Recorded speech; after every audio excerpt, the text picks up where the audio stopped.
Chapter 1036. The steel crossbow in Li Wangyou's hands was not unfamiliar to him at all. Other than the lack of a scope, it was basically a replica of the composite steel crossbow that he had Yen Liben make for him when he made a bet with those rich kids. Li Wangyou did not expect that in the past year, Pai Lupi would actually order the construction supervisor to make this composite steel crossbow and personally name it the Sky-Raising Crossbow. It was also thanks to Li Wangyou's hydraulic press. Otherwise the Tang dynasty would not have been able to make so much steel to make this composite steel crossbow. In history, the Tang dynasty did not pay much attention to crossbows. In the art of war of the Tang dynasty's Duke Wei, the ratio of crossbowmen was the lowest, only about 14%.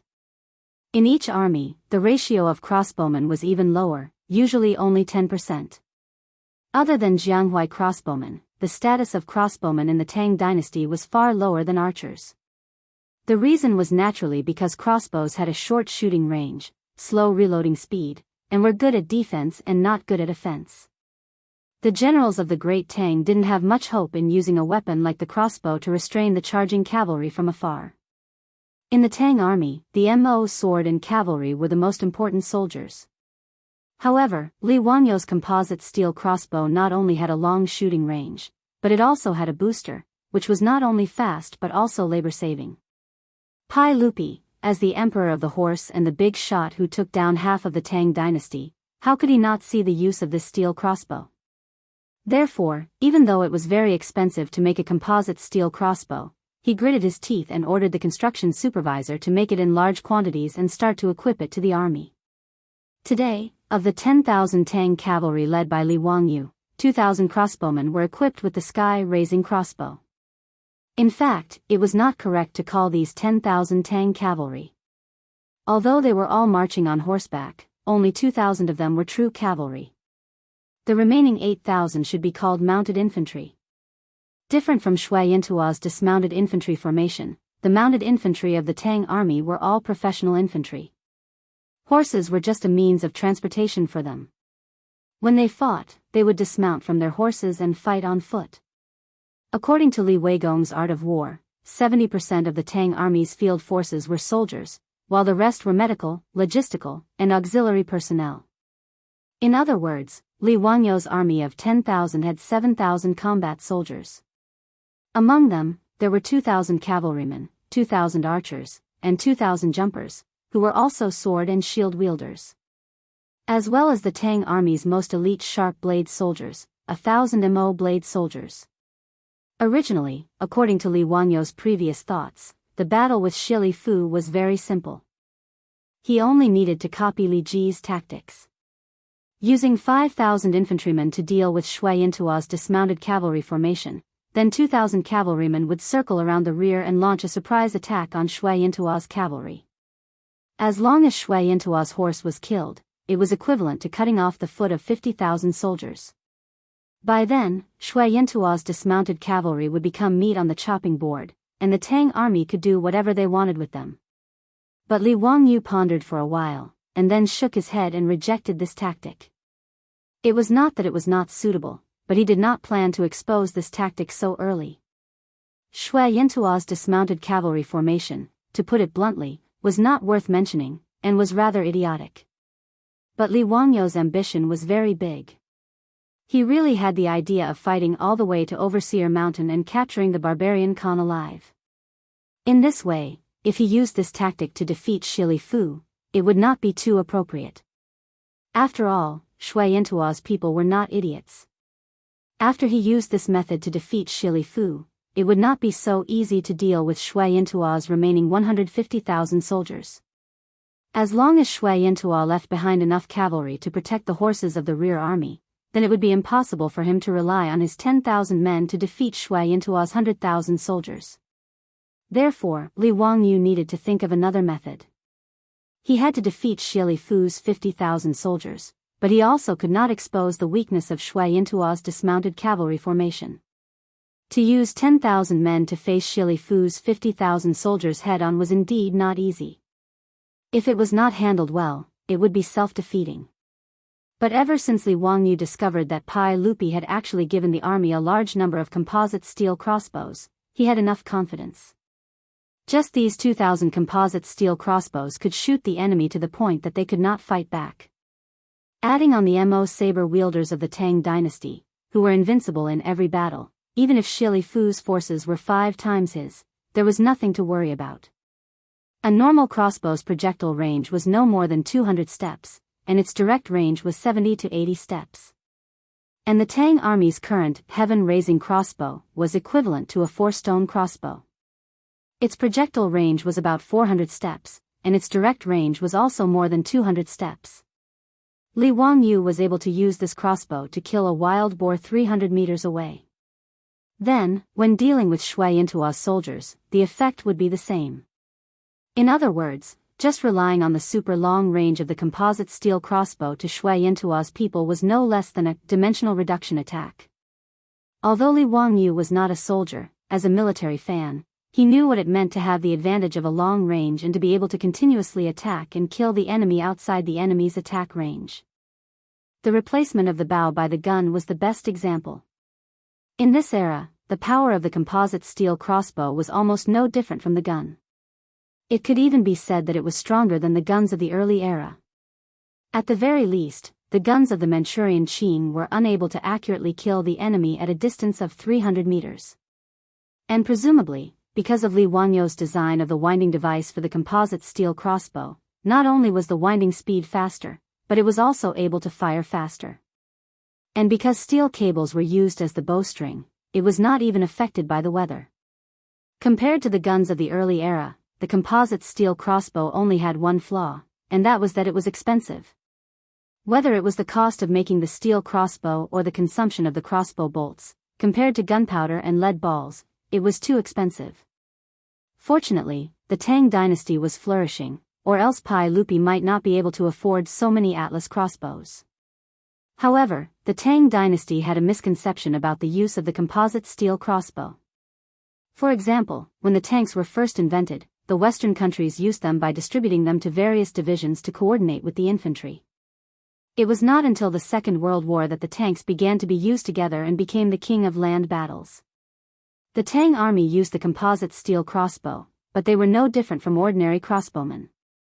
But in Li Wangyou's opinion, the best tactic to use the composite steel crossbow was the matchlock gun tactic of the 16th century, the 3-stage shooting. Although the composite steel crossbow was equipped with a winding device, its firing speed was still not very fast. In this way, in order to maximize the power of the steel crossbow and avoid the shortcoming of not being able to fire continuously, the 3-stage shooting was necessary. By dividing the crossbowmen into 3 teams and taking turns to wind and fire, the efficiency of the composite steel crossbow could be increased by 3 times.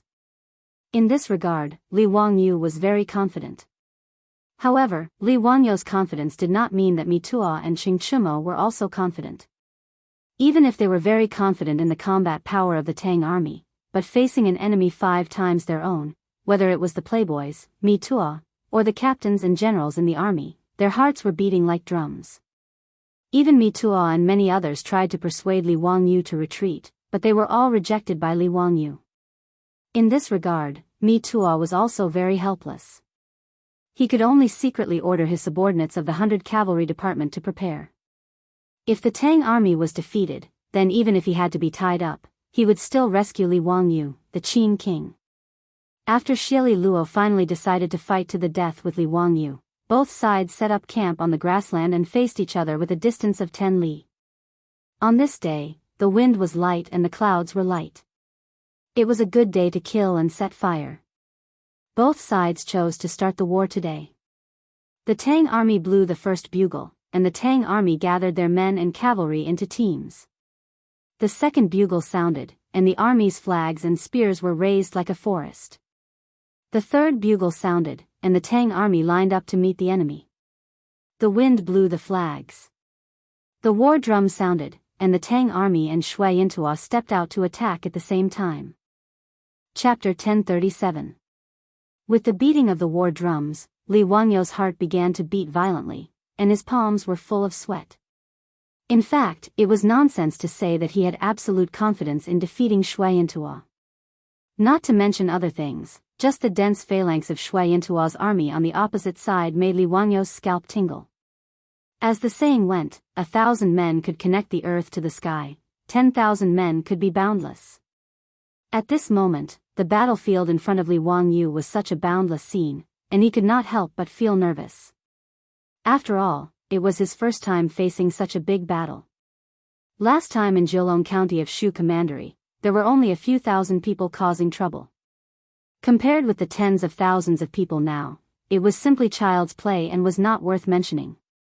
Standing on the observation tower carriage, Li Wangyu was nervous and excited, plus a little bit of expectation and uneasiness, which was contradictory to the extreme.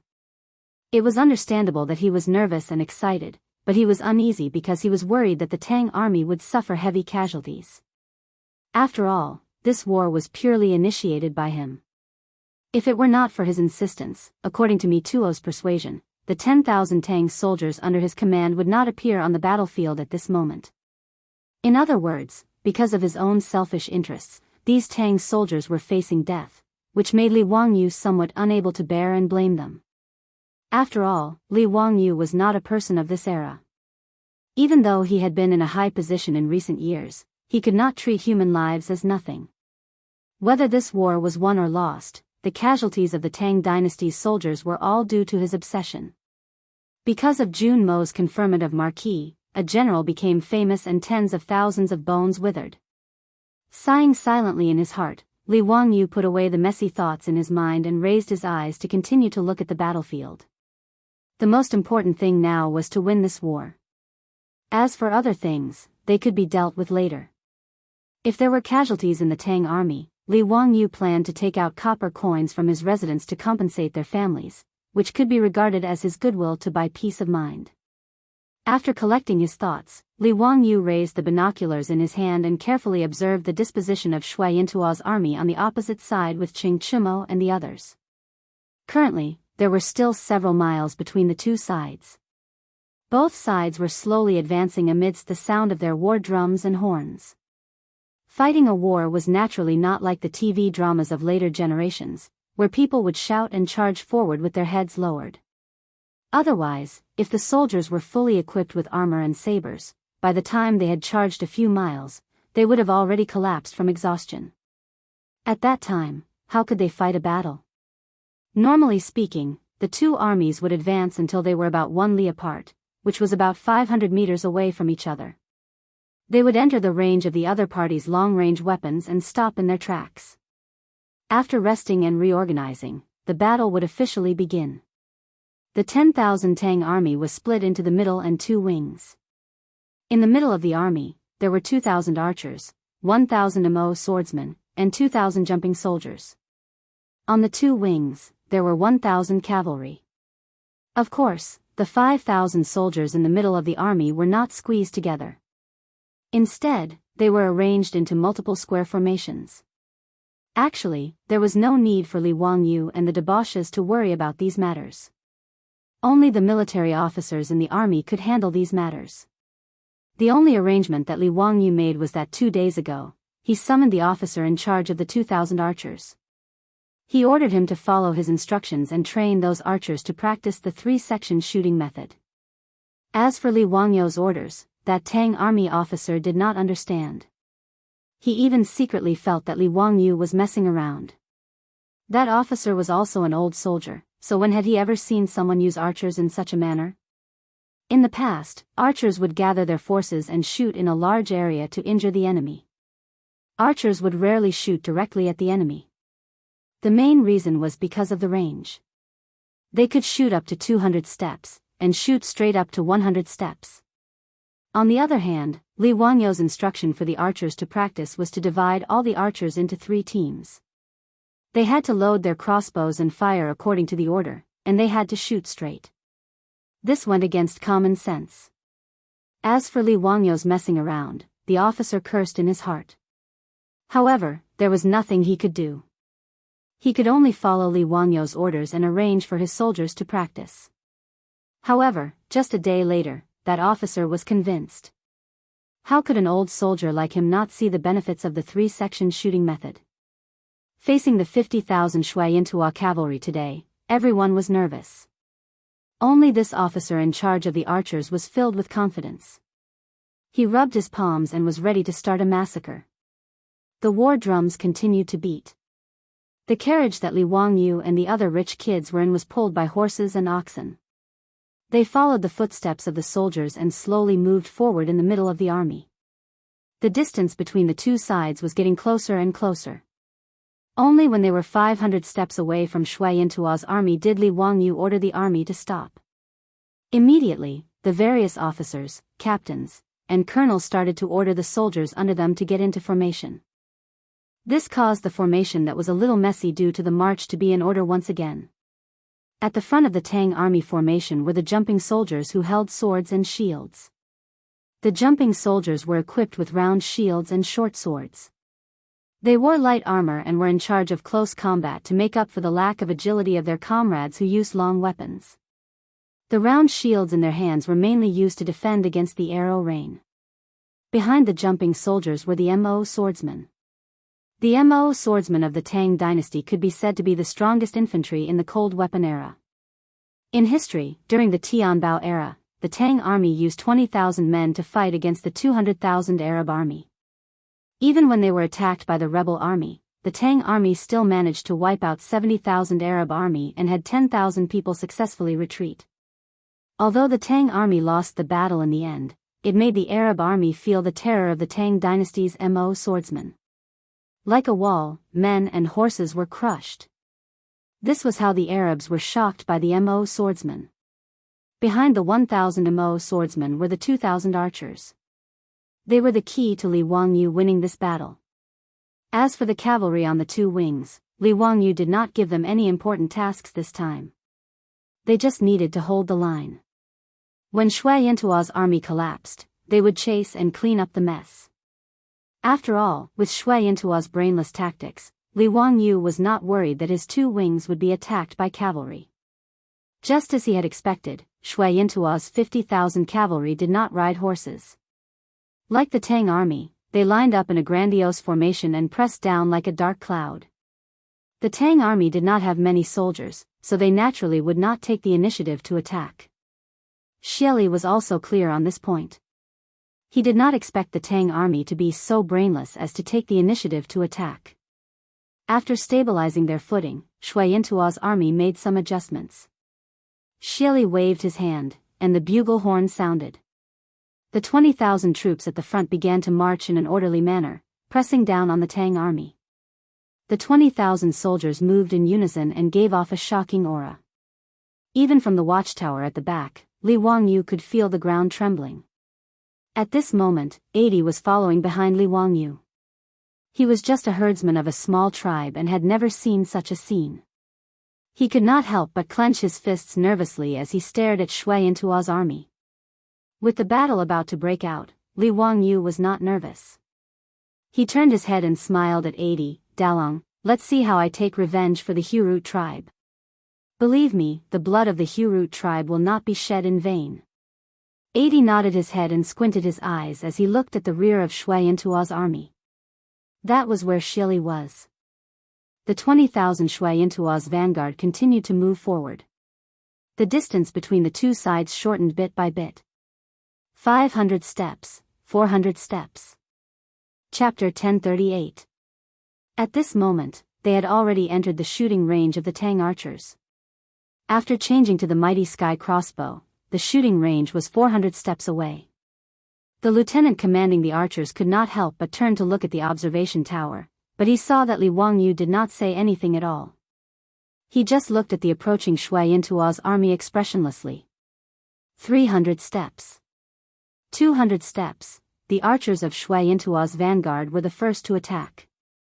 They raised the bows in their hands and began to shoot arrows at the Tang army. The Tang army's jumping soldiers immediately raised the round shields in their hands to block the arrow rain.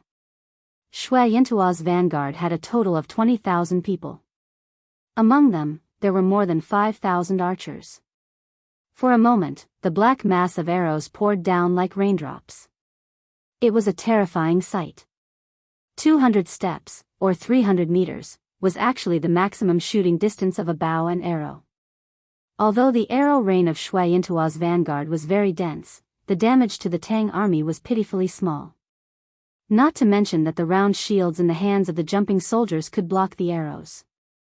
Even if the Mo swordsmen did not have shields, the Mo swordsmen of the Tang dynasty were all wearing thick and heavy Mingguang armor with amazing defensive power.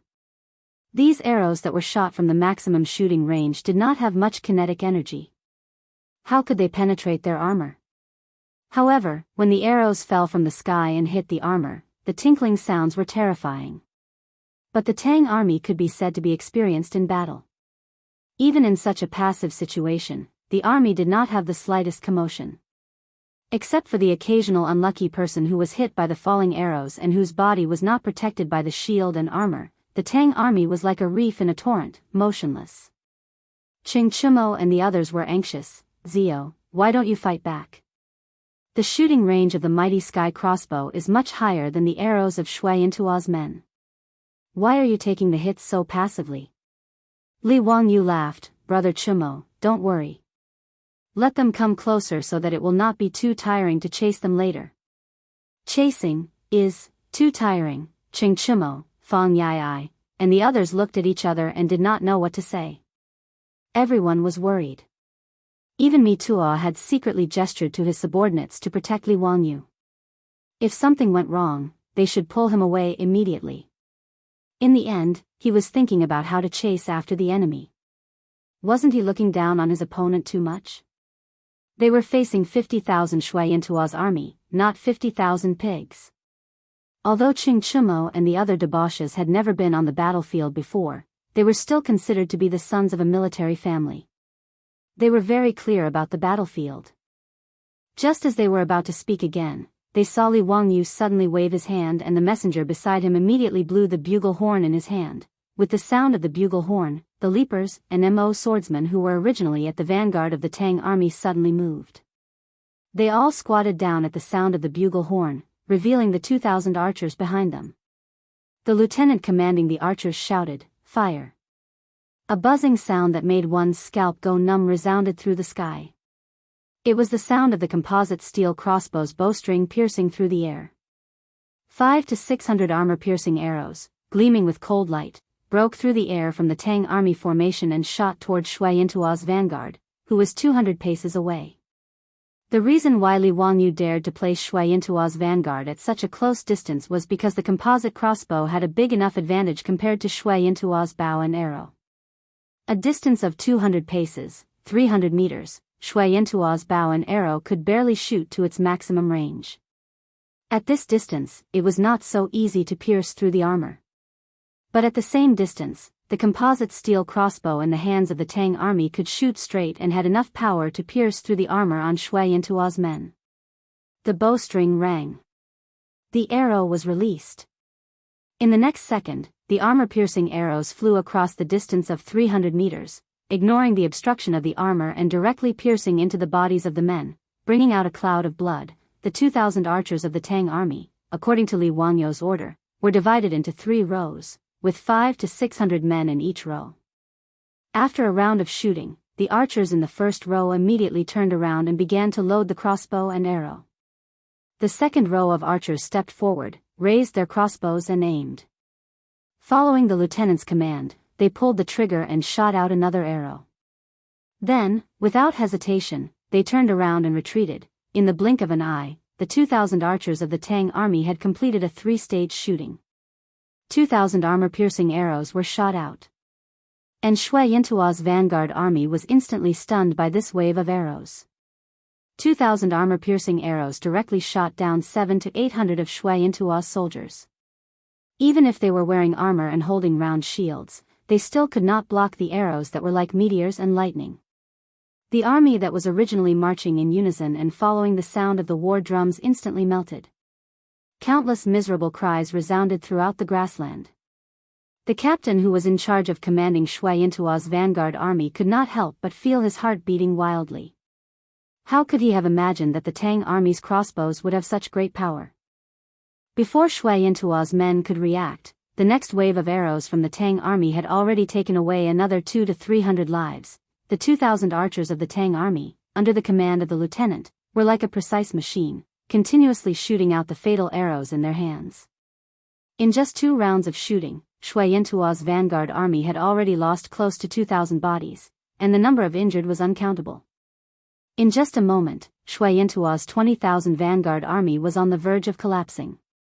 Many people in the future thought that wars in the era of cold weapons had heavy casualties, but in reality, this was not the case. In the era of cold weapons, an army that could withstand 30% of the casualties was already considered an iron army that could shake the world. Normally speaking, 5% of the casualties was enough to cause an army to collapse. After all, in the era of cold weapons, it was not an easy thing to use a knife to kill people. The best way to show the advancement of human technology was to increase the efficiency of killing people with weapons. It was also because of this that the two world wars brought about tens of millions of casualties, causing the world to tremble. The composite crossbow that Li Wangyu made, compared to the other crossbows of this era, was an out-and-out killing weapon. A crossbow that was equivalent to 4 stones was originally a large ballista that was difficult to move and used to defend cities. How could Shui Yintuo's men know that 2,000 archers were equivalent to 2,000 large ballistas? Compared to the slow speed of the ballista, the firing speed of 2,000 archers could not be compared. In this way, it was not surprising that Shui Yintuo's vanguard army was stunned. Looking at the wailing and screaming soldiers of Shui Yintuo's army being shot to death, Qing Chumo, Mi Tuo, and the others in the watchtower carriage were so shocked that their jaws were about to dislocate. Everyone's mouth was wide open as they looked at this cruel and bloody but extremely efficient killing. Damn it, even killing pigs would not be so fast, right? This was the only thought in Qing Chumo's mind at this moment. Shui Yintuo's vanguard army did not even have time to charge and break through the enemy lines before they were defeated. When the Tang army's 3-stage shooting method began for the third round, some of Shui Yintuo's vanguard army began to turn around and run uncontrollably. These fleeing soldiers were like an avalanche, causing the originally orderly army formation to collapse in an instant. All of Shui Yintuo's men turned around and ran in terror. Squeezing, trampling, fleeing for their lives, the 20,000 vanguard army was defeated in one blow. These 2 days, my waist has been acting up, and I can't sit still. It's really uncomfortable and I don't want to write, so I stopped updating yesterday. Today, Shuchi popped up to recommend a small outburst. There should be another update later tonight. Chapter 1039. From the moment both sides entered the battlefield to the moment Shui Yintuo's men launched their attack to the moment they collapsed, it was only the time for an incense stick to burn. Such a fast battle process, not to mention Mi Tuo and the group of debauches, even Xie Xiu's jaw was about to be dislocated. He never thought that his 20,000 vanguard troops would be shot into hedgehogs by the Tang army in just one exchange. He also never thought that the 20,000 troops would collapse so quickly. What was worse was that when the 20,000 soldiers who were scared out of their wits, threw away their armor and ran for their lives, Xie Xiu's 30,000 troops were the first to bear the brunt of the attack. Even though Xie Xiu shouted himself hoarse and ordered his subordinates to stop the defeated vanguard troops, how could these soldiers who were scared out of their wits care about orders or not? All of them ran for their lives without thinking. The so-called defeat of an army like a landslide was the scene in front of Xie Xiu's eyes. In fact, even Li Wangyu himself did not think that victory would come so quickly.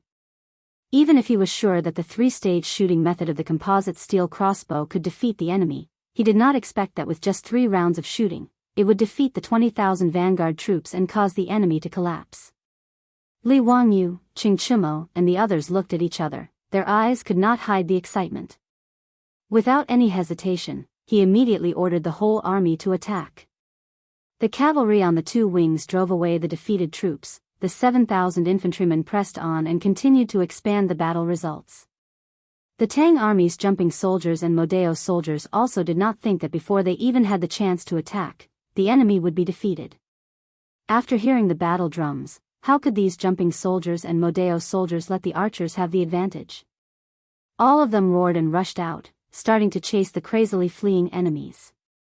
And the arrows in the hands of the 2,000 archers did not stop for even a moment. They just changed from straight shooting to projectile shooting. The range of 400 steps, the distance of 600 meters, completely became the path of death for Shui Yintuo's army. No matter how fast Shui Yintuo's men ran, they could not outrun the speed of the crossbows. The world record of the future Olympic Games was 9:58 seconds for the 100 meters race. Even Usain Bolt, the Jamaican sprinter, would need more than 30 seconds to run 300 meters. However, these tens of thousands of people turned around and fled. They were wearing heavy armor. No matter how fast they ran, how fast could they be? By the time Shui Yantua and his men ran out of the shooting range of the Tang dynasty's crossbows, the archers of the Tang army had already fired at least 5 or 6 times, throwing out nearly 10,000 arrows. Even if the projectile shots didn't have any accuracy to speak of, such a concentrated barrage of shots still caused Shui Yantua's vanguard to leave behind close to 1,000 corpses. People kept falling to the ground after being hit by arrows, wailing in pain. As for those who were trampled and crushed to death by their companions, there were countless of them. Therefore, Shui Yantua's vanguard army fled even faster. It wasn't until the swing soldiers and Mo swordsmen rushed into the crossbowmen's range that the lieutenant commanding the crossbowmen cursed and ordered his subordinates to cease fire. He put down the crossbows in his hands and quickly ran forward, preparing to support the swing soldiers and Mo swordsmen. However, it was clear that the current situation on the battlefield did not allow the crossbowmen to show their power again. Even the leapers and Mo sabers of the Tang army could not get any results. Shui Yantua's 50,000 troops were defeated. Shui Yantua's men hated the fact that they were born with 2 more legs when the 2,000 cavalrymen from the 2 flanks pressed forward. Although the 30,000 middle army led by Xyloxer was not attacked by the Tang army at all, under the influence of the defeated vanguard, he did not even have the chance to reorganize the attack before he was defeated. Seeing that the situation on the battlefield was worsening, Shiliku's guards did not dare to be negligent. They hurriedly carried Shiliku and began to retreat. With this push, the morale of Shui Yantua's army became even more dispirited. They didn't even have the thought of resisting. More than 40,000 soldiers spread their legs and ran madly towards the rear camp. No matter what, their warhorses were in the camp. As long as they could snatch the horses, they would be able to escape. Tens of thousands of soldiers rushed back to the campsite, crying and yelling, and began to fight for the horses. Many of Shui Yantua's cavalrymen even pulled out their sabers and slashed at their comrades in order to snatch a horse, just to be one step ahead of the Tang army's pursuit. Shui Yantua's army was in complete chaos. A quarter of an hour ago, Shiliku, who was still complacent and felt that he could annihilate the Tang army with 50,000 soldiers, could not even cry at this moment. He rode on the back of the horse in a daze. He turned his head to look at the smoke rising from Shui Yantua's camp. His heart was filled with mixed feelings. Other than the 5,000 wolf cavalrymen who had been guarding beside Shiliku, he had lost 1/4 of Shui Yantua's forces in this battle. The more Shiliku thought about it, the more sullen he felt. Under the stimulation of his blood, his vision turned black and he fainted. If not for the quick reaction of the guards beside him, Shiliku would have fallen off the horse. The 5,000 wolf cavalrymen did not dare to delay. They surrounded Shiliku and began to run madly in the direction of Overseer Mountain. When the Tang army flattened Shui Yantua's camp, other than the 2,000 cavalrymen who chased for 20 li, the rest of the Tang army did not bother to chase after the fleeing Shui Yantua's men. Although the battle ended quickly, Li Wangyu still ordered people to clean up the battlefield and treat the wounded. When the sun had set, the military clerk had already sent him the statistics. In today's battle, the Tang army killed more than 3,000 of Shui Yantua's cavalrymen. Most of them died under the heaven-raising crossbows. They captured more than 6,000 people, seized close to 10,000 horses, and more than 10,000 cows and sheep. The Tang army only had a few dozen injured and a few dead. When Mitua, Chingchumo, and the others saw the battle report, their eyes lit up. This battle could be said to be a great victory. Congratulations, Your Highness, congratulations, Your Highness. The old slave has never seen such a smooth victory. After today's battle, Your Highness's name will definitely resound throughout the grassland. Mitua did not hesitate and immediately gave a series of flattery. Chingchumo and the others were also very excited. They came to the western region to gild themselves. Before, because of their brotherhood, they all stayed in the desert and ate sand for more than a year. They did not contribute anything and suffered. But they did not expect that after finding Li Wangyu, in just a dozen days, they would get such a great achievement. Although the battle was led by Li Wangyu, the credit naturally went to these debauches. There was no need to doubt this. The Tang dynasty valued military achievements the most. Killing 3,000 and capturing 6,000 was a great victory. Although it was not appropriate to rashly start a war with Shui Yantua, it was a matter between Li Wangyu and the imperial court. It had nothing to do with whether they got military achievements or not. In short, they won the battle, so of course, everyone would get benefits. Even Niu Wu and Lai Hat's troops would also get military achievements. After this battle, if they were willing and Li Wangyu was willing to let them go, with their military achievements, they would be no problem at all to be a captain in the army. As for the Tang soldiers, of course, they would also be rewarded. Whether Li Wangyu was good at starting the battle or not, in short, they won the battle. With so many prisoners and captured horses, it was a great achievement. As for how Shui Yantua would argue with the imperial court of the Tang dynasty, the foppish lords did not care so much. Therefore, the whole camp of the Tang army was full of a happy atmosphere. Ching Chumo could not help but raise his head and laugh. Ha ha ha, I didn't expect that I could get such a military achievement. Zio, it's all thanks to you. When we return to Chang'an, whether it's Peace Square or a Hu wine shop, I'll treat you to a drink. Fang Yai also laughed. Yes, when we return to the Tang dynasty, I'm afraid those people's eyes will pop out. Zio, when do we set off to return to Chang'an? For the foppish lords, today's battle was the best thing to show off and talk about when they returned to Chang'an.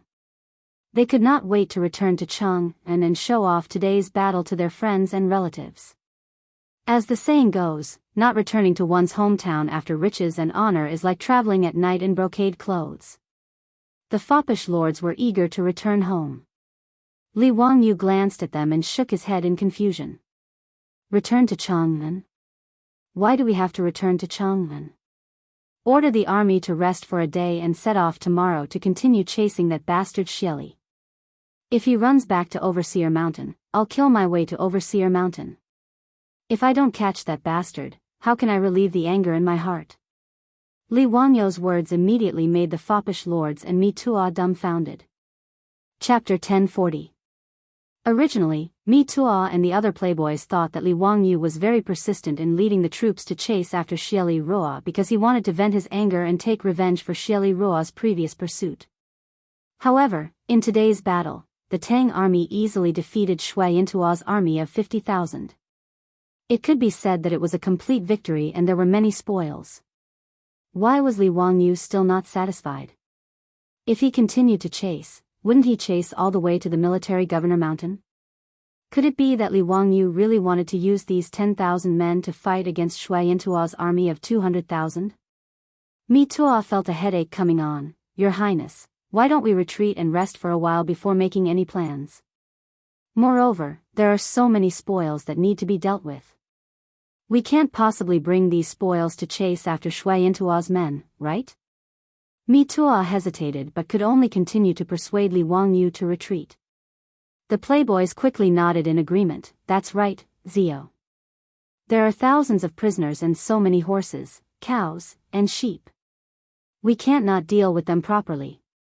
Whether it was the 6,000 prisoners of war or the captured cows, sheep, and horses, they were all money. According to the tradition of the Tang dynasty, whether it was prisoners of war or spoils of war, they were all displayed outside the south gate of the imperial ancestral temple. After the emperor worshipped the ancestors, these spoils of war would be distributed by the imperial court. There was a record in the ceremony of the Tang dynasty. On the day of the triumphant return, the prisoners of war were outside the south gate, north to the west.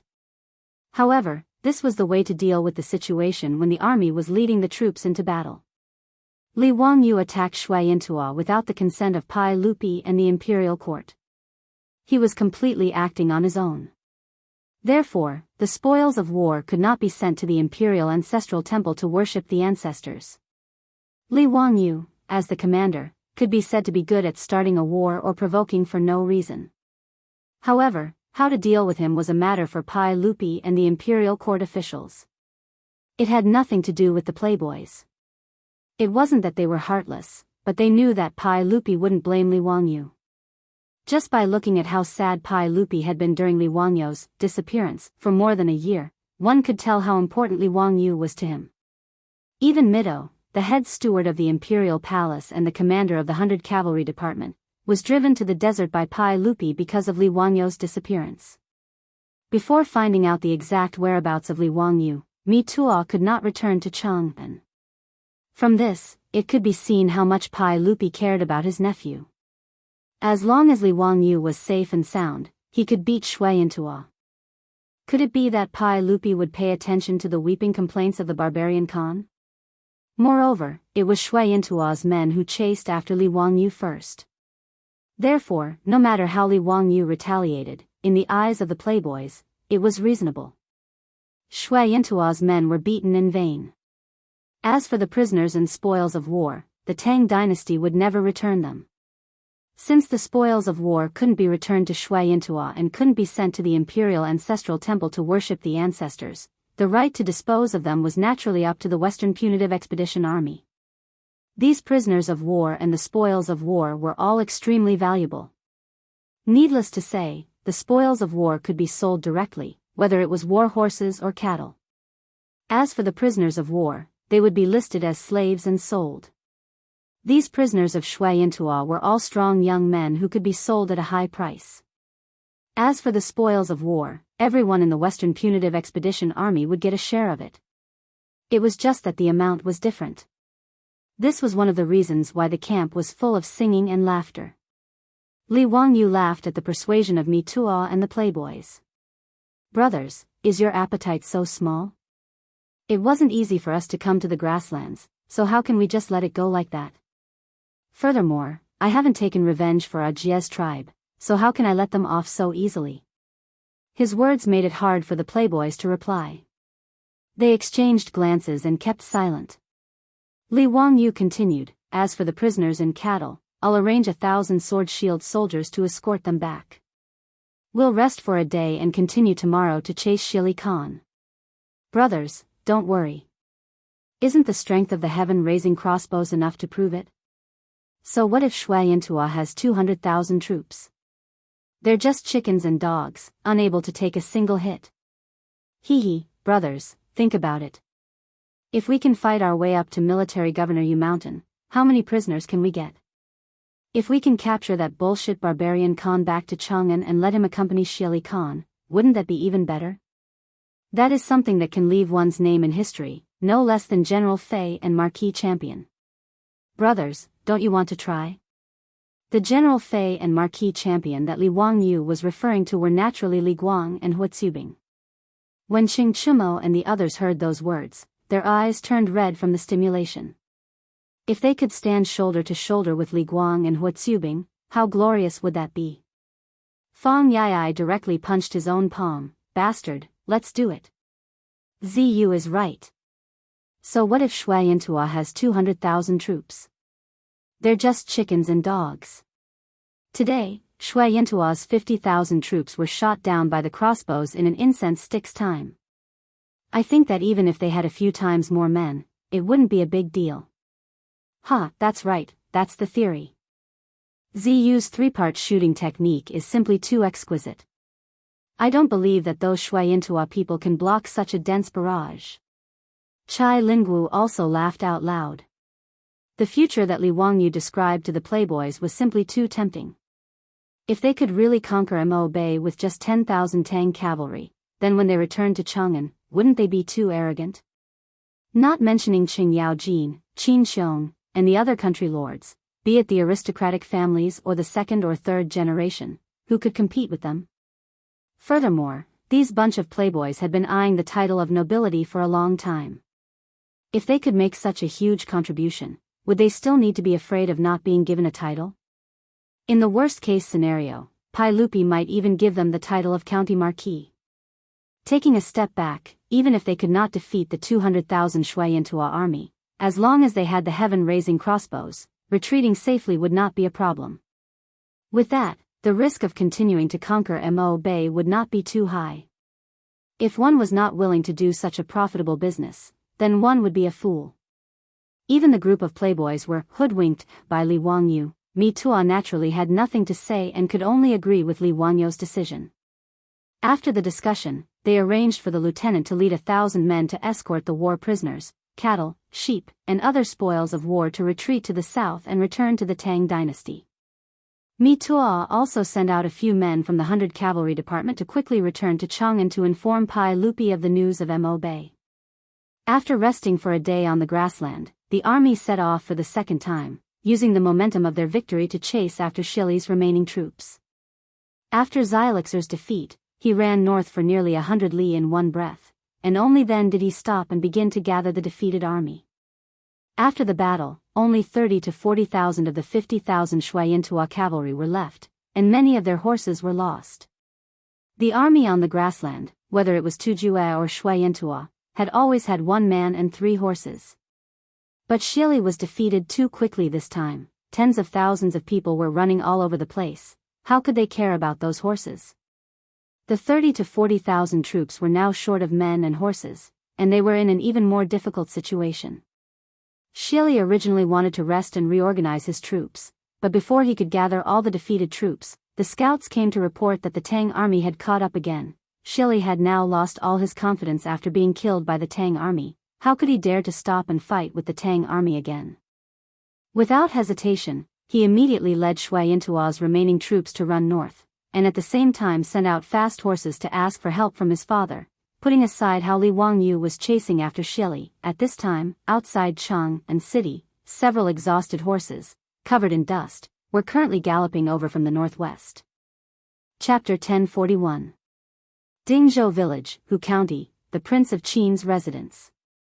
Qin Wangfei Su Changqing sat behind a wide desk made of Phoebe Jinan wood, listening to the reports of a group of female soldiers across from her. The quill in her hand was incessantly scribbling on paper, simultaneously issuing all sorts of instructions. In the eastern and western markets, as well as in the various workshops, we must demand a uniform price for those who sell our wine. If anyone refuses to comply, we will immediately stop selling. The quality of the glassware produced in the workshops is still too low. Pass down the order that any craftsman who can resolve this problem will be rewarded with 100 taels of gold. I have already discussed the fluctuations in Chang'an's grain prices with Her Imperial Highness the Empress. The enemy will transport grain from Shu County as soon as possible. No matter what, Chang'an's grain prices must be stabilized. The lingerie workshop also needs to recruit another batch of seamstresses. Were it not for the Confucian robes Su Changqing was currently wearing, coupled with her towering hairstyle, she would have looked remarkably like a domineering female CEO in the modern world. After taking care of all matters, Su Changqing dismissed the female soldiers. Only then did she slightly knit her brows, reaching out to rub her temples. The door to the room was once again pushed open. Princess Changle, Aphrodite, and Perrin walked in, carrying Su Changqing's 2 children. Upon seeing her children, Su Changqing immediately revealed a smile. Reaching out to receive the 2 little fellows, she began to play with them. Perrin and Aphrodite obediently walked behind Su Changqing, massaging her shoulders. Elder sister, don't overwork yourself. If Lang Jun returns safely and sees elder sister like this, his heart will definitely ache. Perrin said with heartache as she massaged Su Changqing. Compared to when Li Wangyu had left, Su Changqing was much more haggard, her body much thinner. Changle, who was currently playing with the 2 children, nodded her head in response. Elder sister, Perrin is right. You must take good care of your body. Don't overwork yourself. The estate is not lacking in copper coins. Why must elder sister work so hard? Su Changqing smiled and shook her head. Lowering her head to look at the 2 children in her arms, her face filled with a motherly smile. Yes, the Prince of Qin's estate was not lacking in money. However, how could she work so hard for money? Changle, Perrin, and Aphrodite naturally did not understand Su Changqing's thoughts. In Su Changqing's heart, she had always felt that she was no more than a passerby of the Tang dynasty. Ever since that incident, she had, and of course, of course, Su. If not for the fact that she had just become a mother and was worried about her children, she probably would have run off to the desert to look for Li Wangyu. It would be best if she could find it, but if she couldn't, she didn't mind sleeping in the desert with Li Wangyu. Of Chinza's, of her, of no matter what, she had to build a future for her children that was enough to provide them with food and clothing. In Su Changqing's opinion, although her 2 children had just been born and already had titles of nobility, and the estate was not lacking in copper coins, these were not enough for her children to live a carefree life in this world. Although she did not know much about history, she knew that the Tang dynasty was different from the later generations. In an era where imperial power reigned supreme, even the officials and nobles might not be able to guarantee that they would live a carefree life. Even someone as powerful as Zhang Sun Wuji was forced to hang himself after Pai Lupi's death and Li Ji's ascension to the throne. His relatives were all exiled to Lingnan as servants. Su Changqing was absolutely unwilling to see such a scene happen to her children. In the eyes of outsiders, Li Wangyu had risen too quickly and swept across the Tang dynasty like a shooting star. Now, the mansion of Qin was heavily favored by the emperor, but Su Changqing did not dare to entrust her children's future to Pai Lupi. As the saying went, being in the emperor's company was like being in the tiger's company. Who could be sure that after Li Wangyu was gone, how long would the imperial family's imperial favor last? Therefore, for the sake of her children, Su Changqing began to think of every possible way to increase the influence of the mansion of Qin. She wanted to deepen the foundation of the family, hoping to protect her children. For example, the future Empress Mainyang. Su Changqing directly took her to live in the mansion. He cared about her and taught her carefully, completely treating her as his own child. Although this care was partly due to Su Changqing's selfishness and utilitarianism, it still made the relationship between the little lowly and Wu Mainyang even stronger. As for Li Qingxian, Li Tai, and even the little brat Li Ji, Su Changqing simply took over the job of Li Wangyu's imperial tutor.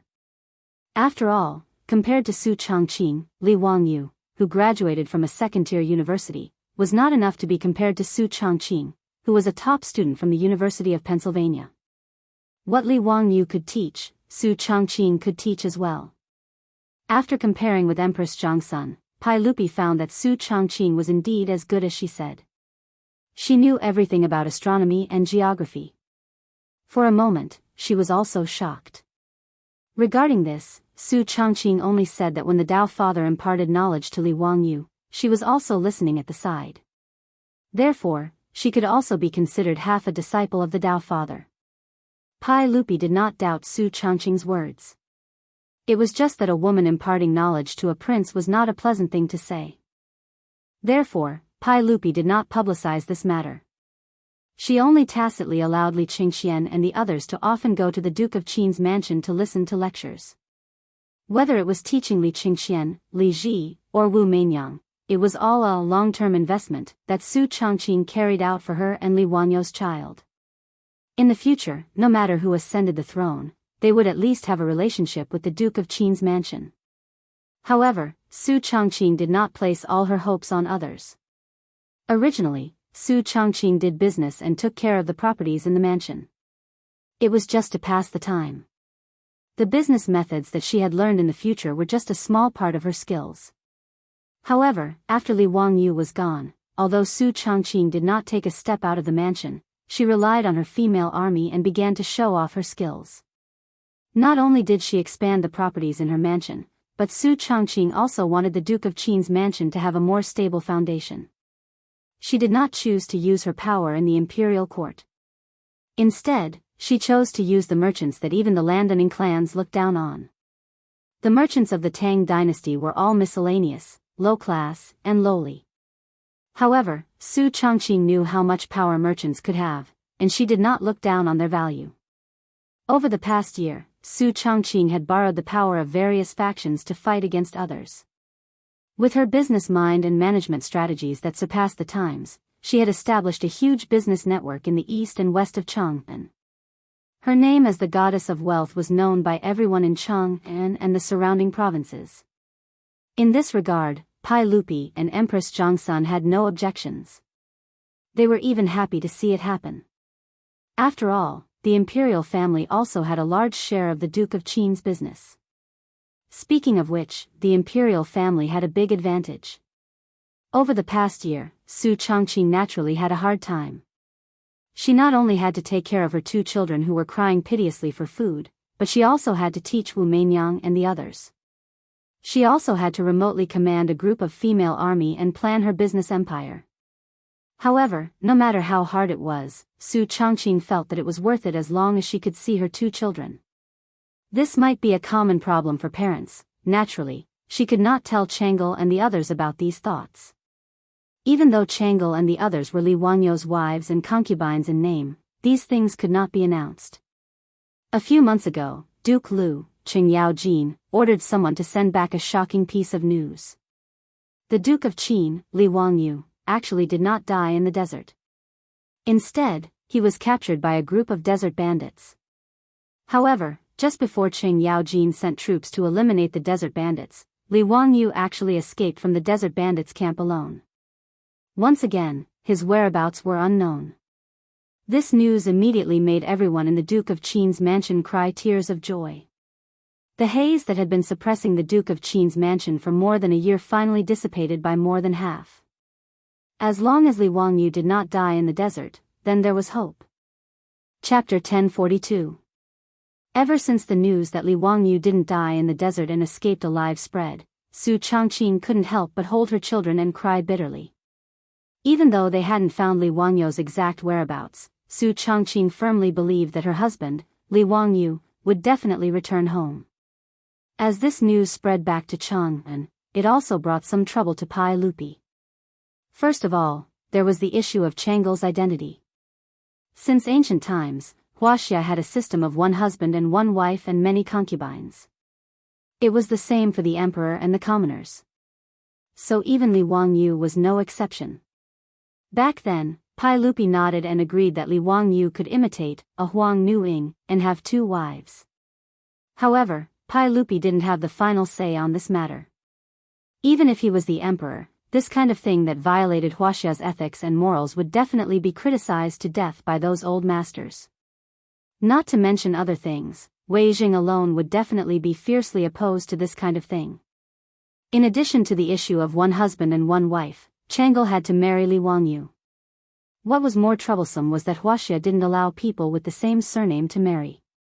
Not only did Changle and Li Wangyou have the same surname, but they were also relatives. They were also master and disciple. If any of these rules were violated, those old masters would go crazy. Moreover, these were 3 red lines that couldn't be touched.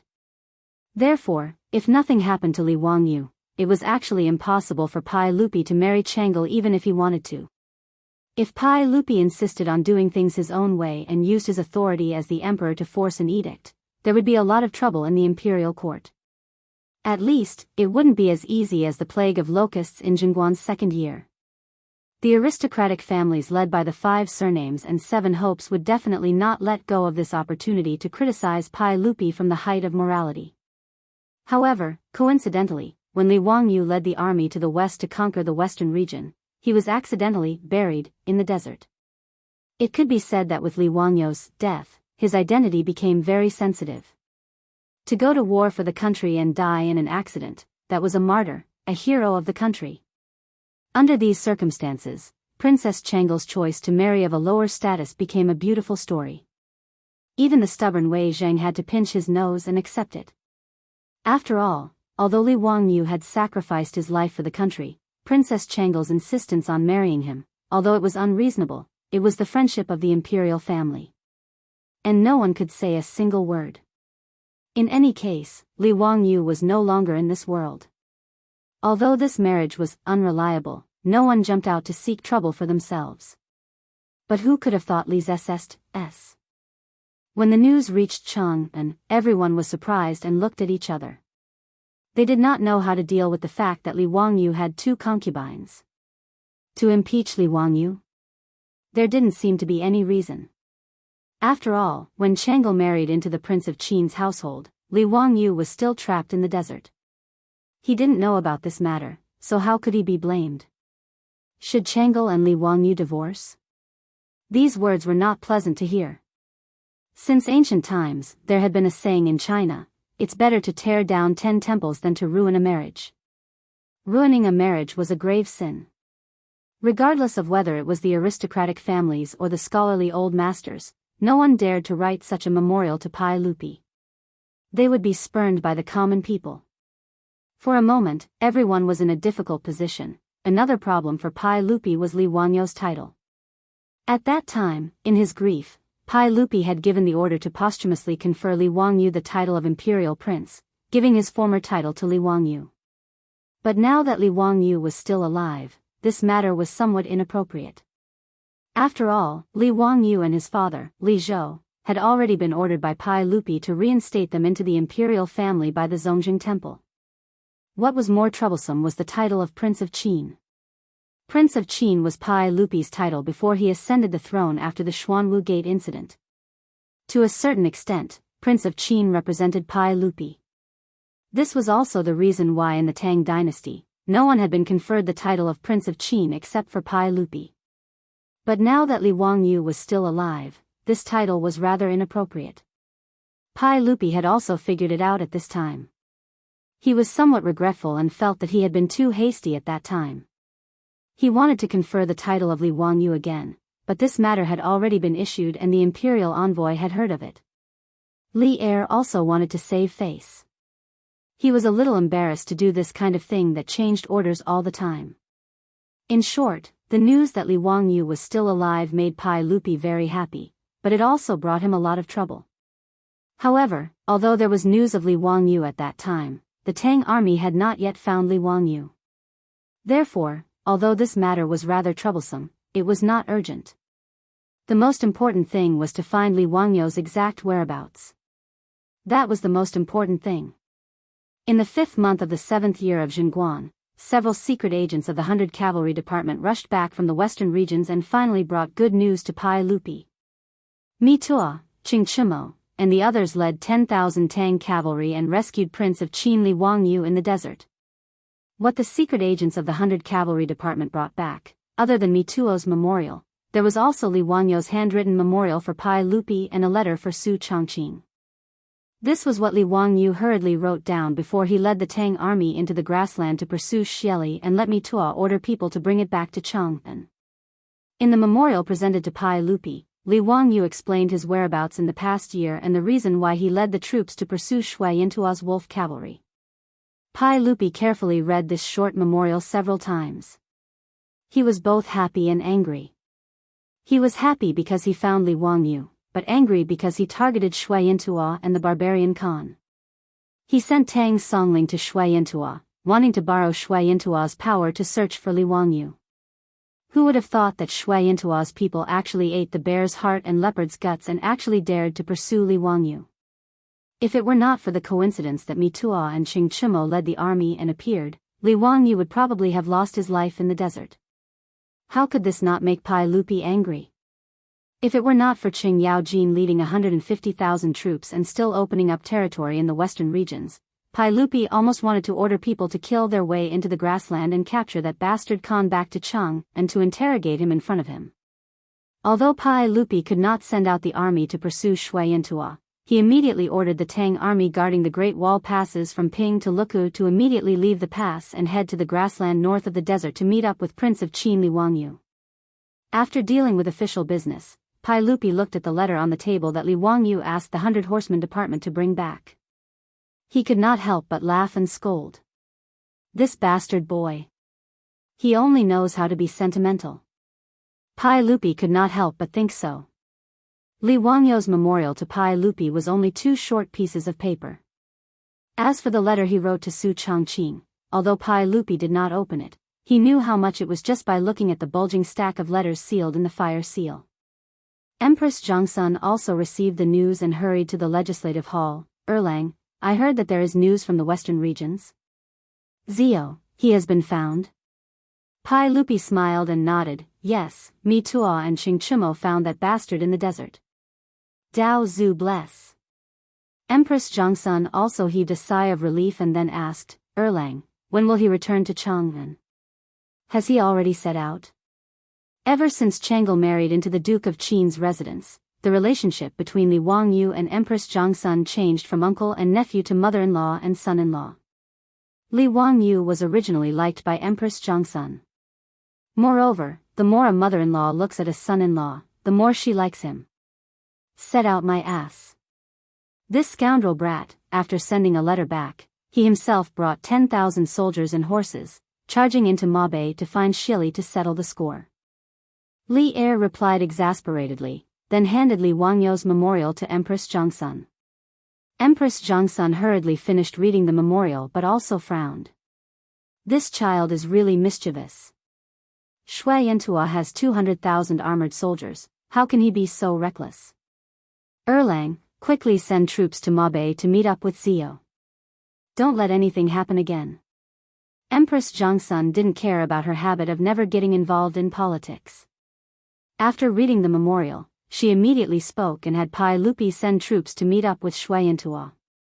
Pai Lupi didn't know whether to laugh or cry at his wife's behavior. He even felt a bit of jealousy in his heart. Guanyin maid, don't worry about that bastard. I have my own arrangements for these matters. Alright, since there's nothing going on today, how about we make a trip to Hu County? We will personally deliver the letter to that bastard, Pai Lupi said and waved the letter that Li Wangyu had written to Su Chongqing. Empress Zhongsun smiled and nodded, naturally not objecting. Ever since Chang'e married into the Duke of Qin's residence, as a mother, she couldn't often see Chang'e, so she naturally missed her. Adding on the great news that came today, she had long wanted to make a trip to Dingzhou village in Hu County. Chapter 1043. Pai Lupi's imperial entourage and Empress Zhongsun's phoenix carriage, escorted by numerous bodyguards, suddenly arrived at Dingzhou village. Naturally, this caused the entire Duke of Qin's household to fall into chaos. Su Chongqing did not dare to be negligent. Leading Princess Chang'e, Aphrodite, and Perrin, he hurriedly went to the gates to receive them. Without waiting for Su Chongqing and company to greet them, Pai Lupi smiled and waved his hand. Dispense with the formalities, dispense with the formalities. Today, we and Guanyin have come to visit. This is an extremely joyous occasion. Su Chongqing's beautiful eyes could not help but brighten. Raising his eyes, he looked at Pai Lupi. Filled with anticipation, he was also worried that he had guessed incorrectly. Very conflicted, he asked, Your Imperial Majesty, is there news of Wangyu? Worthy of being the goddess of wealth of my Tang dynasty. Truly intelligent, you guessed correctly. Pai Lupi laughed heartily and nodded his head. Hearing these words, Su Chongqing's body could not help but sway. Empress Zhongsun walked forward with a smile, extending an arm to support Su Chongqing. Chongqing, Mitua, Qingchimo, and the others have already found Zio in the desert. He is currently safe and sound. You can be at ease. Over this past year, it has been hard on you. Today, the clouds have finally parted and the moon has seen the light of day. It can be considered that the faithful are not disappointed. Her words caused Su Chongqing to be unable to restrain his tears from streaming down his cheeks. Everyone from the Duke of Qin's household, including Princess Chang'e, also began to shed tears. The old housekeeper, Li Heng, once again began to bawl, causing those who saw him to feel sad. Pai Lupi glared at them. Enough, this is a joyous occasion. What are you all crying for? Chang'e, come to father's side. Don't cry anymore. In a few days, your husband will return. If you cry until your body is damaged, father will find that boy Zio to settle accounts. Chang'e promptly used her sleeve to wipe away the tears at the corners of her eyes. With reddened eyes, she acted spoiled towards Pai Lupi. Father, how can you blame husband? What does this matter have to do with husband? It's really the case of a girl speaking for an outsider. Are you speaking for your husband? All right. Father has brought you good news today. Hurry up and prepare some good food and wine for father and mother to express your gratitude. Pai Lupi doted on his eldest daughter, Chang'e, the most. What he said just now was just to tease her. Su Chongqing hurriedly ordered Li Heng to prepare a banquet. He then respectfully welcomed Pai Lupi and Empress Zhangsun into the mansion and sat down. Not to mention how excited Su Changqing was when he saw Li Wangyo's handwritten letter, and how jubilant the Qin mansion was. At this time, in Shui Yintua's court on Mount Yu military governor, there was a tense atmosphere of mutual hostility. Xili Dao's army of 50,000 was defeated by the Tang army's 10,000 armored cavalry in one strike. They fled toward the north with the wind in their eyes. Naturally, with the fastest speed, this matter was sent back to the imperial court of Overseer Mountain by fast horse. After the barbarian Khan and Tang Songling parted on bad terms last time, they both hoped that their son would bring him good news. As long as Shui Yintua's army could defeat the Tang army, he could vent his anger in front of Tang Songling. However, no matter how much the barbarian Khan calculated, he did not expect that his army of 50,000 would not be able to defeat the Tang army's 10,000 cavalry. After knowing this matter, the barbarian Khan directly smashed his most beloved jade cup in the king's tent and took out the scimitar at his waist, cutting the furnishings in the king's tent into a mess. Even the guards beside him were dragged out by the barbarian Khan because of some small matter and were directly trampled to death by the galloping horses. For a time, everyone in the king's tent was as silent as cicadas in winter. They did not dare to breathe loudly, fearing that they would cause the Khan to die in vain. After venting for a while, the barbarian Khan once again ordered people to summon Tang Songling. Assistant Minister Tang, that Tang dynasty's king of Qin has gone too far. Does the Tang dynasty really want to make me, Shui Yintua, an enemy? I, Shui Yintua, respect the Tang dynasty, but that does not mean that I, Shui Yintua, am weak. Tang Songling was at Overseer Mountain and had lost contact with the outside world. He did not know what had happened in the grassland. The last time he met with the barbarian Khan, he found out that Shui Yintua had sent 50,000 troops to deal with King of Qin Li Wangyu. Although he did not admit defeat, he was still worried. These days, he had sent out people to gather information in Shui Yintua's palace but to no avail. It would be a lie to say that Tang Songling was not worried about this. He could only pray in his heart that King of Qin Li Wangyu would retreat and lead 10,000 Tang troops out of Mo Bay safely. Otherwise, it would be difficult for him to complete his task. Who would have thought that the barbarian Khan would suddenly summon him and spit at him furiously the moment they met? Tang Songling was surprised, but he was also overjoyed. Without a doubt, Shui Yintua and his men must have suffered a great loss for the barbarian Khan to lose his composure. He did not know what the king of Qin had done with the 10,000 troops, but there was no doubt that they must have taught Shui Yintua a lesson. That was why the barbarian Khan was so angry. Tang Songling could not help but laugh. Huh, barbarian Khan, I have already said this. Have you forgotten your identity? As a subject of His Majesty, how dare you say such disgraceful words? Making an enemy of the Tang dynasty? Is Shui Yintua worthy? You! How dare you! The barbarian Khan was like an enraged bull. His eyes were red as he pulled out a machete from his waist and placed it on Tang Songling's neck. If you want to die, I will fulfill your wish. Ha, barbarian Khan, if you are willing to bury Shui Yintua with me, just cut off the machete in your hand. If I blink, I will give my head to barbarian Khan to kick like a ball. Tang Songling was not afraid. Instead, he stretched his neck forward. It had to be said that the officials of the early Tang dynasty were all martial artists and had a sense of pride in their bones. It was even more so when they faced the barbarians of the grassland. The Tang dynasty was their strongest backing. Those who offend the emissary of the Tang dynasty will be killed. If you are disrespectful, I will destroy your country. Tang Songling's father, Tang Jian, used himself as bait to lure the Turks. He made great contributions to the Tang dynasty by defeating the Turks and capturing Shili Khan alive. In history, Wang Xuanzi, who single-handedly destroyed a country, single-handedly destroyed central India and wrote the legend of the Tang dynasty.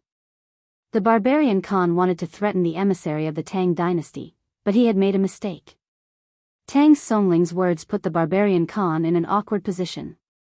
He panted heavily and the veins on his hand that was holding the machete bulged. He did not care about anything else and directly cut down the Tang emissary. In the end, the barbarian Khan's fear of the Tang dynasty stopped him from cutting down with his machete. Good, good. Since Assistant Minister Tang is not afraid of death, I will fulfill your wish. I will show you how I defeat the Tang dynasty. Men, gather all the troops and I will personally lead the troops to battle. Assistant Minister Tang, you will go with me. The barbarian Khan finally put away his machete, but he did not plan to let Tang Songling go. Tang Songling shrugged indifferently. He did not care about the barbarian Khan's anger. He was just curious about what the Qin king Li Wangyu had done. Why did he feel like he had pierced through the sky of the northern desert grassland? It was not a secret that Shui Yintua had a total of 200,000 soldiers. It was unbelievable that the barbarian Khan had gathered all of Shui Yintua's soldiers just to deal with Li Wangyu's 10,000 soldiers. Could it be? Could it be that Shui Yintua's 50,000 soldiers were annihilated by the Qin king? This sudden thought shocked Tang Songling himself, but he also felt that it was too unrealistic.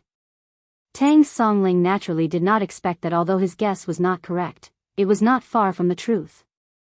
After Li Wangyu defeated Xie Luo's army of 50,000, he pursued relentlessly.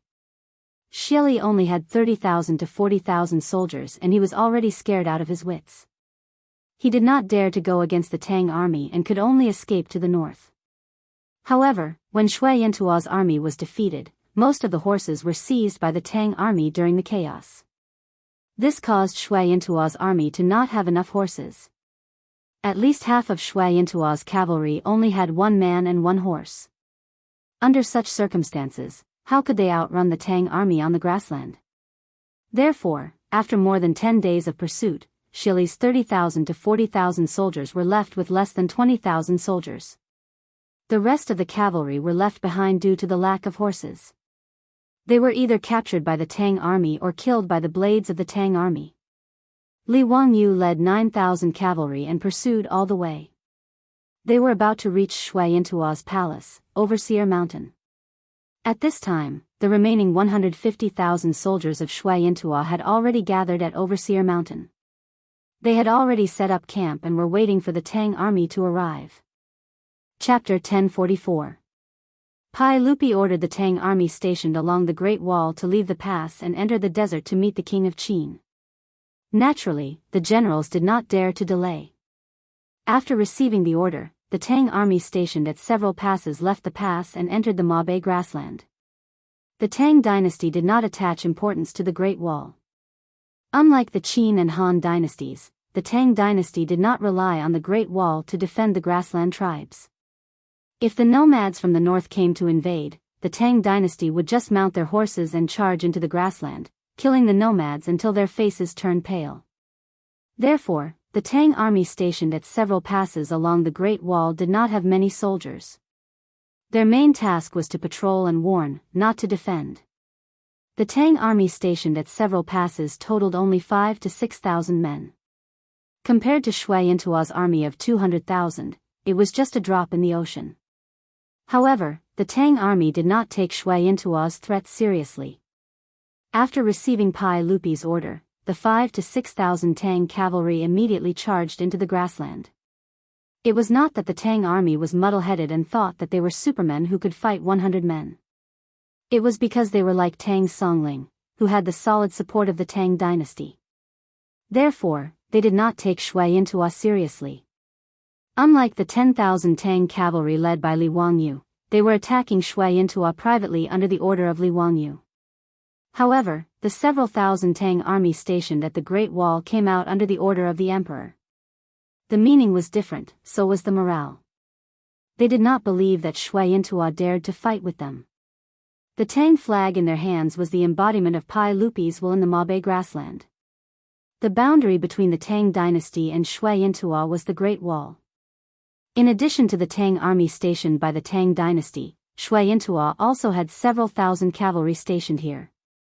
When the Tang army swarmed out of the pass, Shui Yintua's people were shocked. They quickly formed a formation to stop the Tang army from entering the grassland. However, the 5,000 to 6,000 Tang army did not care about the Shui Yintua cavalry stationed outside the Great Wall. They rode their horses directly into the grassland and headed north. Shui Yintuo's cavalry looked at each other, but they did not dare to wave their swords and spears at the Tang army. A few of Shui Yintuo's Kiliarchs discussed for a while and did not know how to deal with it. They could only lead their subordinates to catch up with the Tang army and follow behind them from a distance. At the same time, they sent someone to send a message and ask for countermeasures. The 5,000 to 6,000 Tang soldiers did not even bother to pay attention to Shui Yintuo's men who were following them. They just went north to look for King of Qin. However, they did not expect that a few days later, they would encounter the 1,000 men that Li Wangyu had ordered to escort the captives and spoils of war. After a brief communication, the two sides figured out what had happened. The Tang army that was ordered to come out of the pass to receive the King of Qin was surprised, happy, and envious. He was shocked because Qin Wang was so bold. With only 9,000 men, he dared to go straight to Overseer Mountain and cause trouble for Shui Yintuo's people. They were happy that they had the exact whereabouts of the Duke of Qin, Li Wangyu. At least they didn't have to wander around the grasslands. As for the envy, it was naturally because of the thousands of prisoners and the many spoils of war in front of him. As for the Shui Yintuo's cavalry that was following the Tang army from afar, they naturally saw this scene and were both shocked and angry. How could they not be angry when they saw that thousands of their fellow soldiers were captured by the Tang army? Moreover, the Tang army's purpose of escorting them south was self-evident. Naturally, they were preparing to escort them back to the Tang dynasty. How could these Shui Yintuo's cavalry let this happen? Now that things had come to this, even if these Shui Yintuo's cavalry were unwilling to have a conflict with the Tang army, they could not bear it anymore. If they really watched as the Tang army escorted their fellow soldiers back to the Tang dynasty, then they would not be able to stay in the North Desert grasslands anymore. They would definitely be beheaded by the furious barbarian Khan. Therefore, a small-scale battle broke out. Thousands of Tang army against the same number of Shui Yintuo's cavalry. The prosperity of the Tang dynasty first came from the strength of its military. In a situation of the same scale, the Tang army could be said to be invincible. Therefore, the outcome of this small-scale battle was self-evident. 2 hours later, the defeated Shui Yintuo's cavalry fled north, battered and exhausted, while the Tang army's troops heading south gained another few hundred captives. After defeating the Shui Yintuo's cavalry, they did not dare to delay any longer. After handing over the captive Shui Yintuo's cavalry to the Tang army's cavalry heading south, they galloped in the direction of the military governor mountain. These Tang army soldiers were ordered to come out of the mountain pass. No matter what, they had to meet up with Li Wangyu. Otherwise, they would not dare to return like this. When they heard that His Highness King of Qin only commanded 9,000 men and horses to head straight to the military governor mountain to challenge Shui Yintuo's army of 200,000, these Tang army soldiers felt a chill down their spines. They did not think that the King of Qin could win. Even if they had a few thousand men, compared to Shui Yintuo's army of 200,000, it was still a drop in the bucket. Now that they were heading straight to the military governor mountain, they might just be sending themselves to their deaths. However, even if the road ahead was bleak, these Tang army soldiers did not dare to turn their horses around and head south to return to the Great Wall. Whether it was because of Pai Lupi's order or because they wanted to rescue the King of Qin, they could only brace themselves and continue forward. As soldiers, even if there was a mountain of blades and a sea of flames in front of them, they had to give it a try. If they did not succeed, they would die trying. Li Wangyu, who was thousands of miles away, naturally did not know about this small battle that happened on the grassland. At this time, he had already led 9,000 men and horses to chase after the frightened Shili all the way to the military governor mountain. Only then did he stop his footsteps. The scouts in the army reported that Shui Yintuo's army's camp was located 20 miles ahead. According to the banners on the camp, it was certain that Shui Yintuo's barbarian Khan had personally set out to battle and was currently in that camp. Li Wangyu was not so arrogant as to directly go head-to-head with Shui Yintuo's army of 100,000. After ordering people to set up camp, he led Mituo and a group of silk pants up a small hill nearby, preparing to personally observe the situation of the enemy. However, when they climbed up the hill and used binoculars to look at Shui Yintuo's camp under the protection of his personal guards and troops, their faces became quite ugly. Even if Li Wangyu knew how stupid Shui Yintua's dismounted cavalry formation was and where its fatal weakness was, when he saw Shui Yintua's camp not far away, he could not help but feel his heart tighten. With an army of 100,000, its camp area stretched for several miles. As far as the eye could see, Shui Yintua's banners were fluttering in the wind and countless cavalry were galloping around the camp as a warning. In Shui Yintua's camp, there were even more people moving about and the neighing of horses could be heard incessantly. Even if Li Wangyo's psychological quality was not bad, when he saw this camp of 100,000 people, he still felt shocked. In fact, Li Wangyu was not unaware of what a camp of 100,000 soldiers looked like. The army he had led to the west previously had 150,000 people, which was not inferior to Shui Yintua's army in front of him at all, or even better. However, he had never looked at the camp of the Tang army from a high place. Being in the camp, he did not realize that looking at the camp of 100,000 soldiers would be so shocking. Cheng Chimo and the others also had ugly expressions at this moment. Chai Lingwu could not help but swallow his saliva. Zio, are we really going to throw a few thousand people to attack Shui Yintua's army? Shouldn't we reconsider? Mi Tua also quickly advised, Your Highness, you have already taught Shui Yintua's people a lesson. Why don't we immediately go south and return to the Tang dynasty? I think that if we travel light, Shui Yintua's army will not be able to catch up with us even if they want to. The group of foppish young masters also began to persuade him, and even Ague had the same attitude. Although he wanted to avenge the Huru tribe, it was simply crazy to use a few thousand people to attack 100,000 people. Li Wangyu was persuaded by the crowd, but his heart was beating like a drum. Could this battle really be won? F***ck, don't tell me you're talking nonsense in the history books.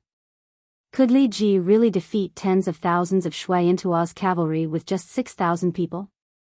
Li Wangyo's face could not help but turn pale. He felt that he had really made a fatal mistake. Chapter 1045. After seeing the camp that stretched for miles, Li Wangyu suddenly realized that he seemed to have made a big mistake, which was to ignore the numerical advantage of Shui Yintua's army.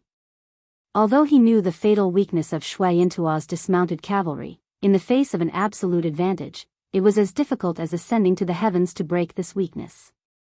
The barbarian Khan had hundreds of thousands of troops. It was impossible for him to send all of his troops to fight him.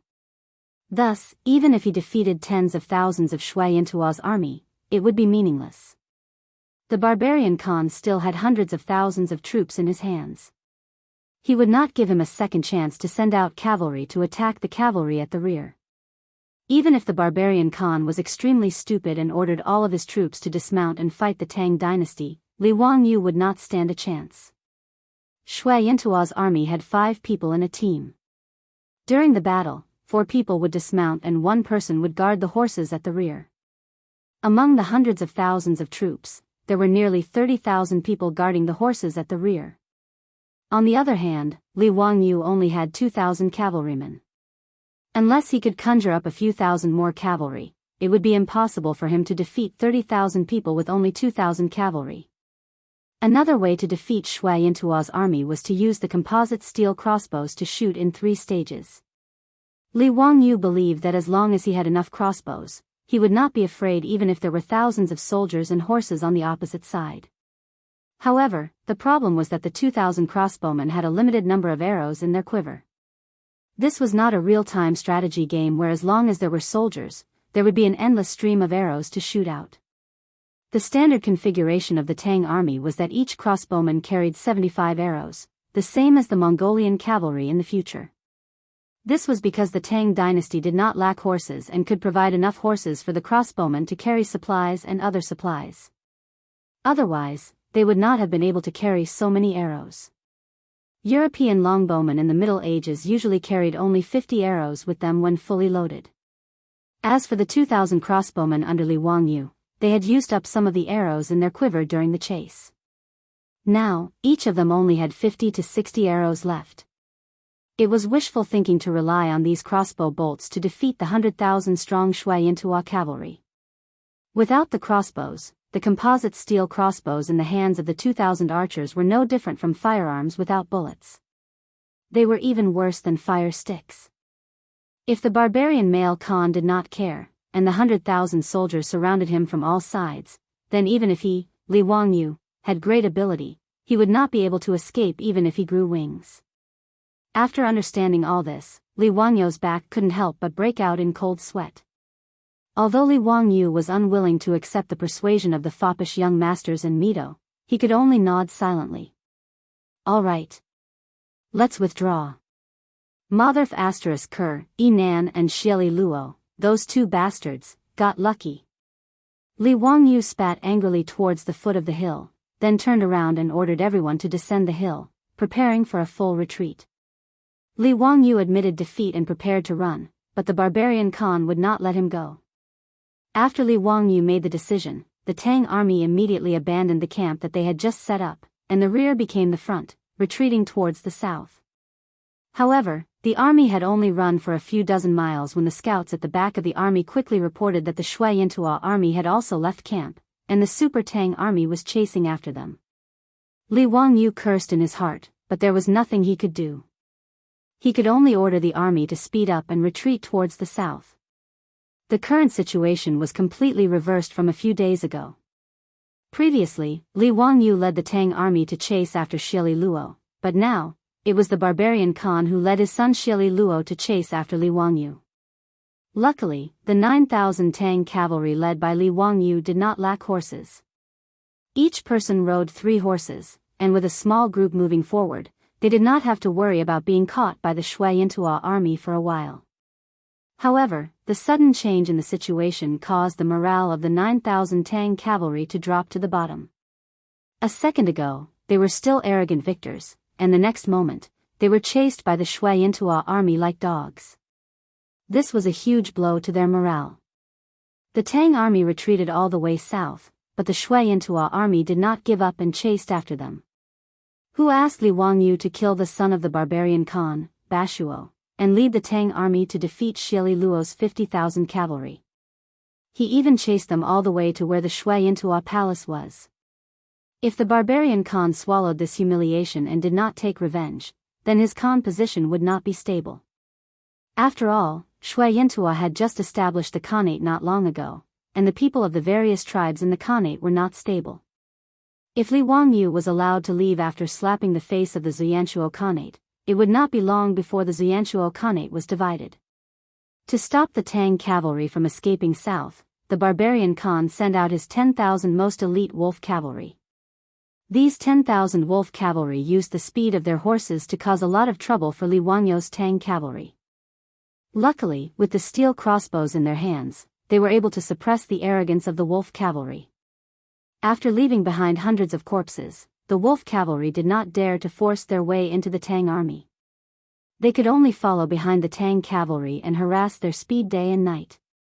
Facing this, the Tang army could not help but feel bitter. However, as their horses were not as fast as the enemy, they could not chase them away. Li Wangyu did not have any good ideas and could only ignore them. Just like this, one chased and one fled, and 10 days passed in a flash.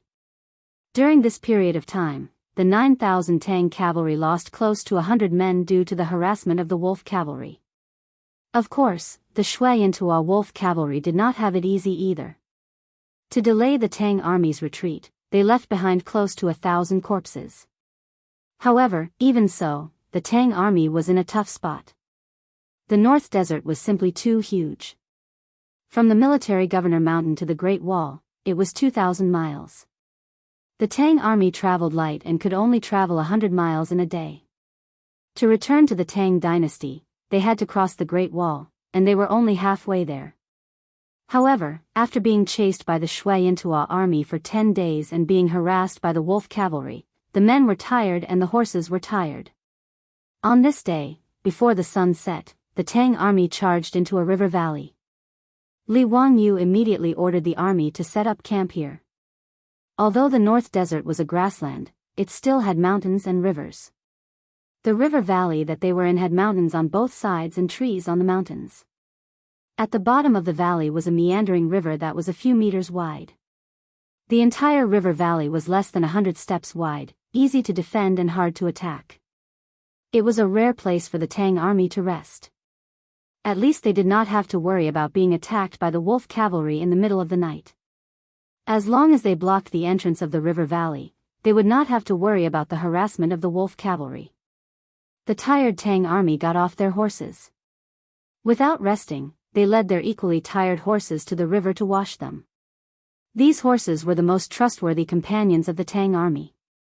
Therefore, taking care of the horses was the most important task of every Tang army. After Li Wangyu and the wastrels handed their horses over to their personal guards to take care of, they didn't stay idle. They led a few of their personal guards up the hill and prepared to observe the situation of the enemy. Looking at the wolf cavalry army that had set up camp a few miles away, Li Wangyu could not help but curse in his heart. Fang Yi immediately cursed out, "Damn bastards, these damn wolf riders are really like ghosts that won't go away. Zio, what should we do now? If we continue to run like this, our horses might not be able to last much longer. I'm afraid we won't be able to outrun those wolf cubs that grew up on the grassland." Li Wangyu nodded silently.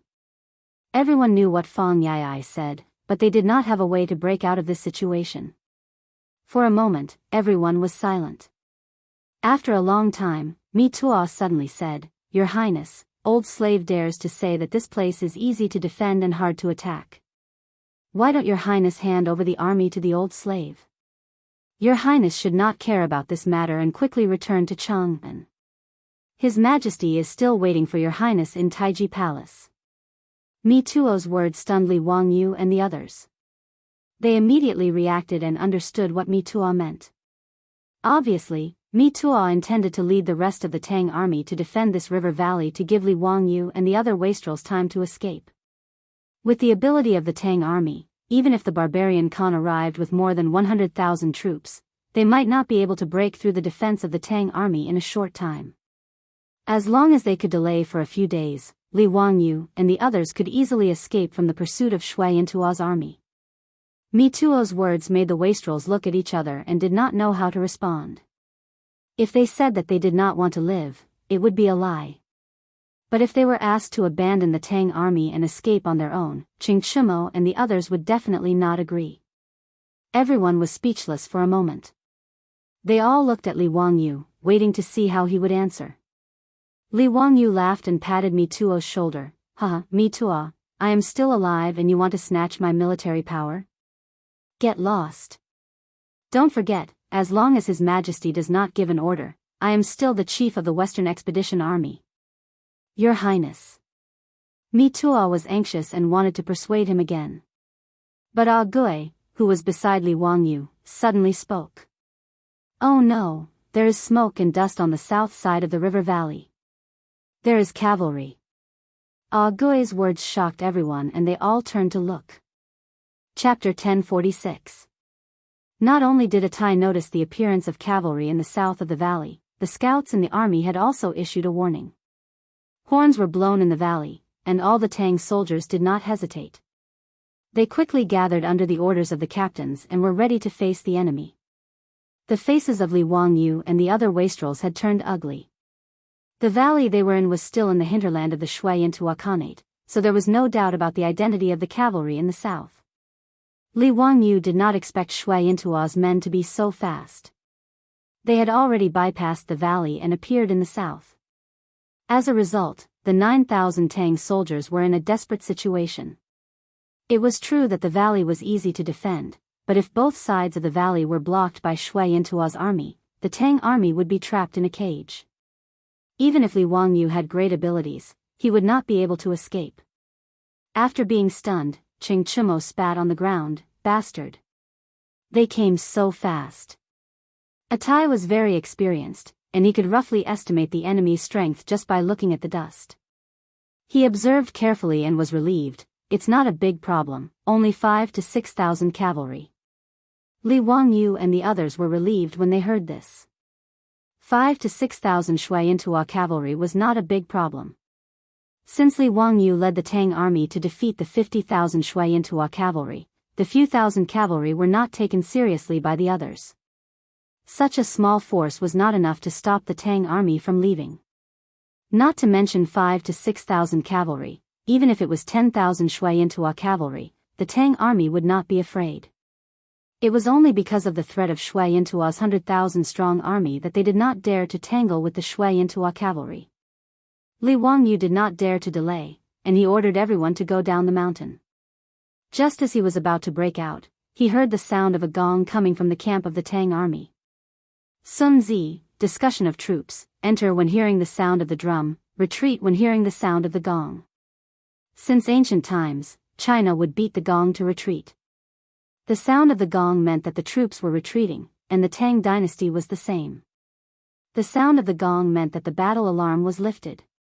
Li Wangyu and the debauches couldn't help but be stupefied. Could it be that the cavalry that appeared at the southern end of the valley wasn't Shui Yintua's men, but an ally? However, why would there be allies in Shui Yintua's territory? No one dared to tarry and hurriedly descended the mountain. Only when they arrived at the valley did they find out the reason. It turned out that the cavalry that appeared at the southern end of the valley was the Tang army that was ordered by Pai Lupi to go out of the Great Wall and enter the northern desert grassland to support Li Wangyu. They went all the way north, but happened to encounter the Tang army going south in this valley. After the scouts ascertained their identities, they sent back a message and removed the battle alarm of the Tang army. When the 5,000 to 6,000 Tang cavalry that had come to support met up with the Tang army led by Li Wangyu, it naturally caused waves of cheers. Although the threat of Shui Yintua's army had not been eliminated, to be able to receive reinforcements at this time was a good thing to boost the morale of the army. When Li Wangyu went down to the valley, the 5,000 to 6,000 Tang cavalry had already entered the valley. The valley was bustling with joy. A few Tang cavalry officers that were ordered to come to support immediately knelt down on one knee when they saw Li Wangyu and greeted him. "I am Shueli, the Zhaowu commandant of Zhichong Mansion in Daizhou of Hedong Province. I am following His Majesty's order to come out of seclusion to support His Highness Duke of Qin. Greetings to His Majesty. I am Zhenwei commandant of Zhichong Mansion in Shizhou of Hedong Province." Li Wangyu was in a good mood and hurriedly went forward to help the young commandants up. I was just worried that I didn't have enough troops. You all appeared just in time. Don't be so polite, please rise.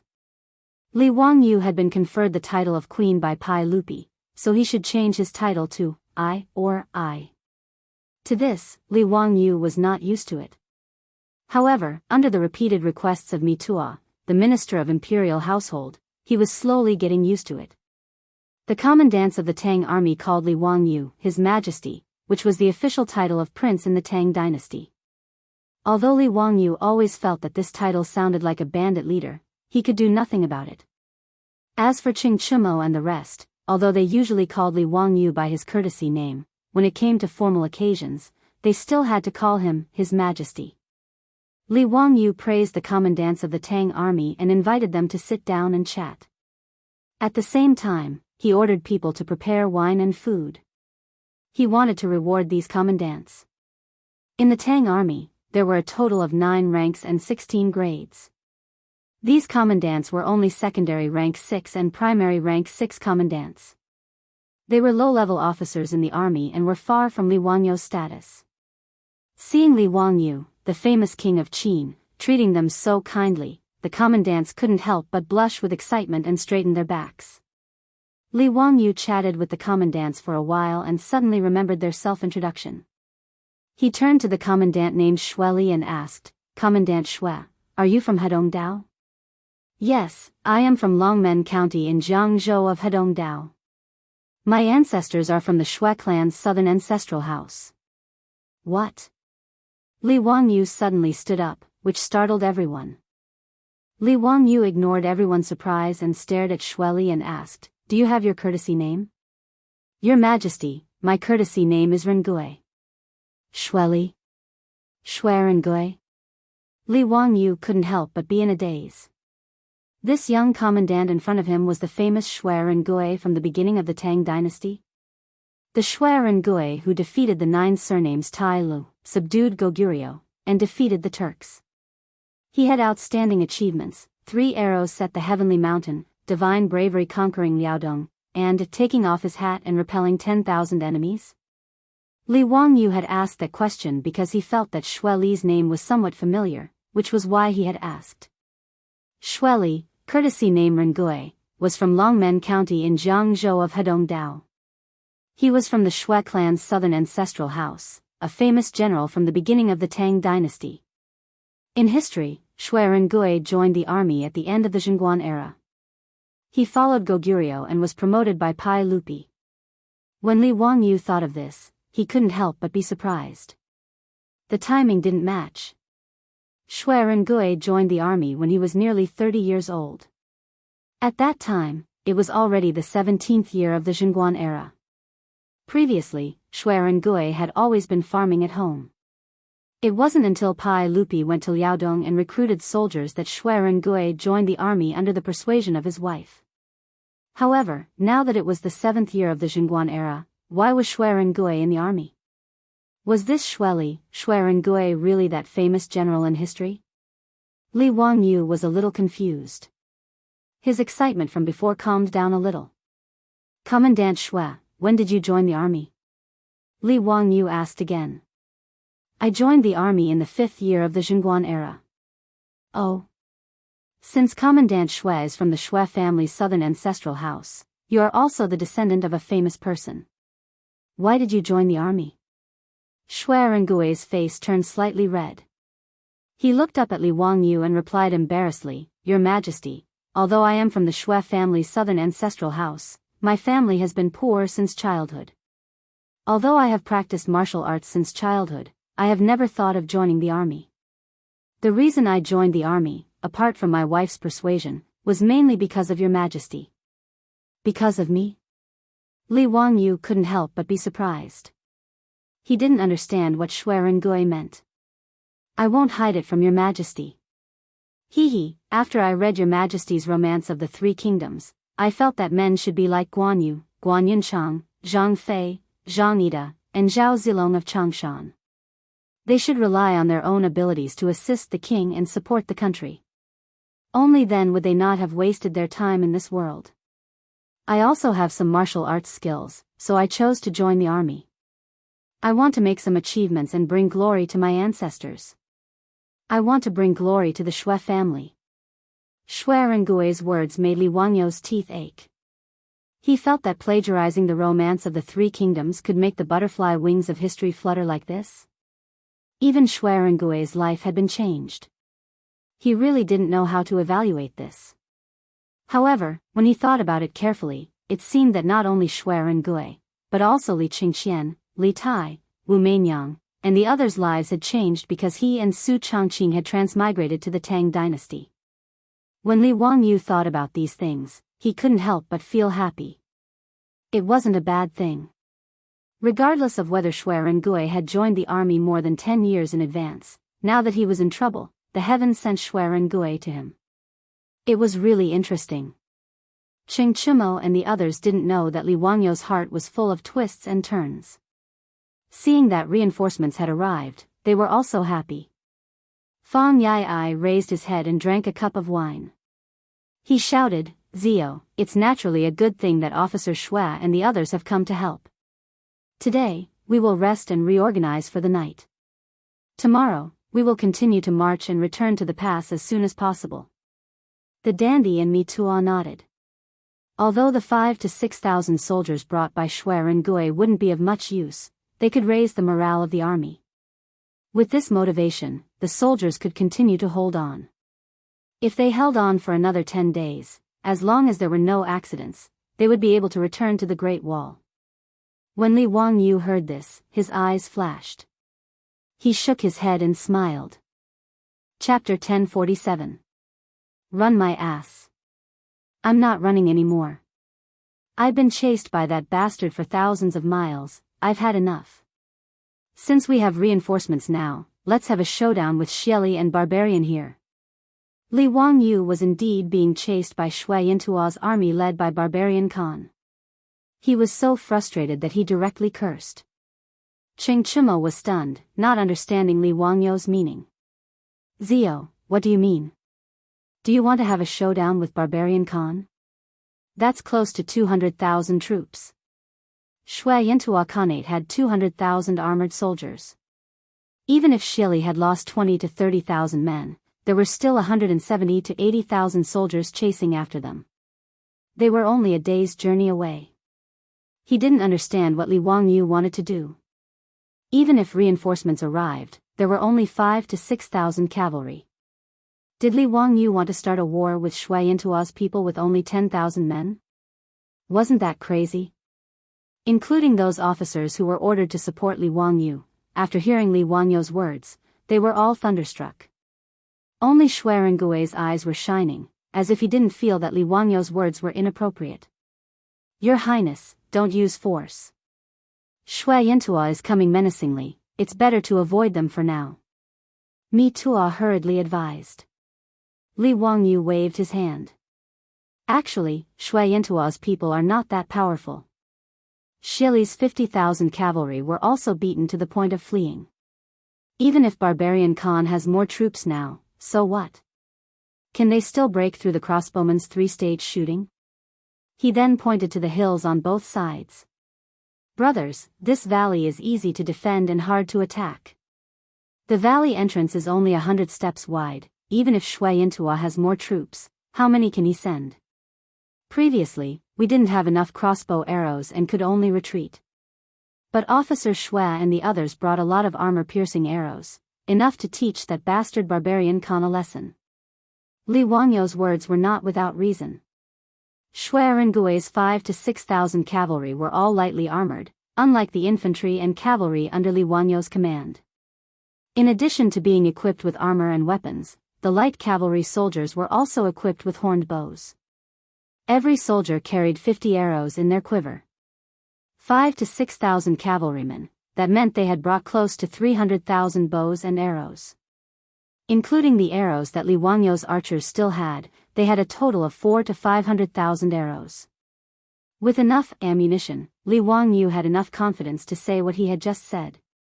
His explanation made Qing Chumo and the others' eyes light up, feeling that it was reasonable. The power of the Atlas crossbow, as well as the 3-stage shooting method that Li Wangyu came up with, had already proven its valiant lethality.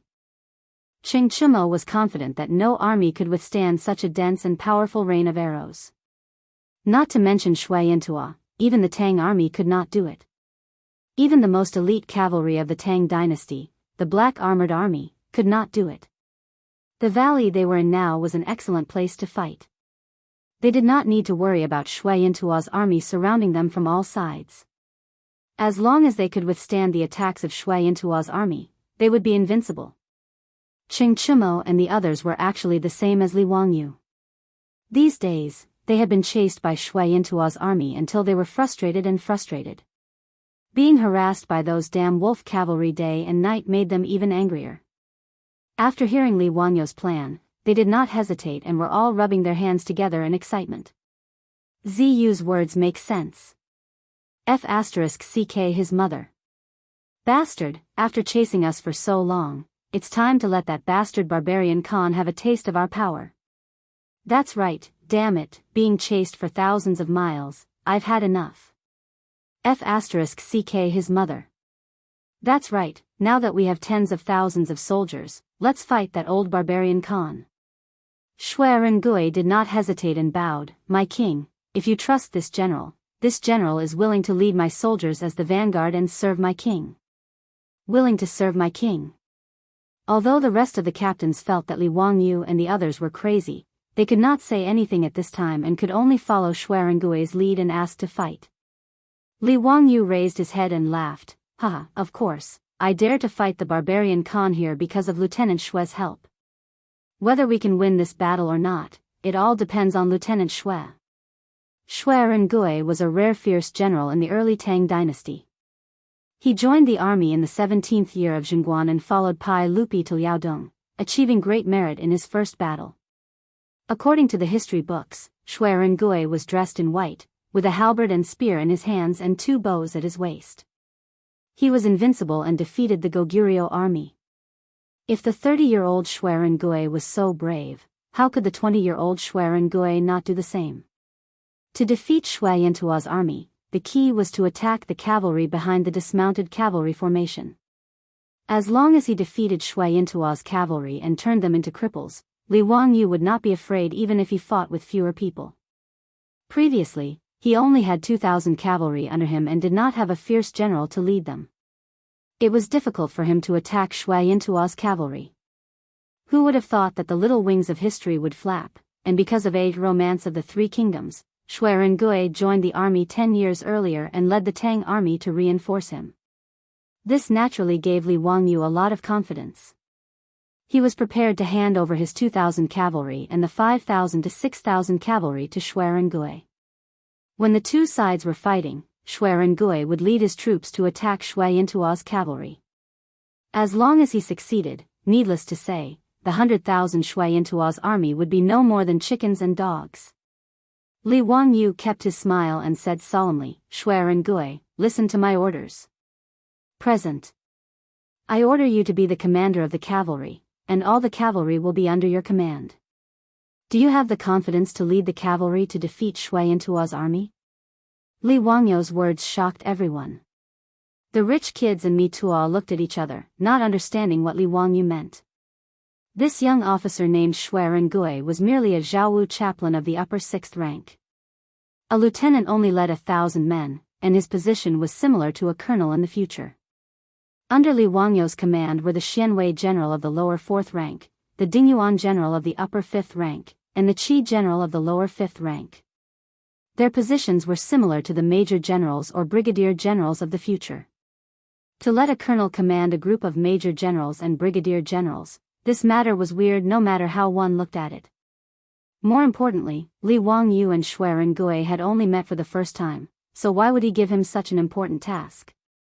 To hand over all 6,000 to 7,000 horse soldiers to a 20-year-old lieutenant commander? The rich kids naturally did not know about Shui Rengui's outstanding military achievements in history, and they did not understand why Li Wangyu valued this young lieutenant so much.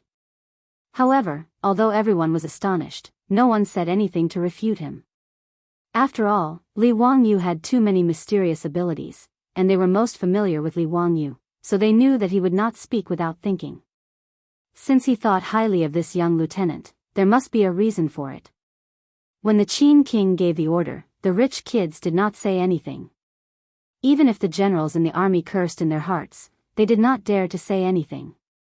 Shui Rengui was also surprised, as he did not expect the Qin king to give him such a heavy task. He opened his mouth, wanting to refuse, but in the end, the ambition in his heart made him hold his head high and punch his chest heavily. This general obeys. If I do not win, this general will bring my head to see the king. Huh, what do I want your head for? I want the heads of the barbarian man and Shili Fu. Li Wangyu was in a good mood, and he patted Shui Rengui's shoulder with a smile. All the soldiers in the army congratulated Shui Rengui, which made Shui Rengui's face turn red. Obviously, he was very excited about Li Wangyu's important task. After everyone chatted and laughed, Li Wangyu called everyone to sit down again, and they began to discuss the matters of the war. Chapter 1048. In Shui Yintuo's camp, the barbarian Khan held a golden cup and sat on the Khan's seat. A few young and beautiful women served him carefully. He drank the wine in the cup and looked at Shili Fu. Is the news true? The Tang army has no reason to continue running? They are staying in that valley? Shili Fu's face was ferocious.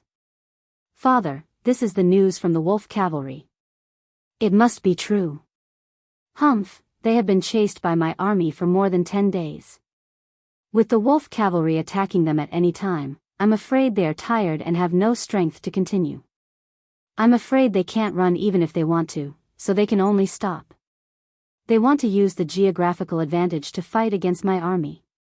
The barbarian Khan looked up and laughed. What a joke. They are only thousands of men. So what if they have the geographical advantage? When father arrives with the army tomorrow, I will crush them into powder. To vent my anger. Father, I'm afraid that the Qin king is as timid as a mouse and purposely let the Tang army stay behind to delay the attack so that he can take the opportunity to escape.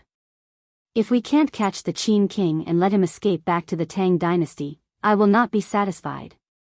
The barbarian Khan's eyes flashed and he nodded slightly. Yes, that's most likely the case. But even if we can't catch the Qin king, those Tang army must be annihilated in the northern desert grassland. None of them can escape.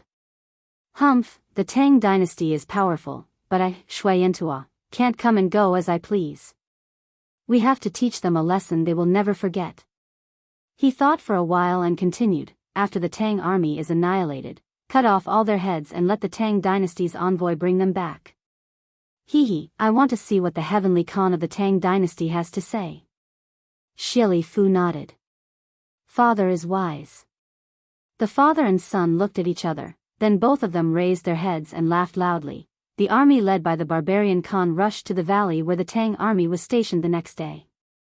They set up camp outside the valley and surrounded the entrance of the valley. Shui Yantua's army rested for a day. On the morning of the third day, they beat the war drums. Hundreds of thousands of soldiers of Shui Yantua's army, clad in armor and carrying blades, lined up in neat rows as they poured out of the camp. The black mass of people densely covered the grassland outside the valley. Their momentum was astonishing, and a murderous aura filled the air. Even the soaring eagles in the sky seemed to be shocked by this soaring momentum, and did not dare to approach the battlefield at all. The Tang army was naturally prepared. Following the beating of the war drums, they swarmed out and blocked the narrow entrance to the valley. There were still 2,000 jumping soldiers holding shields at the front of the battle formation. Behind them were 1,000 Imo sabers wearing Mingguang armor and wielding Imo sabers. Behind them were 2,000 archers. What was different from before was that there were nearly 100 arrows piled up in front of each archer.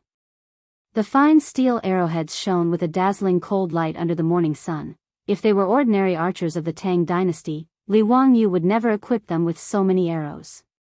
The reason was simple. No archer could draw the bowstring more than 100 times. For the ordinary bows of the Tang dynasty, even if it was a one-pickle bow, the soldiers could only draw the bowstring 20 to 30 times in a row before their arms were almost exhausted, and it was impossible for them to continue drawing the bowstring. This was the limitation of the human body's physiological structure. No matter how brave and reasonable a general was, he would not be that strong. One of the reasons why firearms would replace bows was because firearms would replace bows. However, the composite crossbow that Li Wangyu had designed was designed with Yan Liben's help. In order to save energy and satisfy the needs of a small body like himself, Li Wangyu had designed a booster for the composite crossbow. With the booster to help him draw the bowstring, it would naturally save energy. Moreover, in order to prevent the archers from exhausting their strength, Li Wangyu also gathered the auxiliary soldiers in the army.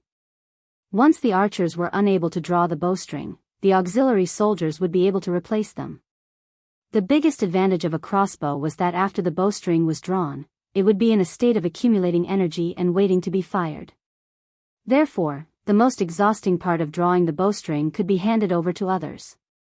2,000 archers, 4 to 500,000 arrows, this was where Li Wangyu's confidence in winning lied. The strength of the Tang army archers was something that Xie Luo had suffered a lot. This was something that Shui Yantua's men were naturally clear about. Hence, to counter the archers of the Tang army, the barbarian man Khan thought of many ways. The barbarian man Khan had 160 to 170,000 troops in his hands. Apart from the auxiliary soldiers and the soldiers guarding the horses, the number of troops he could throw in was 100,000, 10 times that of the Tang army. Hence, just the vanguard forces alone, the barbarian man Khan sent out 30,000 troops at once. However, the entrance of the valley that the Tang army was defending was only 100 steps wide. A single line of soldiers could at most line up to 1,000 men. Hence, even if Shui Yantua had 30,000 men at the front, he could only send 5,000 men into the battlefield in batches. In the hands of these vanguard soldiers were pretty much all the shields of the Shui Yantua army. Their goal was obvious, which was to defend against the arrows of the Tang army. To prevent the vanguard forces from collapsing like the previous time and charging into the middle troops, the barbarian man Khan sent out all the 10,000 wolf cavalry to act as military judges to supervise the orders. Anyone who retreated or ran would be killed without mercy. In the eyes of the barbarian man Khan and Xie Luo, even if the 30,000 vanguard forces died, as long as the Tang army could fight to the death, it would be a victory. Under the beating of Shui Yintuo's war drums, the 30,000 vanguard troops started to move. Like a flood, they pressed towards the entrance of the valley that the Tang army was defending. The 30,000 vanguard troops, 5,000 men in a group, 100 meters apart in the middle, there were hundreds of wolf cavalry holding sharp blades patrolling on their horses. The moment Shui Yintuo's cavalry wanted to retreat, the weapons in the hands of the wolf cavalry would mercilessly slash at them. Under such strict orders, the Shui Yintuo soldiers knew that they had no way to retreat and could only fight to the death against the Tang army. After all, based on Shui Yintuo's military law, if they died on the battlefield, their families could still receive compensation. Although it was not much, it was enough for their families to rely on. And if they were killed by the wolf cavalry, not only would they not receive compensation, they would also be labeled as cowards, making their families unable to raise their heads in the tribe. It was also because of this that when Shui Yintuo's vanguard troops pressed forward, that kind of fearless momentum was noticed by Li Wangyu and the other wastrels on the watchtower carriage behind the Tang army. Ziyu, this is not good. Shui Yintuo's wolf cubs, why do they look like they have been injected with wolf blood? Fang Yayai could not help but feel nervous. Ching Chimo held the binoculars and looked for a while before replying, look at the wolf cavalry behind Shui Yintuo's men. I'm afraid that the barbarian man Khan gave a death order to prevent Shui Yintuo's soldiers from retreating. Damn it, they are going to fight to the death. Ziyu, looks like after you killed Kishuo, the barbarian man hates you to the bone. Li Wangyu also smiled bitterly, knowing that Ching Chimo was right. Now it was too late to say anything.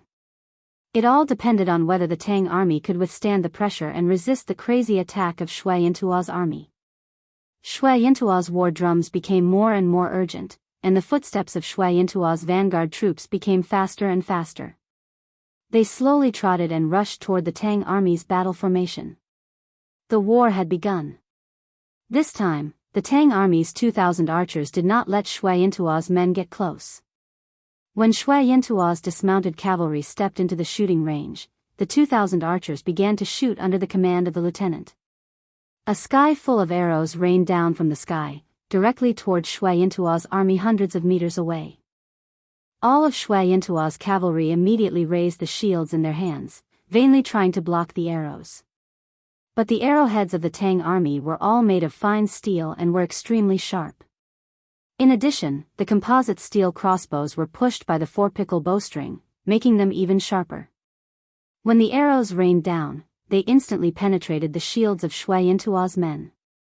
They penetrated the shields, cut through the armor, and pierced through the human body. Author's note, being nagged every day, this old man is ashamed. But this book is about to end, please bear with it for a while. Chapter 1049.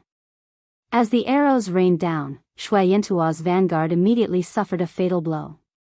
Just one round of arrows took away the lives of hundreds of soldiers, and the number of injured was uncountable. Miserable cries and blood splattered everywhere, and it was comparable to the Azura hell. If it was in the past, the remaining soldiers would have been defeated by such a heavy blow. The casualty ratio was almost more than 10%. But the formation of Shui Yintuo's soldiers, after a moment of chaos, continued to raise their shields and charge forward under the scolding of the centurions and chiliarchs. They knew that the shields in their hands could not block the arrows of the Tang army. Perhaps the next person to be hit by the arrows would be themselves. The first wave of 5,000 soldiers could not retreat, and they did not dare to retreat. Forward was death, and backward was also death. Only by risking their lives, they might be able to break through the defense of the Tang army. This was the only thought in the minds of Shui Yintuo's vanguard. Since they were chosen to be the vanguard and lead the charge, their fate had been determined. The composite arrows of the Tang dynasty could shoot a distance of 400 steps. It would take at least a minute to put on armor and run this distance of 400 meters. And within a minute, the 2,000 archers of the Tang army had already shot 3 rounds of arrows, shooting out nearly 6,000 arrows. Before the first wave of 5,000 soldiers of Shui Yintuo's vanguard could reach the front of the Tang army, they had already been shot by the arrows. The path of the charge was full of corpses, and blood had already soaked the grassland. Presumably, this grassland would grow abnormally dense in the coming year, when the remaining soldiers of Shui Yintua were within 100 meters, the arrows that filled the sky suddenly disappeared. It was not that the archers of the Tang army were merciful, but the second wave of 5,000 soldiers of Shui Yintua's vanguard had started to charge again. Under the command of the lieutenant, they gave up on the remaining soldiers, adjusted the angle of the Atlas crossbows in their hands, and started to shoot arrows of death at the charging enemy. The battle formation of the Tang army also moved at this time. At the front of the battle formation, the jumping soldiers holding shields to defend against the enemy's arrows suddenly retreated, and 1,000 Mo swordsmen wearing heavy Mingguang armor stepped forward and stood at the front. In the Tang army, those who could be chosen as the Mo saber wielders were all strong and healthy people. To be able to wear the thick and heavy Mingguang armor and wield a Mo sword that was 9 feet long and weighed 15 kilograms, one would definitely not be able to do it without extraordinary arm strength and strength. These 1,000 Mo swordsmen stood at the front of the formation like unmoving reefs since ancient times, ready to face the assault of the tide at any moment. As Shui Yintua's soldiers got closer and closer, the commander of the Mo sabers shouted out an order. 1,000 Mo sabers that were shining with cold light were raised high up in the air. Then, they slashed down as fast as lightning. The light of the blade flashed, and everything under its edge was crushed into powder. Under the Mo blade, be it the shields in the hands of the Shui Yintua soldiers or the armor on their bodies, they were no different from paper. With a single slash of the saber, it was cut into 2 halves. As for the flesh and blood of Shui Yintua's soldiers, there was no need to talk about it.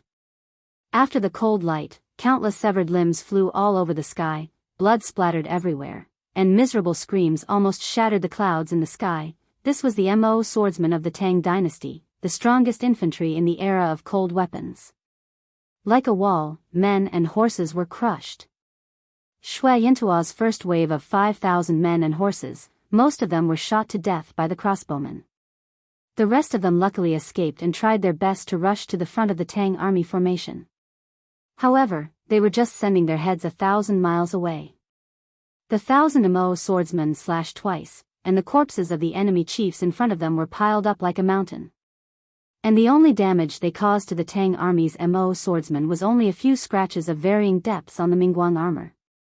This scene also fell into the eyes of the barbarian Khan and his son Xieli Mi. Even though he was a hero of the grassland, the barbarian Khan's eyelids couldn't help but tremble a few times. Xieli Mi's back was soaked with sweat. They naturally knew about the bravery of the Tang army, but witnessing it with their own eyes gave them a different feeling.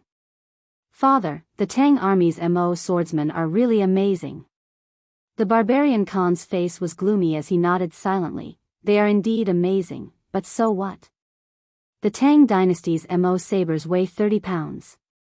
How many times can these Mo swordsmen slash? When they are exhausted, it will be the time of the Tang army's destruction. Father is wise. It was obvious that this father and son pair did not place the lives of Shui Yintua's soldiers in their eyes. To use tens of thousands of people to exhaust the Tang army would be a victory. As for how many people would die, the barbarian Khan did not care at all. The barbarian Khan's calculations were not wrong at all. Even a well-trained and carefully selected Mo swordsman would not be able to wield a Mo sword that weighed 30 jin without limit. There was a limit to one's strength, and this was a law of nature that could not be broken. Once the Mo swordsmen were exhausted, it would be tough for them to maintain the Tang army's defensive line. With such a plan in mind, the barbarian Khan sent the wolf cavalry out to supervise the military order, chasing Shui Yintua's soldiers to their deaths one by one, pushing them into the meat grinder to exhaust the strength of the Tang army. After all, Shui Yintua's army had 100,000 people. Even if the Tang army killed 30 to 40,000, so what? Furthermore, with thousands of Tang soldiers, no matter how valiant they were, how many people could they truly kill? Just as the barbarian Khan had predicted, Shui Yintua's front army of 30,000 people was formed into groups of 5,000 people. Like moths to a flame, they charged towards the Tang army. 2 waves of Shui Yintua's army had already been buried in the grassland. The Mo swordsmen were getting more and more dismembered. Even the strong Mo swordsmen started to suffer casualties under the desperate attacks of Shui Yintua's soldiers. On the carriage, Li Wangyu and the other rich kids looked at each other and nodded silently. Whether their plan would succeed or not depended on this. Li Wangyu signaled to Niu Wu, who immediately took off his robe. His upper body was bare, and his muscles bulged like fists, shining under the sunlight.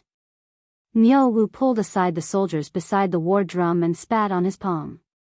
Then, he grabbed the drumstick and hit it with force.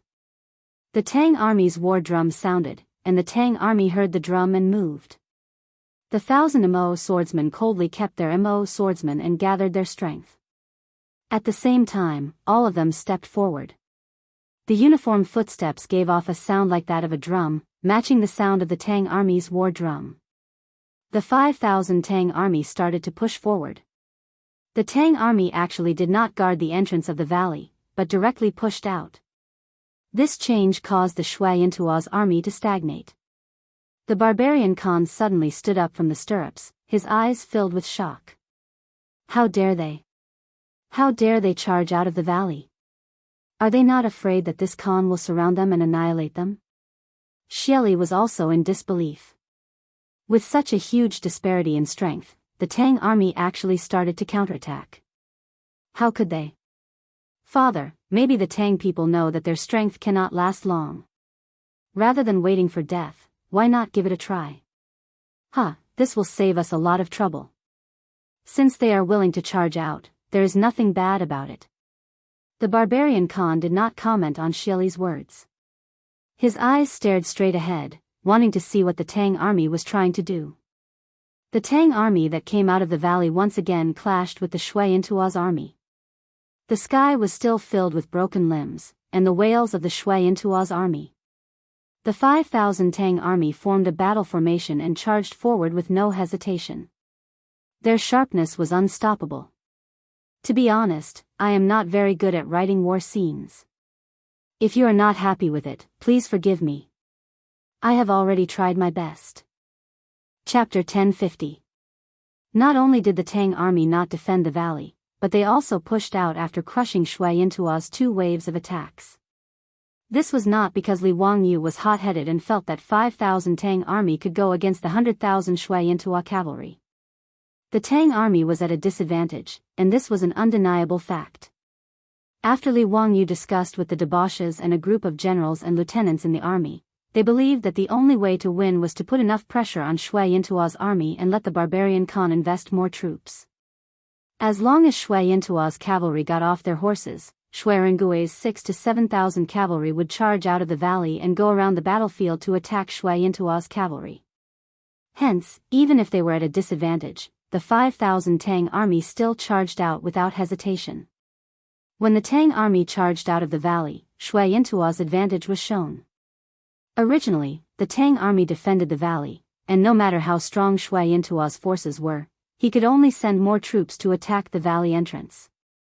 After the Tang army took the initiative to attack, how could Khan let go of such a good chance? He waved his hand and Shui Intua's main force finally moved out.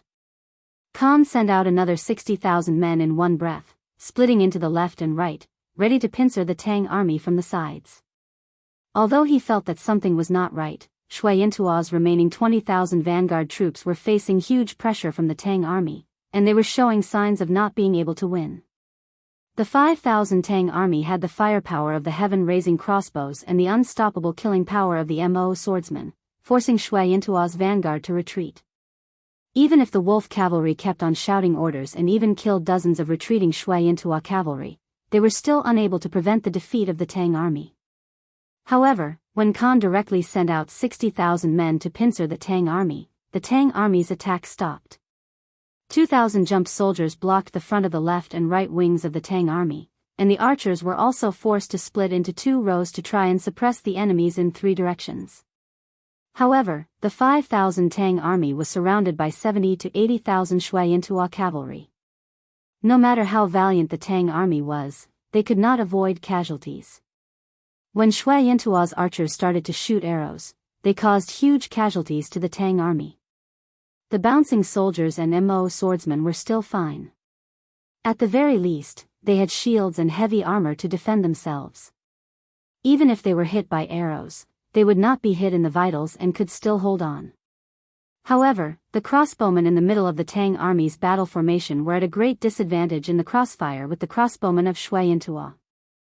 Even though the composite steel crossbows in their hands were far superior to Shui Intua's bow and arrows, the numerical disadvantage determined the number of arrows that both sides could fire. Furthermore, as archers, they were not equipped with shields. Even the armor they wore was only light armor. As the arrows rained down on the Tang army, the casualties of the archers began to increase. Li Wangyo's eyes almost popped out of their sockets as he watched the hundreds of archers fall to the ground. He gripped the wooden railing so hard that his knuckles turned white. The possible casualties of the Tang army had actually been predicted by him and the other foppish sons, as well as the officers and soldiers in the army, and they were mentally prepared. However, when the scene really appeared in front of his eyes, Li Wangyu still could not accept it.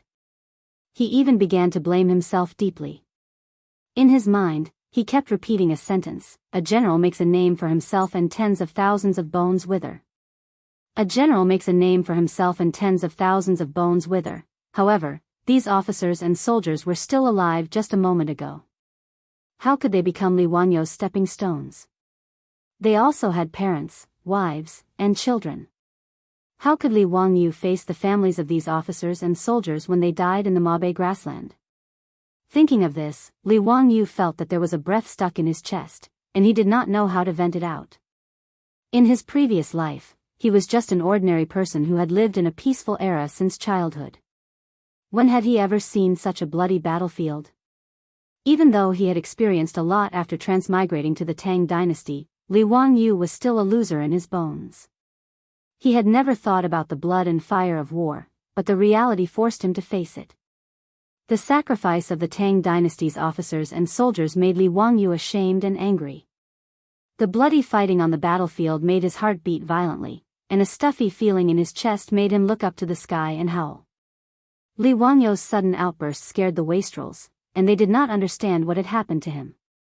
In the next moment, Li Wangyu's actions stunned everyone. As the Tang army's commander-in-chief, this guy actually ran straight down the observation tower carriage, mounted his warhorse, and grabbed a long spear from the hands of the troops next to him. Then, Li Wangyu urged his horse to go to Shui Rengui's side and stared at the battlefield outside the valley without saying a word. Ching Chumo and the others were stunned for a long time before they ran over. Zio, what are you doing? Zio, don't make trouble. Come back quickly. Miao Wu was so scared that his face turned pale. He reached out and grabbed Li Wangyu's reins. Lang Jun, what are you doing? Don't scare me. Mi Tuo was so shocked that he screamed, Your Highness, what are you doing? Come back quickly. Shui Rengui and the Tang cavalry were also stunned by Li Wangyu's actions. After a long time, Shui Rengui on the horse cupped his fist and saluted Li Wangyu. Your Majesty, what do you mean by this? Li Wangyu did not even bat an eyelid at their questions. He just held the long spear in his hand and said coldly, I will follow you to charge and kill the enemy. When Mi Tuo heard his words, he almost fainted from fright. Everyone in the world knew that the king of Qin had no strength to truss a chicken. In terms of intelligence, no one could compare to the king of Qin. But in terms of battle formation and martial arts, this guy was simply trash. If he followed the Ma army to charge, Pai Lupi would skin everyone alive if something happened to him. Swords and spears had no eyes on the battlefield. No matter who went to the battlefield, his head was hanging on his belt and could be lost at any time. As long as Mi Tuo was not crazy, he would not dare to let Li Wangyu, the king of Qin of the Tang dynasty, go to the battlefield. At this time, Mi Tuo did not care about seniority. He jumped in front of Li Wangyu's horse and reached out with Miao Wu to hold the reins of Li Wangyu's horse. He did not dare to let go no matter what. Your Highness, old slave begs you, please don't. His Majesty has already ordered old slave to ensure your Highness's safety and not to take risks. Your Highness, for the sake of old slave's old bones, please don't make it difficult for old slave. Mi Tuo begged with tears and snot running down his face. He looked so pitiful that anyone who saw him would cry. But Li Wangyu was holding back his anger at this time. How could he listen to Mi Tuo's words? He stared at Mito expressionlessly and spat out 2 words coldly, "Let go." "Your Highness, please don't." "Your Highness." Mito still wanted to persuade, but Li Wangyu did not want to listen to him. He impatiently waved to the troops next to him, signaling them to drag Mito away. These Lai-hot troops were also afraid. They did not know whether they should listen to their Lang Jun or not. For a moment, they could not help but turn to look at Niu Wu. Niu Wu had been with Li Wangyu for the longest time, so he knew Li Wangyu the most. He hesitated for a moment, then nodded to his subordinates, signaling them to do as he said. After Mito was dragged away by the Lai-hot troops, Niu Wu did not hesitate. He also jumped on a horse and urged it to go to Li Wangyu's side. The Lai-hot troops also got on their horses and tightly surrounded Li Wangyu in the middle. These Lai-hot troops were originally imperial guards. They were not tired of fighting on the battlefield. In fact, they were even eager to have a try. They did not want to retire. Instead, they joined Li Wangyu and became Lai-hot troops. Of course, they were ambitious. The Tang dynasty valued military achievements the most. If they were in the army, they would only be ordinary sergeants or colonels. It would be very difficult for them to climb up the ranks. Just like in the government office, a government servant was a government servant. It was impossible for them to become an internal official. However, if they joined the army, not only would they be paid well, but they would also have more opportunities to become outstanding. For example, if they followed their Lang Jun to fight on the battlefield, as long as they made a contribution, they would be able to return to the army and become a captain. It would be a great honor to their ancestors. After all, even if it was the lowest rank of a captain, it would still be a rank above the 9th rank. It was a true military official of the Tang dynasty. Therefore, when Li Wangyu wanted to fight on the battlefield, these troops were very excited. They all rubbed their hands together. After Shui Rengui was appointed as the commander of the cavalry by Li Wangyu, he was originally in high spirits. He was ready to show off his skills in front of the king of Qin. In the end, Li Wangyu's actions caused him to be at a loss of what to do. "Everyone, don't worry. This old man has finished preparing, but it will take some time. As long as you don't mind the slow pace, you can wait for a few more days." Chapter 1051.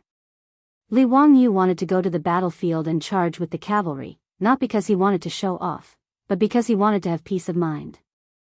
Li Wangyu was not a saint, nor was he a white lotus. He could not bear to see the Tang dynasty's soldiers fall. But no matter what, he was responsible for the Tang dynasty's soldiers falling on the battlefield today. If he had listened to Mituo's advice and returned to the Tang dynasty after defeating Xieli, how could these Tang dynasty's soldiers fall on the Mabe grassland? Although they were soldiers and were mentally prepared to die on the battlefield, Li Wangyu found it hard to convince himself. Since it was his willful action that made the Tang dynasty's soldiers face such a dangerous situation, how could he have the face to hide in the valley and watch others die? Li Wangyu insisted on Shui Rengui's cavalry to go to the battlefield, only to have peace of mind. As for the possible consequences, he could not care about them now. How could Shui Rengui know what Li Wangyu was thinking? He wanted to say something, but before he could speak, the horn sounded from the watchtower. It was the signal for action that they had agreed on before. The desperate attack of 5,000 Tang soldiers had attracted all the attention of Shui Yintuo's men. Now nearly 10% of the 5,000 Tang soldiers had died. If the cavalry did not attack, they might miss the opportunity and even implicate the attacking Tang army to be completely wiped out. Shui Rengui clenched his teeth and said no more. He put down his helmet and nodded to the captains of the cavalry on his left and right. Then he squeezed the horse's belly and urged it to rush out. The 6,000 to 7,000 cavalry started to move. The rumbling sound of hooves was heard. All the horses trotted slowly and then sped up. They were getting faster and faster. In a flash, they rushed out of the valley under Shui Rengui's leadership. After rushing out of the valley, the cavalry was immediately divided into 2 groups. They did not tangle with Shui Yintuo's men. Under the leadership of Shui Rengui and another cavalry general, they rushed out to the left and right wings of the battlefield. Li Wangyu, under the escort of Niu Wu and the other troops, followed closely behind the army. However, he was not stupid. When the cavalry was split into two, he ordered his men to follow behind Xuerengui's cavalry. No matter what, Li Wangyu only wanted to seek peace of mind, not to throw away his life. It was much safer to follow Xuerengui, a famous general of the Tang dynasty. In fact, there was no need for Li Wangyu to think about this. Including Xuerengui, none of these Tang dynasty soldiers dared to do anything to Li Wangyu, the king of Qin of the Tang dynasty. Without even needing Xuerengui to give the order, the Ma army tightly surrounded Li Wangyu in the middle of the group. In addition, Niu Wu and the other troops also protected him. It could be said that unless the entire Ma army died on the battlefield, even if Li Wangyu wanted to kill the enemy, it would not be his turn to make a move. When the Tang dynasty's cavalry rushed out of the valley toward the two flanks of the battlefield, the barbarian Khan, who was watching from Shui Yintua's army, finally understood where the uneasiness in his heart came from. The Tang army's standard battle formation should have cavalry on the left and right sides of the formation to guard against sneak attacks from the two flanks. However, the 5,000 Tang infantry in front of him actually rushed out so casually, as if they were not afraid of exposing the two flanks to the enemy. The situation was so urgent that the barbarian Khan did not have time to think too much. Now that the Tang cavalry suddenly appeared, he realized that something was wrong. What made his heart beat even faster was that the number of the Tang dynasty's cavalry was not the previous 2,000, but 6,000 to 7,000. Where did these extra troops come from? Could it be that the Tang dynasty's reinforcements had arrived? When the barbarian Khan thought that the Tang army would go all out to attack Imo Bay, he almost subconsciously wanted to order the army to retreat immediately. He had already seen how terrifying the Tang army was. Just the 5,000 Tang soldiers on the battlefield had killed nearly 20,000 Shui Yintua soldiers. The terrifying crossbow bolts and the unstoppable Mo sabers. If it were not for the wolf cavalry desperately suppressing them, Shui Yintua's army would not have been able to hold on and would have been defeated. Although the current situation of the battlefield was already leaning towards Shui Yintua's side, if nothing unexpected happened, it was only a matter of time before they killed the 5,000 Tang soldiers. Even so, the barbarian Khan estimated that Shui Yintua would have to pay a painful price of 40 to 50,000 men. Under such circumstances, if the Tang army still had reinforcements, then what was the point of fighting? Even if he played all the cards in his hand, it would not be enough to fill the gaps between the teeth of the Tang army. All of a sudden, the faces of the barbarian Khan and Shili became really ugly. The appearance of the Tang cavalry also caused a commotion on the battlefield. Although Shui Yintua's men were attacking the Tang army, they were still being attacked by the fierce crossbow bolts and Mo sabers. Without the wolf cavalry suppressing them, the troops on the left and right were in chaos after nearly 1,000 of them were killed by the Tang army's crossbows. Even if their numbers were several times that of the Tang army, they were still afraid and did not dare to go all out. It was also because of this that the Tang army had a chance to breathe. Otherwise, if the two wings with a total of 60,000 charged up, even if the Tang army had 3 heads and 6 arms, they would not be able to stop them. After the Tang cavalry charged out, the Shui Yintua people who were attacking the Tang army from the sides panicked. They were worried that they would be attacked by the Tang cavalry and had no way to advance or retreat. However, the Tang cavalry did not care about the Shui Yintua people. Instead, they charged at the two wings, drawing out 2 huge arcs on the battlefield as they charged at the back of Shui Yintua's forces. Only now did the barbarian Khan and Shili react and understand the true intention of the Tang army. Shili could not help but cry out in fear, "Father, not good, they want to attack the back of the army. Quickly order reinforcements." The barbarian Khan was even more clear about what it meant if the back of the army was attacked. Without needing Shili to say anything, he had already roared at the captains beside him. The Tang cavalry attacking the back of Shui Yintua's forces caused the situation on the front of the battlefield to become chaotic. The captains and Kiliarchs didn't know whether they should continue the attack or retreat to reinforce the rear. At this moment, other than the 30,000 men guarding the horses, Shui Yintua's back of the army was quite empty. However, Shui Yintua's extremely stupid dismounted cavalry formation, even if they wanted to return to the back of the army, how could they outrun the four-legged horses? Following the barbarian Khan's roar, without waiting for Shui Yintuo's main army to retreat to defend, Shui Rengui and the other cavalry broke into the back of Shui Yintuo's army from left and right. Shui Rengui took the lead, holding a halberd and two bows at his waist. Like a god descending from the heavens, he charged into the enemy camp with an unstoppable force. The thousands of cavalry behind him followed closely behind, charging in with the momentum of a thunderbolt. Although there were 30,000 men guarding the horses in the back of Shui Yintuo's army, these people did not form a battle formation. Instead, they were scattered around taking care of the horses.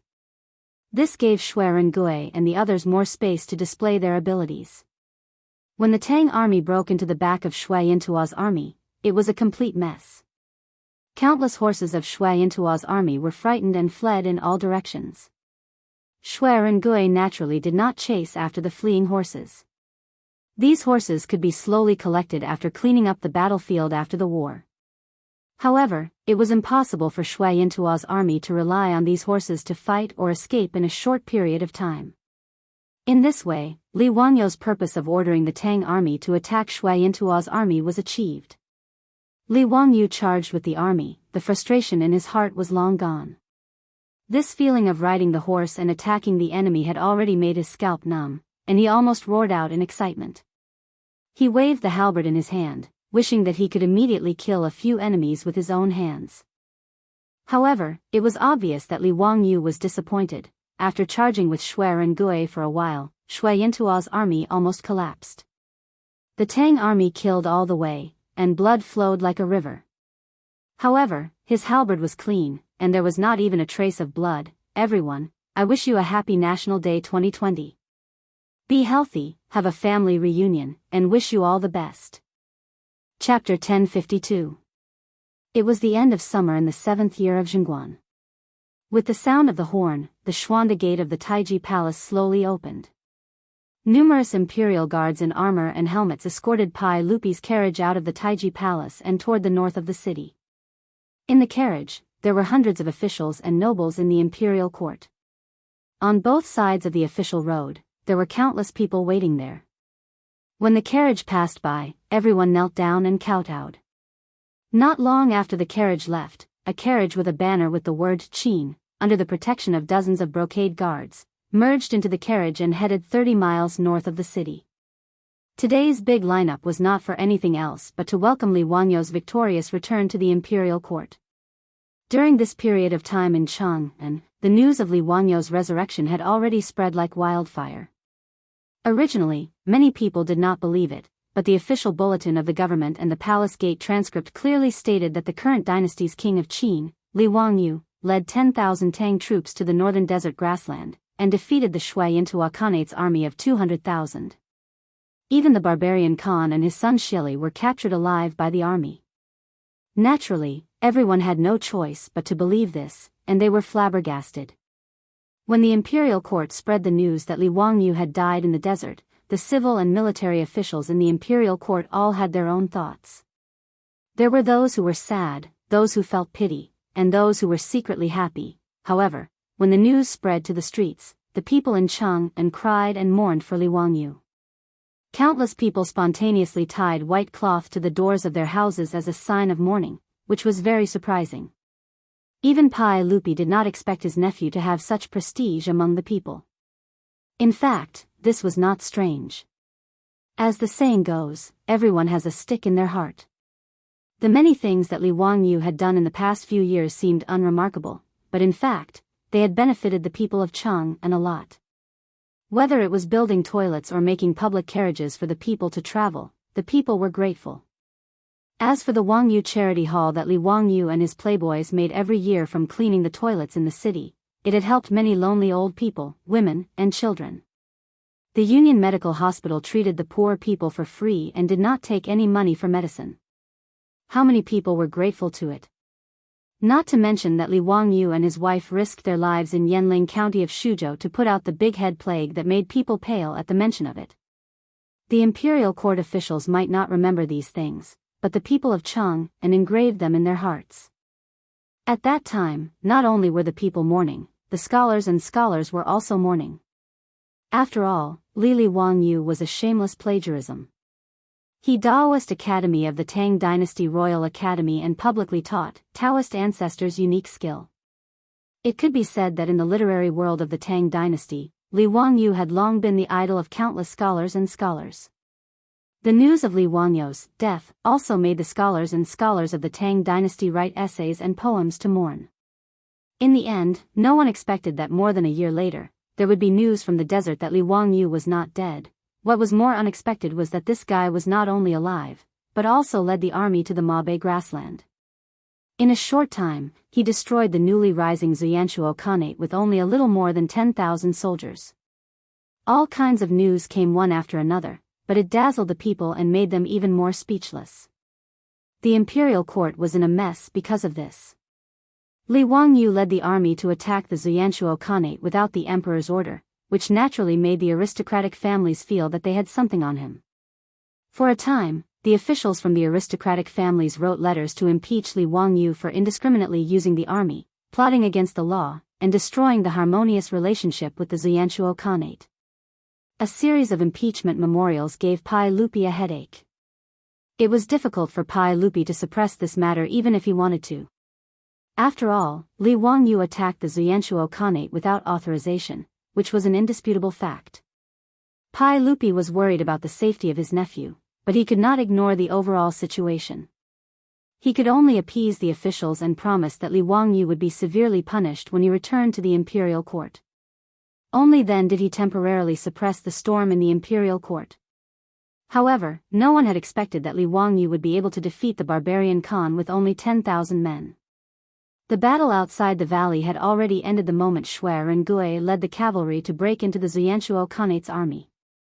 The barbarian Khan who had his escape route cut off finally realized his stupidity. But it was too late for regrets. No matter how the wolf cavalry suppressed, they could not stop the Xuanchuo Khanate's army from collapsing.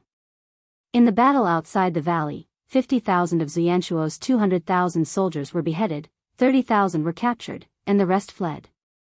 Li Wangyu also adhered to the spirit of beating a drowning dog, and immediately led his army in a counterattack, chasing them all the way.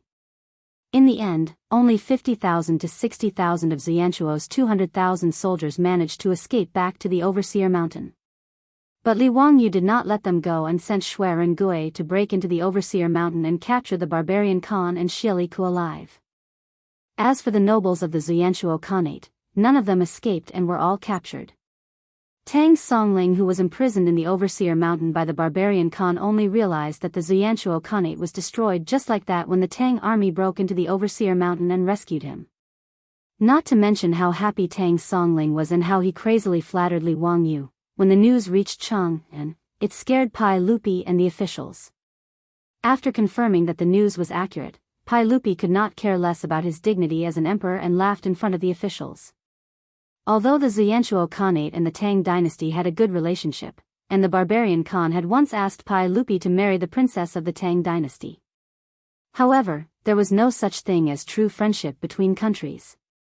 Pai Lupi granted the barbarian Khan the title of Zurija Khan and acknowledged the existence of the Xuanchuo Khanate only because the Tang dynasty did not have enough power and wanted to use the Xuanchuo Khanate to involve the Turks. The Xuanchuo Khanate stretched from the Daxing and mountains to the east, to the Altai Mountains to the west, and to the Selenge River to the north. With such a large territory, it was impossible for Pai Lupi and the officials to not covet it. So in the 19th year of Zhenguan, after the death of the barbarian Khan, the Tang dynasty immediately sent troops to destroy the grassland Khanate and brought it into the territory of the Tang dynasty. Now Li Wangyu had conquered the grassland of Mabe with only 10,000 people. It would be strange if Pai Lupi was not ecstatic. After Pai Lupi discussed with Fang Xianling, Zhang Sunwuji, Gao Shilian, and the other big shots, they did not even wait for Li Wangyu to return to the court and directly sent a large number of officials to the grassland of Mabe. The grassland of Mabe was divided into 13 prefectures, with prefectures and prefectures. The Yanran Protectorate was set up to govern the grassland of Mabe. At this point, the grassland of Mabe was swallowed into the stomach of the Tang dynasty. Originally, even if the Xuanchuo Khanate was short-lived, it would have existed for 10 to 20 years. But now, it was extremely short-lived. In just a few years, it no longer existed. Li Wangyou's battle changed the situation and made the aristocratic family speechless. In the court, no one mentioned the impeachment memorials anymore. The Xuanchuo Khanate was destroyed. What was the point of impeachment? Expanding the territory, no matter which dynasty it was a great achievement. As for destroying the relationship with the Xuanchuo Khanate, that was even more nonsense. The barbarian Khan and the nobles of the Xuanchuo Khanate were all captured alive by the Tang army. Who cared about what they thought? Today, Li Wangyu led the Tang army to victory and returned to the court.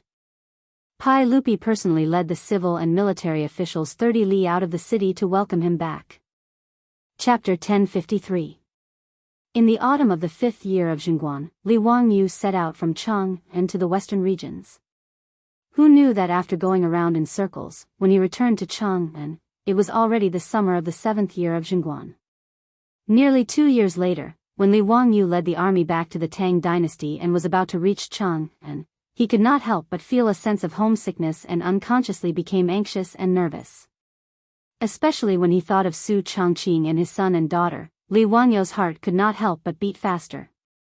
If it were not for a messenger reporting that Pai Lupi would personally lead the civil and military officials to welcome the army's triumphant return 30 li outside the city, he would even have the impulse to abandon the army and lead Niu Wu and the others back to Dingzhou village. Glory and congratulations could not compare to his desire to go home. Including Qing Chumo and the other playboys, Shuiren Gui and the Tang soldiers all became excited when they heard that His Majesty would personally go 30 li outside the city to welcome the army's triumphant return. Their armor was polished again and again, their swords were polished until they were shiny, and their robes were so neat that not even a wrinkle could be seen. Only Li Wangyu secretly cursed in his heart, thinking that Pai Lupi's actions were superfluous, delaying his time to go home to see his wife and children. Li Wangyu secretly swore that from now on, he would not care about the affairs of the imperial court even if he was beaten to death. Pai Lupi could do whatever he wanted. Whether it was conquering Liaodong in the east or Tufan in the west, he would not accompany or participate in it. The greatest enjoyment was having a wife and children on a warm bed. All that talk about making a name for yourself and leaving your name in the annals of history was nonsense. The unambitious Li Wangyu suppressed his eagerness to go home and finally saw Pai Lupi's imperial carriage that had been waiting 30 li outside of Chang'an. Although he was secretly cursing Pai Lupi for delaying his time, Li Wangyu followed the rules and obediently rolled off the horse and bowed to Pai Lupi. Pai Lupi laughed and helped Li Wangyu up. He carefully sized him up and nodded in satisfaction. "Zio, I haven't seen you for 2 years. You've become darker and thinner. I'm very happy that you can return safely. You don't blame me for almost killing you, right?" Li Wangyu quickly bowed. "Your Majesty is too polite. This is my duty. How can I blame your Majesty? It's good that you don't blame me. We didn't expect that when we sent you to the western regions, you would conquer the Mabe dynasty." Li Wangyu was a little embarrassed. Hee, it was an accident. I didn't expect this either. This was also an accident. Originally, Li Wangyu only wanted to help Di and the Hurut tribe vent their anger. He didn't expect that after a while, he actually destroyed the Xuanchuo Khanate. Pai Lupi had already understood what happened in the grasslands of the north through Mituo's report. He didn't ask any more. After the two of them exchanged a few words, Fang Xianling, Zhang Sun Wuji, Gao Shilian, Yuqi Jingda, and the other big shots came forward one after another, congratulating and exchanging pleasantries. Li Wangyu didn't have the mood to talk nonsense with Pai Lupi and these big shots. His mind had already flown to Dingzhou village.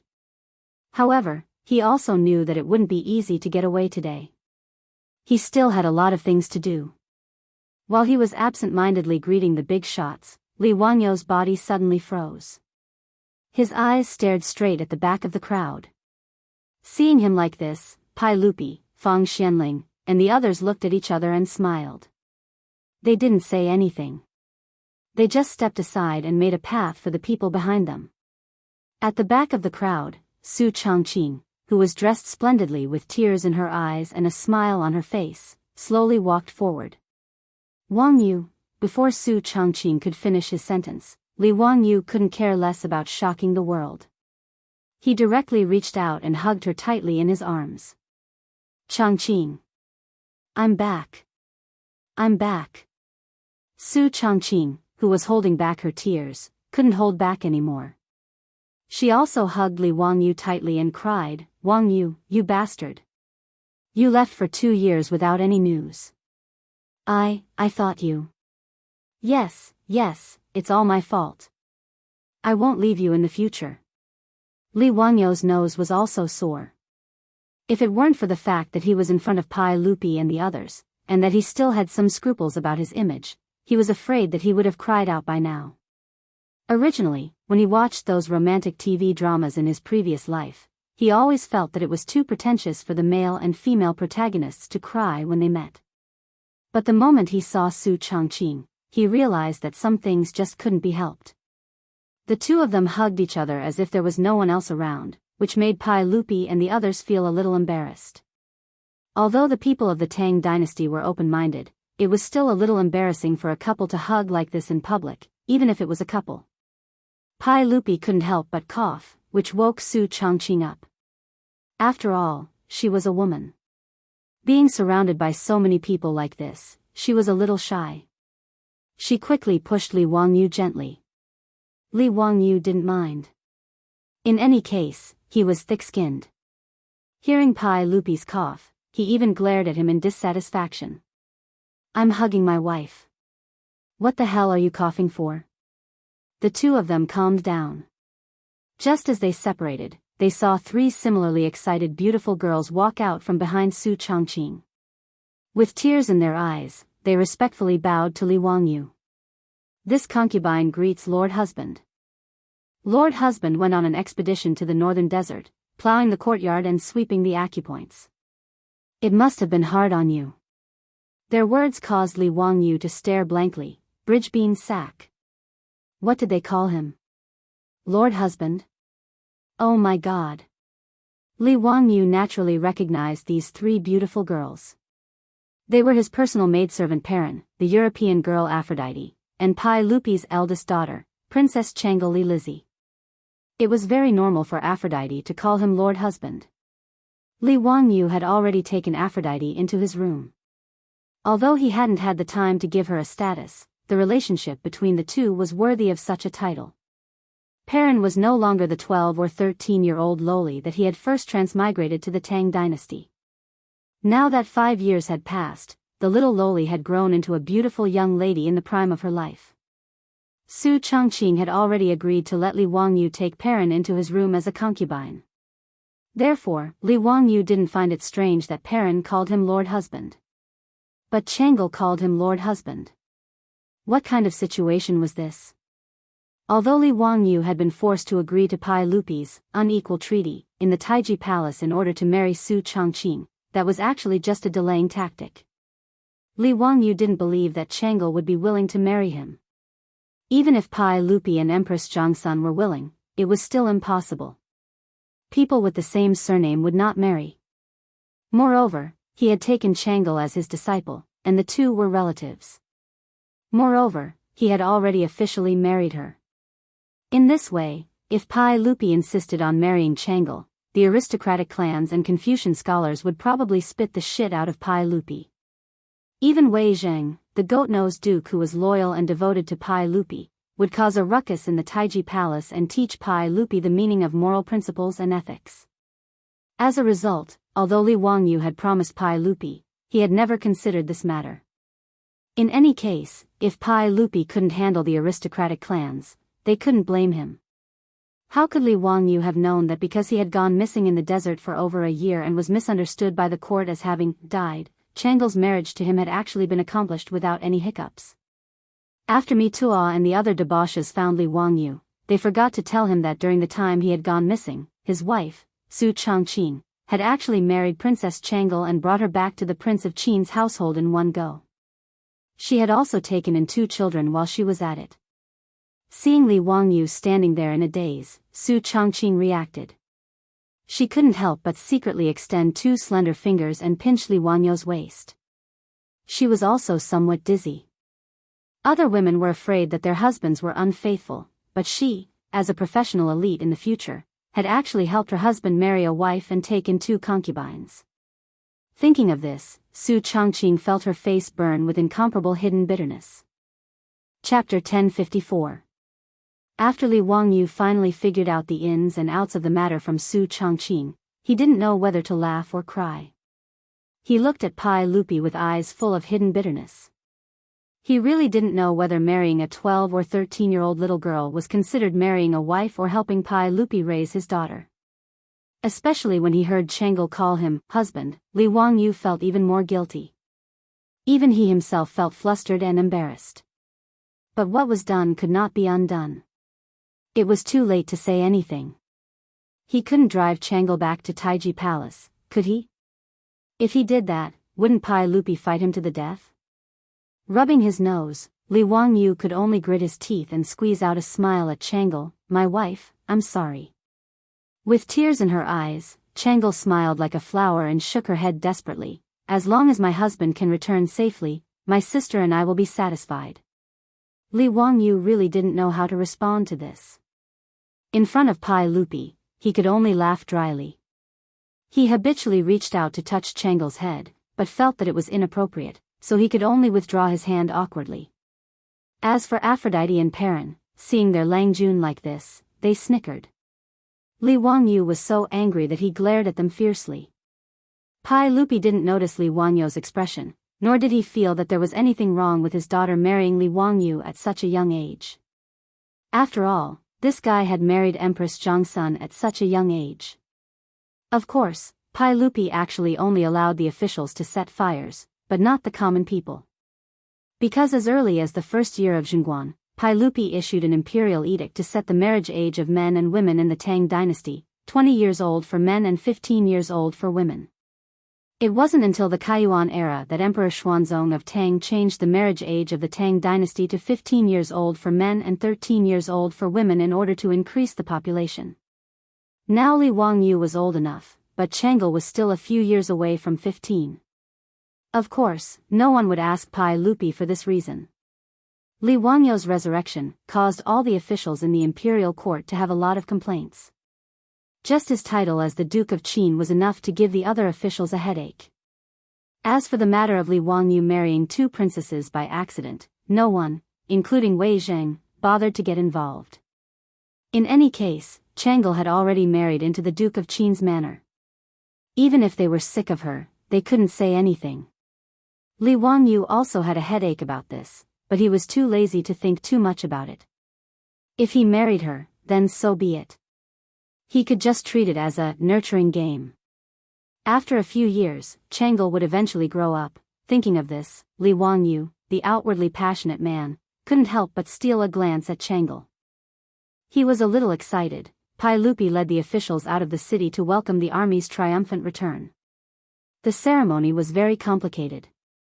In addition to the inspection of the army, the offering of prisoners, and many other matters, it took a full 2 to 4 hours before the army and Pai Lupi's imperial carriage set off again, heading towards Chang'e city. Pai Lupi didn't make things difficult for the barbarian Khan and Xieli Khan, as well as Shui Yintua's nobles. After a round of reprimanding, the barbarian Khan and the others were even brought to the imperial ancestral temple for Pai Lupi to boast about their achievements to their ancestors. Then, like Xieli Khan, they would be conferred an official position by Pai Lupi and be raised in Chang'e city. Li Wangyu didn't need to worry about these matters. In fact, Li Wangyu now wanted to bring his wives back to Dingzhou village. He didn't even want to enter Chang'e city. However, the army had triumphed and returned. How could Pai Lupi let him go so easily? In the Taiji Palace, the imperial banquet had already been prepared. Pai Lupi wanted to hold a big banquet for the officials to celebrate. Li Wangyu couldn't refuse. He could only helplessly let Pai Lupi do as he pleased. With all kinds of banquets, eating and drinking, as well as all kinds of complicated ceremonies, Li Wangyu stayed in Chang'e city for a full 3 days before he could finally leave. During this period, just dealing with his friends and family, as well as his disciples, made Li Wangyu so tired that he almost collapsed. He felt that it was more tiring than riding a horse and fighting in the grassland. Although Li Wangyu had made a great contribution on his return from the western region's desert north, Pai Lupi didn't give him any more rewards. He only rewarded him with some gold, silver, and jewels. It wasn't that Pai Lupi was stingy. It was that when he conferred Li Wangyu the title of King of Qin and married Changle to him, he had already rewarded him to the extreme. Even if Pai Lupi wanted to reward him, he couldn't.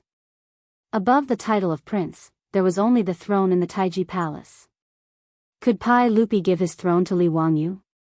On the other hand, Qing Chumo and his group of foppish sons got a lot of benefits. Pai Lupi was not stingy with titles.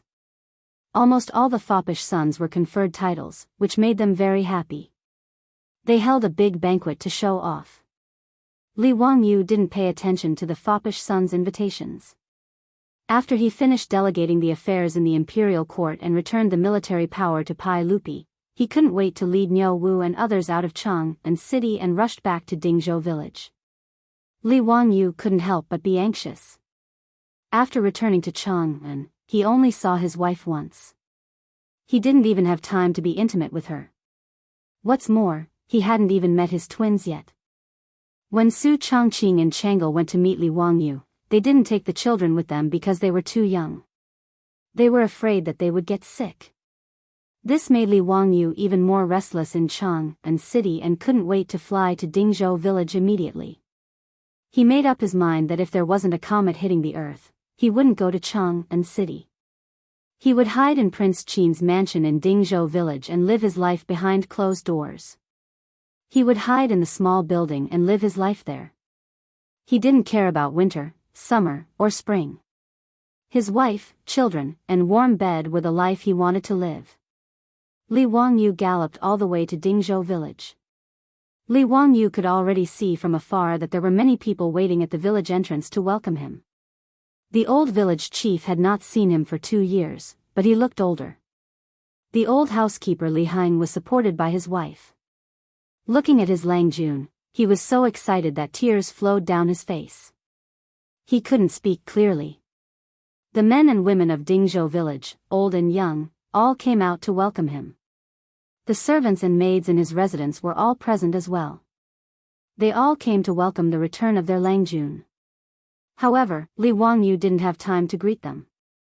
His eyes were fixed on the 2 children in Su Changqing's arms. He didn't wait for the steed to come to a stop before he impatiently jumped off the horse's back and rushed to the front of Su Changqing. He reached out to hold the 2 little fellows but was afraid that he would hurt the children. For a moment, he was at a loss and didn't know where to put his hands and feet. Changqing, are they my son and daughter? Su Changqing stared at him angrily. What do you think? Who will they be? I didn't mean that. Li Wangyu rubbed his hands awkwardly. Which one is the elder sister? Which one is the younger brother? When Li Wangyu left Chang'an, Su Changqing was only 2 months pregnant. 8 months later, she gave birth to a pair of children in the summer of the 6th year of Jingguan. They were just 1 year old. Li Wangyu couldn't tell the gender of the 1-year-old children. Su Changqing rolled her beautiful eyes at him. The one on the left is the elder sister, and the one on the right is the younger brother. The smile on Li Wangyu's face widened.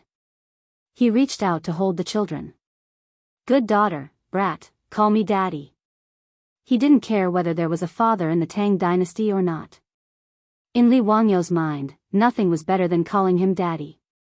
The 2 little brats were originally staring curiously at the stranger in front of them with their big black eyes. Suddenly, they saw Li Wangyu reach out to hug them.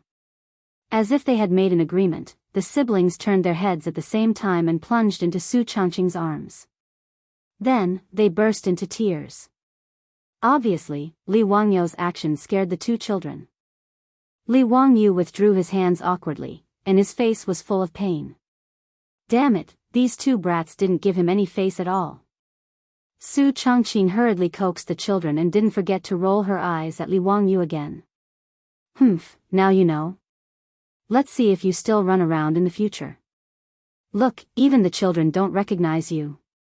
Changle, Aphrodite, and Perrin also covered their mouths and snickered. Li Wangyu was so angry that he almost wanted to beat them up. It was so infuriating. They didn't take him, the head of the family, seriously at all. Tonight, the family law must be enforced. Chapter 1055. Li Wangyu liked to stay in the Duke of Qin's residence in Dingzhou village instead of Chang'an city. One of the most important reasons was that this place didn't have the endless sound of the morning drum. As people of the later generation, it was common for them to like to sleep in. Whether it was Li Wangyu or Su Changqing, it was the same for both of them. The servants and maids of the Duke of Qin's residence had long gotten used to this bad habit of their master's wife. Therefore, every morning, only Li Wangyu and Su Changqing were still asleep. Everyone in the residence was very quiet when they did their work, afraid that they would wake their masters up.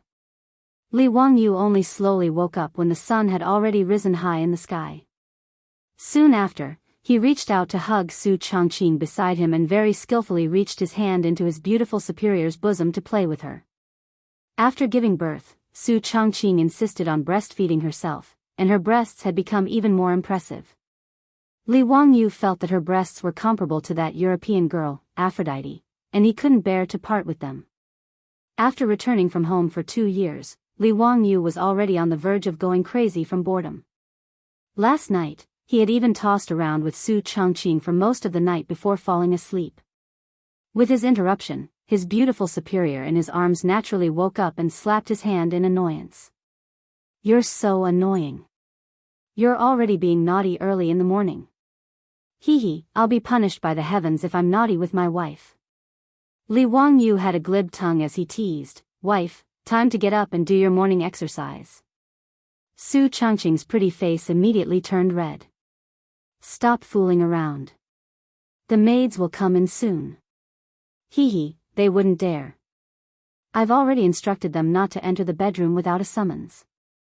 Li Wangyu didn't allow for any explanation as he flipped over and pressed his beautiful superior on top of him. Su Changqing subconsciously let out a soft cry before her red lips were covered by Li Wangyu's. Spring filled the entire room. It wasn't until late in the morning that the husband and wife finally got out of bed. Under the service of the maidservants, they freshened up and changed their clothes. Su Changqing had the maidservants bring the 2 children over and glared at Li Wangyu. "Don't come into my room tonight. Go sleep in Avro's room." "Oh right, Ji and Badger are almost 1 year old. Since you're back, I'll leave the matter of naming the children to you." "Humph, if it doesn't sound good, just you wait. Don't learn from Li Shimin. I'm so angry. Look at what kind of lousy pet name Li Shimin gave our child." According to the Tang custom, after a child was born, they would first be given a pet name.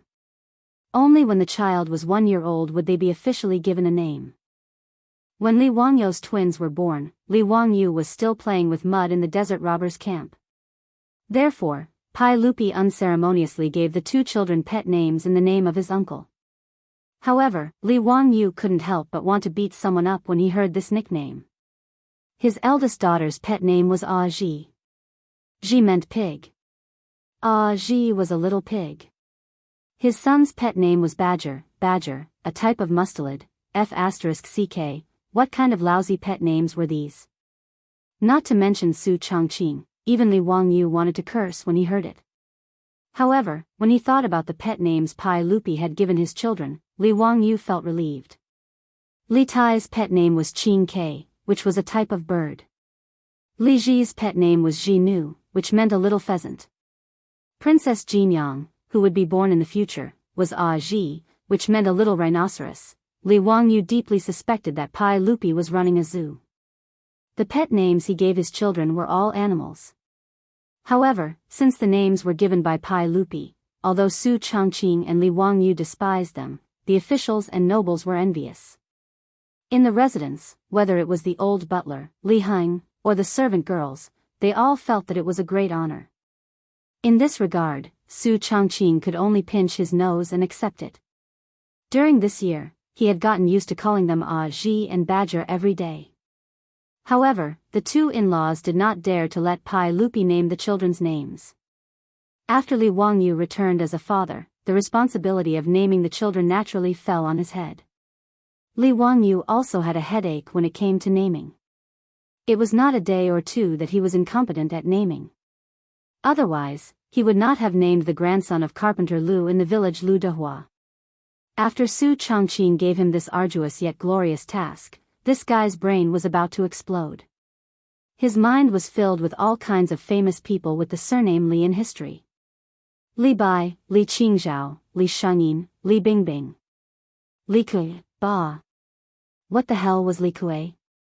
If he dared to say that he named his son Li Kui, Su Chongqing would probably immediately pick up a knife and fight him to death. Li Wangyu pulled his hair worriedly. Why was it so difficult to give a name? It was easier to give a name with a family tree. The surname and the seniority were all decided by the ancestors. In the end, he just had to think of a word. However, in the Tang dynasty, such a name was rare. Most of the names were single words. Naturally, it had nothing to do with the family tree. Li Wangyu really could not think of a name for the child, so he simply ordered people to bring him the Book of Songs, Chu Ci, the Analects of Confucius, and the Book of Changes. In the future, there was a saying on the internet, the Book of Songs for women, Chu Ci for men, Wen Luan Yu for men, Wu Zhouyi for men, which was the way to name a child. Since Li Wangyu could not think of a name by himself, he was ready to follow the picture and search for the answer by flipping through the books. He almost flipped through the 4 books and finally picked out 2 names that Su Chongqing reluctantly nodded his head. The eldest daughter was named Li Zipei, which was taken from the Book of Songs, Qingxing Zipei, lingering in my thoughts. The second son was named Li Ji, which meant handsome horse. After sending the names of the 2 children to the Zongjing Temple for registration, Li Wangyu considered that he had completed the task and concentrated on playing with the 2 children. Since the 2 children were born, they had never seen him as a father. Naturally, they were not close to him. Every time Li Wangyu wanted to carry his children, all he got in return was his daughter and son crying loudly, making him look very miserable. Li Wangyu could only shamelessly walk around in front of his children, trying to get familiar with them as soon as possible. It had to be said that Li Wangyu was actually somewhat biased towards girls. Of the 2 children, his daughter was always his precious daughter, his biological daughter, and his son was a stinky brat. After all, the daughter was a little cotton-padded jacket, a lover from a previous life. As for the son, well, he was probably an enemy from a previous life and wanted to take revenge in this life. Under Li Wangyu's efforts, it took him 2 to 3 days to finally make the 2 children, who were just learning to speak, accept his existence. Li Wangyu was so happy that he carried his daughter around the residence every day. Su Chongqing was also so angry that his teeth itched. This was because this fellow actually only carried his daughter and was never willing to carry his son. A daughter slave like Li Wangyu could not be more normal in later generations, but in the eyes of the Tang people, it was somewhat shocking. Even though Pai Lupi doted on his daughter, in terms of the status of the few legitimate children in his heart, Li Qingqian, Li Tai, and Li Ji were naturally more important. In the eyes of the old butler Li Heng and the others, the future master of the king of Qin's mansion was Xiao Lang, Li Ji, and the young lady, Li Zipei, would get married sooner or later. Naturally, it was impossible for her to become the master of the king of Qin's mansion. Li Wangyu did not care what others thought. In short, he doted on Ji to the point that even Chang'e, Perrin, and Aphrodite were slightly jealous. For several months, Li Wangyu did not care about what was going on in the outside world. He hid in his king of Qin's mansion leisurely and was not even willing to set foot in Chang'an city. During this period, he officially took Perrin as his concubine. Back then, the little girl had just become someone's wife. Li Wangyu enjoyed the blessing of having 2 wives. As for Chang'e, Li Wangyu was not so perverted. Naturally, he did not dare to provoke this little girl. Although Chang'e was nominally his princess consort, no matter what, he had to wait for at least a few years before Li Wangyu dared to do such a beastly thing. Otherwise, Su Chongqing would definitely fight him to the death. If the days continued like this, Li Wangyu would not be tired of it. But the trees wanted to be quiet, but the wind did not stop. Li Wangyu hid in Dingzhou village and did not see outsiders, but trouble came knocking on his door. And this time, the one who caused trouble was his eldest disciple, Ma Zhou. Chapter 1056. Ever since the incident at the Xuanwu Gate, when Pai Lupi killed Li Jiansheng and forced his father, Li Yuan, to abdicate, the relationship between the father and son had become very strange. There was only one chair, who didn't want to sit on it. After Li Yuan, the retired emperor, was forced to abdicate, although he lived in the Taiji Palace and was served with good food and drink, he was the only one who knew the grievances in his heart. Although Pai Lupi often went to Li Yuan's palace to greet him, in reality, the conflict between Li Yuan and Pai Lupi had long been difficult to reconcile. There was no such thing as a father-son relationship. Pai Lupi was ruthless enough to kill his brother, but he was also not a kind person. In front of imperial power, there was no such thing as a personal invitation. After Pai Lupi ascended the throne, in order to win the hearts of the people and to show his filial piety to the world, he was respectful to Li Yuan on the surface. At the very least, in Li Yuan's sleeping palace, there was no lack of all kinds of stunning beauties. In history, between Li Yuan's abdication and his death in the 9th year of Zhengguan, Li Yuan had given Pai Lupi more than 30 younger brothers and sisters in just 9 years. He was like a human seeding machine. Pai Lupi would also invite Li Yuan to attend some important occasions, acting like a filial son in front of all the officials and officials. Originally, this matter had nothing to do with Li Wangyu. He knew all kinds of dirty things in the imperial family and had no intention of getting involved. After he returned from the grasslands of the North Desert, he even asked Pai Lupi to resign from the title of King of Qin, but he was rejected by Pai Lupi. Li Wangyu knew his own weight.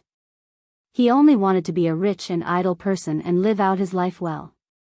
He had no intention of getting involved in court politics. He was inexplicably conferred the title of King of Qin by Pai Lupi.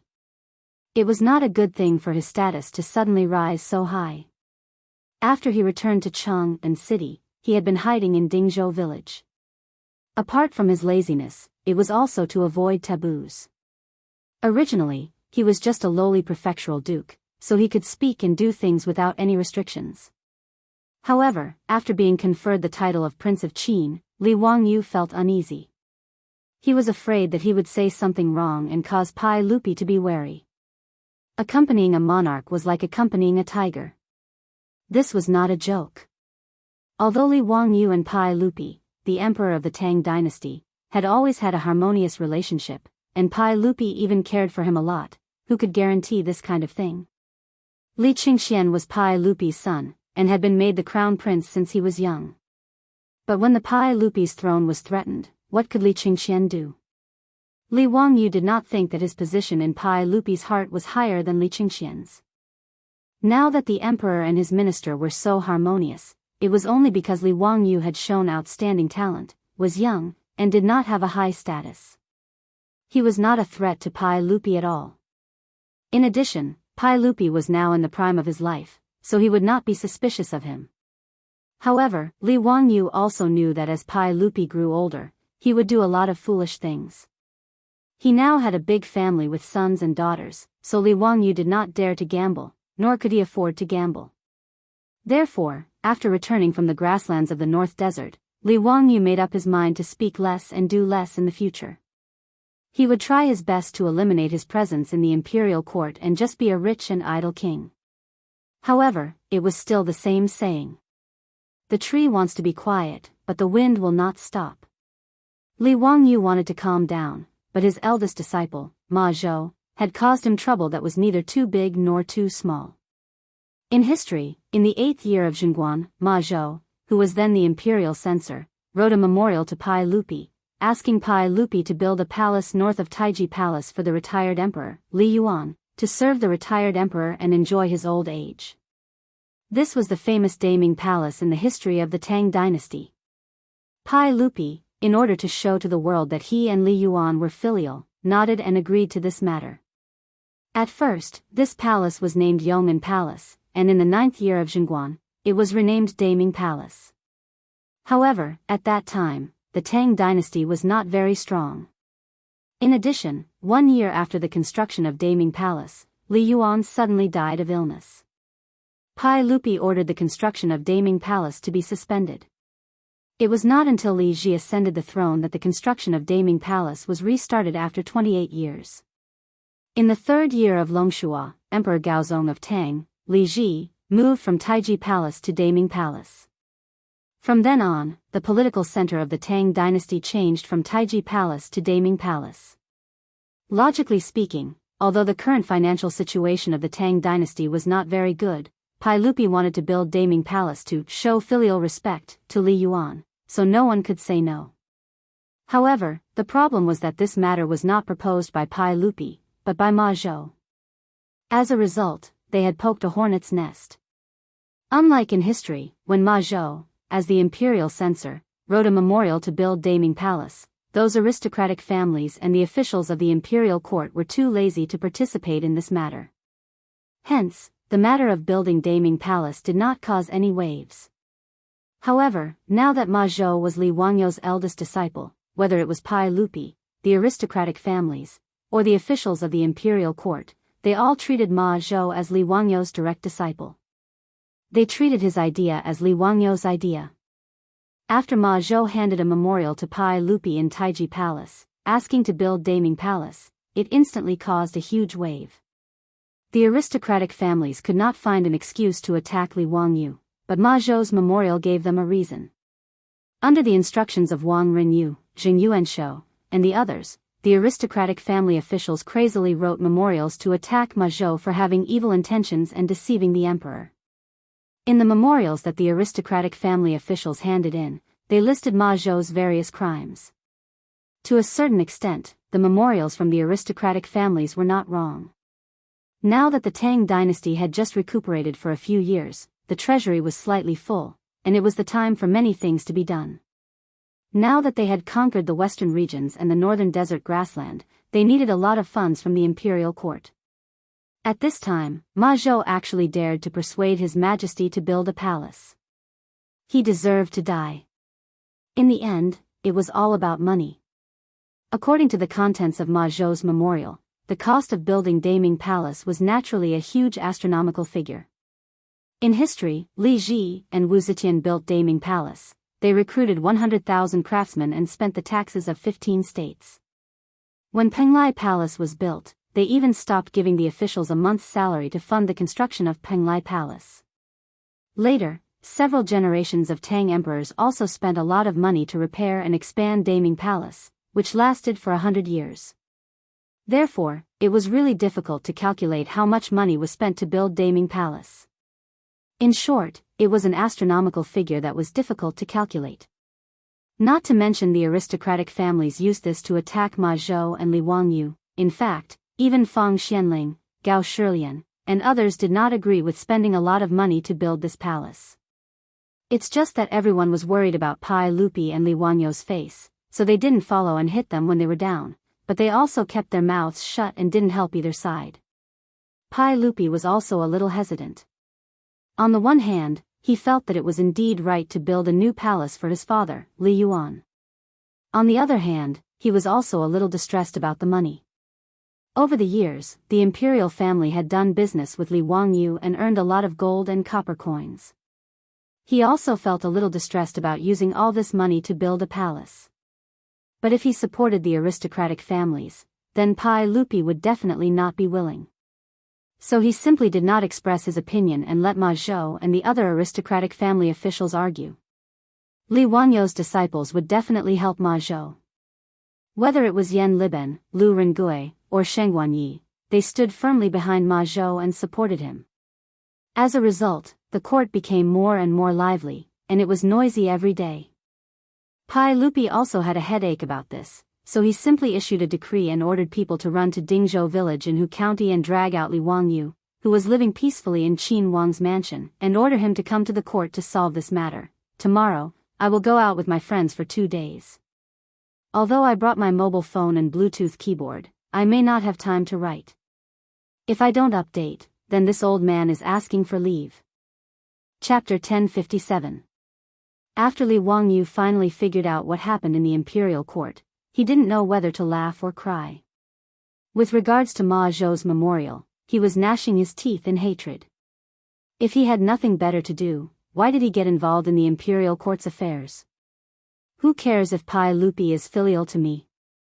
What does it have to do with you? If Ma Zhou wasn't in front of him, Li Wangyu would have the urge to beat him up. In Li Wangyu's opinion, he did not support the construction of the Daming Palace. Li Yuan wouldn't be able to enjoy it. Even if he could, how could the huge Taiji Palace not be enough for Pai Lupi and his family? Wasn't building the Daming Palace with the blood and sweat of the people of the Tang dynasty? Weren't the people of the Tang dynasty the ones working hard? That bastard Ma Zhou actually wrote a memorial to urge Pai Lupi to build the palace. He really didn't know his own name. Actually, Li Wangyu also remembered this matter in his heart. He also had plans to find time to find Ma Zhou and give him a warning. He wanted to warn him not to rashly submit a letter to Li Er next year. After all, in history, Ma Zhou only wrote a memorial to Pai Lupi in the 8th year of Zhenguan era to ask for the construction of the Daming Palace. In the end, for some reason, Ma Zhou wrote a memorial to Pai Lupi a year earlier, which caught Li Wangyu unprepared. He fiercely scolded Ma Zhou a few times, then sat back at his desk with a bitter face, thinking about how to clean up Ma Zhou's mess. After all, he was Ma Zhou's teacher, so he had to take care of this matter. But how to take care of it gave him a headache. Supporting Ma Zhou's memorial and Pai Lupi's construction of the Daming Palace was something that Li Wangyu couldn't get over in his heart. Even if Pai Lupi stopped working in the future, wouldn't that little brat Li Ji and Mei Nyang continue to build the palace? Recruit 100,000 craftsmen. What couldn't those craftsmen do? Why did they have to build a palace for the emperor? The evil feudal ruling class. He complained in his heart, forgetting that he, Li Wangyu, was now part of the feudal ruling class, and in terms of nobility, he was the one with the highest rank. But if he didn't support Ma Zhou, not only would it be unreasonable, but he also wouldn't be able to explain it to Pai Lupi. What's more, he didn't want the aristocratic families to be complacent. For a moment, Li Wangyu was really worried. He didn't know what to do in the imperial court tomorrow. While he was worrying, Su Chongqing and Chang'e each carried a child into the study, chatting and laughing. Seeing his sad face, they couldn't help but be curious. "Husband, what's going on? Why are you so worried?" Under Li Wangyu's signal, Chang'e handed little Ah Ji to him and asked. Li Wangyu let out a long sigh. He recounted the events of the day when Pai Lupi sent someone to deliver the edict, when Ma Zhou entered the memorial to build the new palace, as well as the various events that transpired in the court. "Chang'e, do you think that bastard Ma Zhou has nothing better to do? Why did he urge your father to build a stupid palace?" Chang'e didn't understand these imperial court matters, and she didn't know how to answer. After all, she was just a little girl. Su Chongqing, on the other hand, glared at Li Wangyu angrily. "Why are you swearing in front of the child?" Li Wangyu finally reacted. He quickly lowered his head and teased his daughter in his arms. "Ah Ji didn't hear it, right? Come, call me father." Father. Between a pair of children, Li Wangyu obviously preferred his daughter.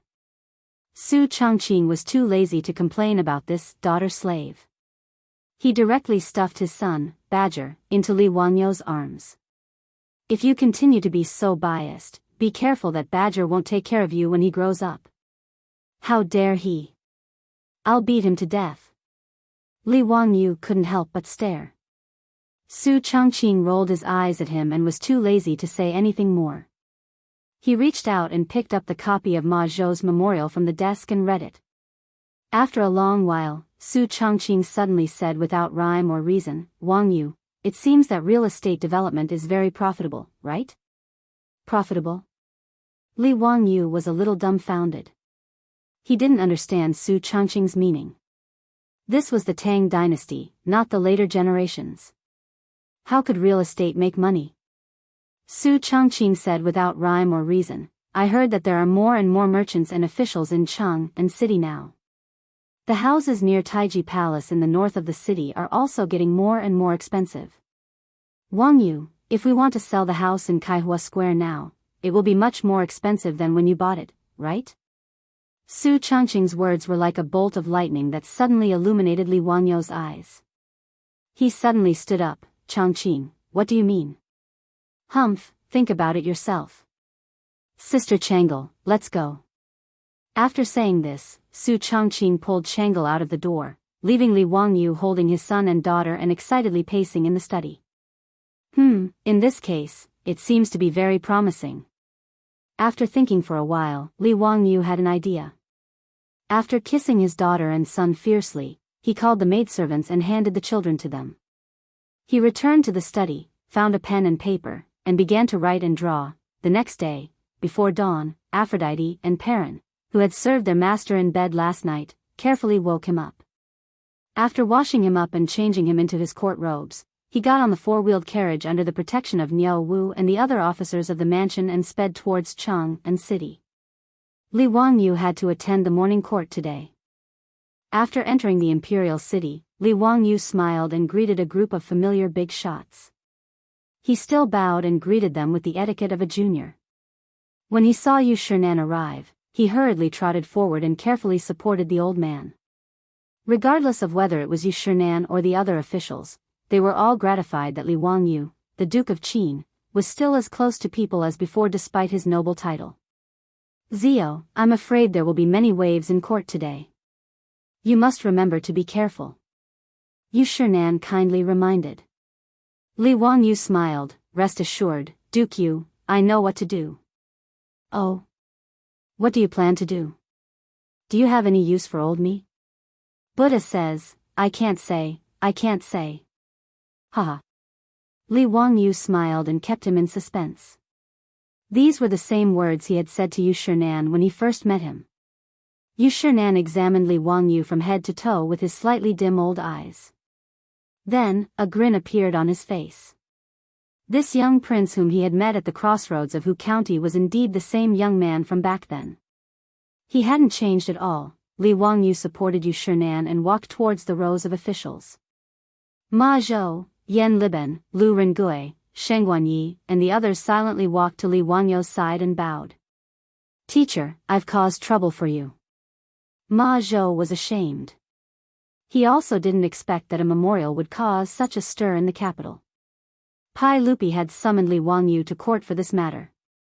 In fact, Ma Zhou and the others had rushed to Dingzhou village yesterday to pay respects to their teacher, but they were refused entry. Li Wangyu had ordered people to chase them away. Li Wangyu was naturally angry.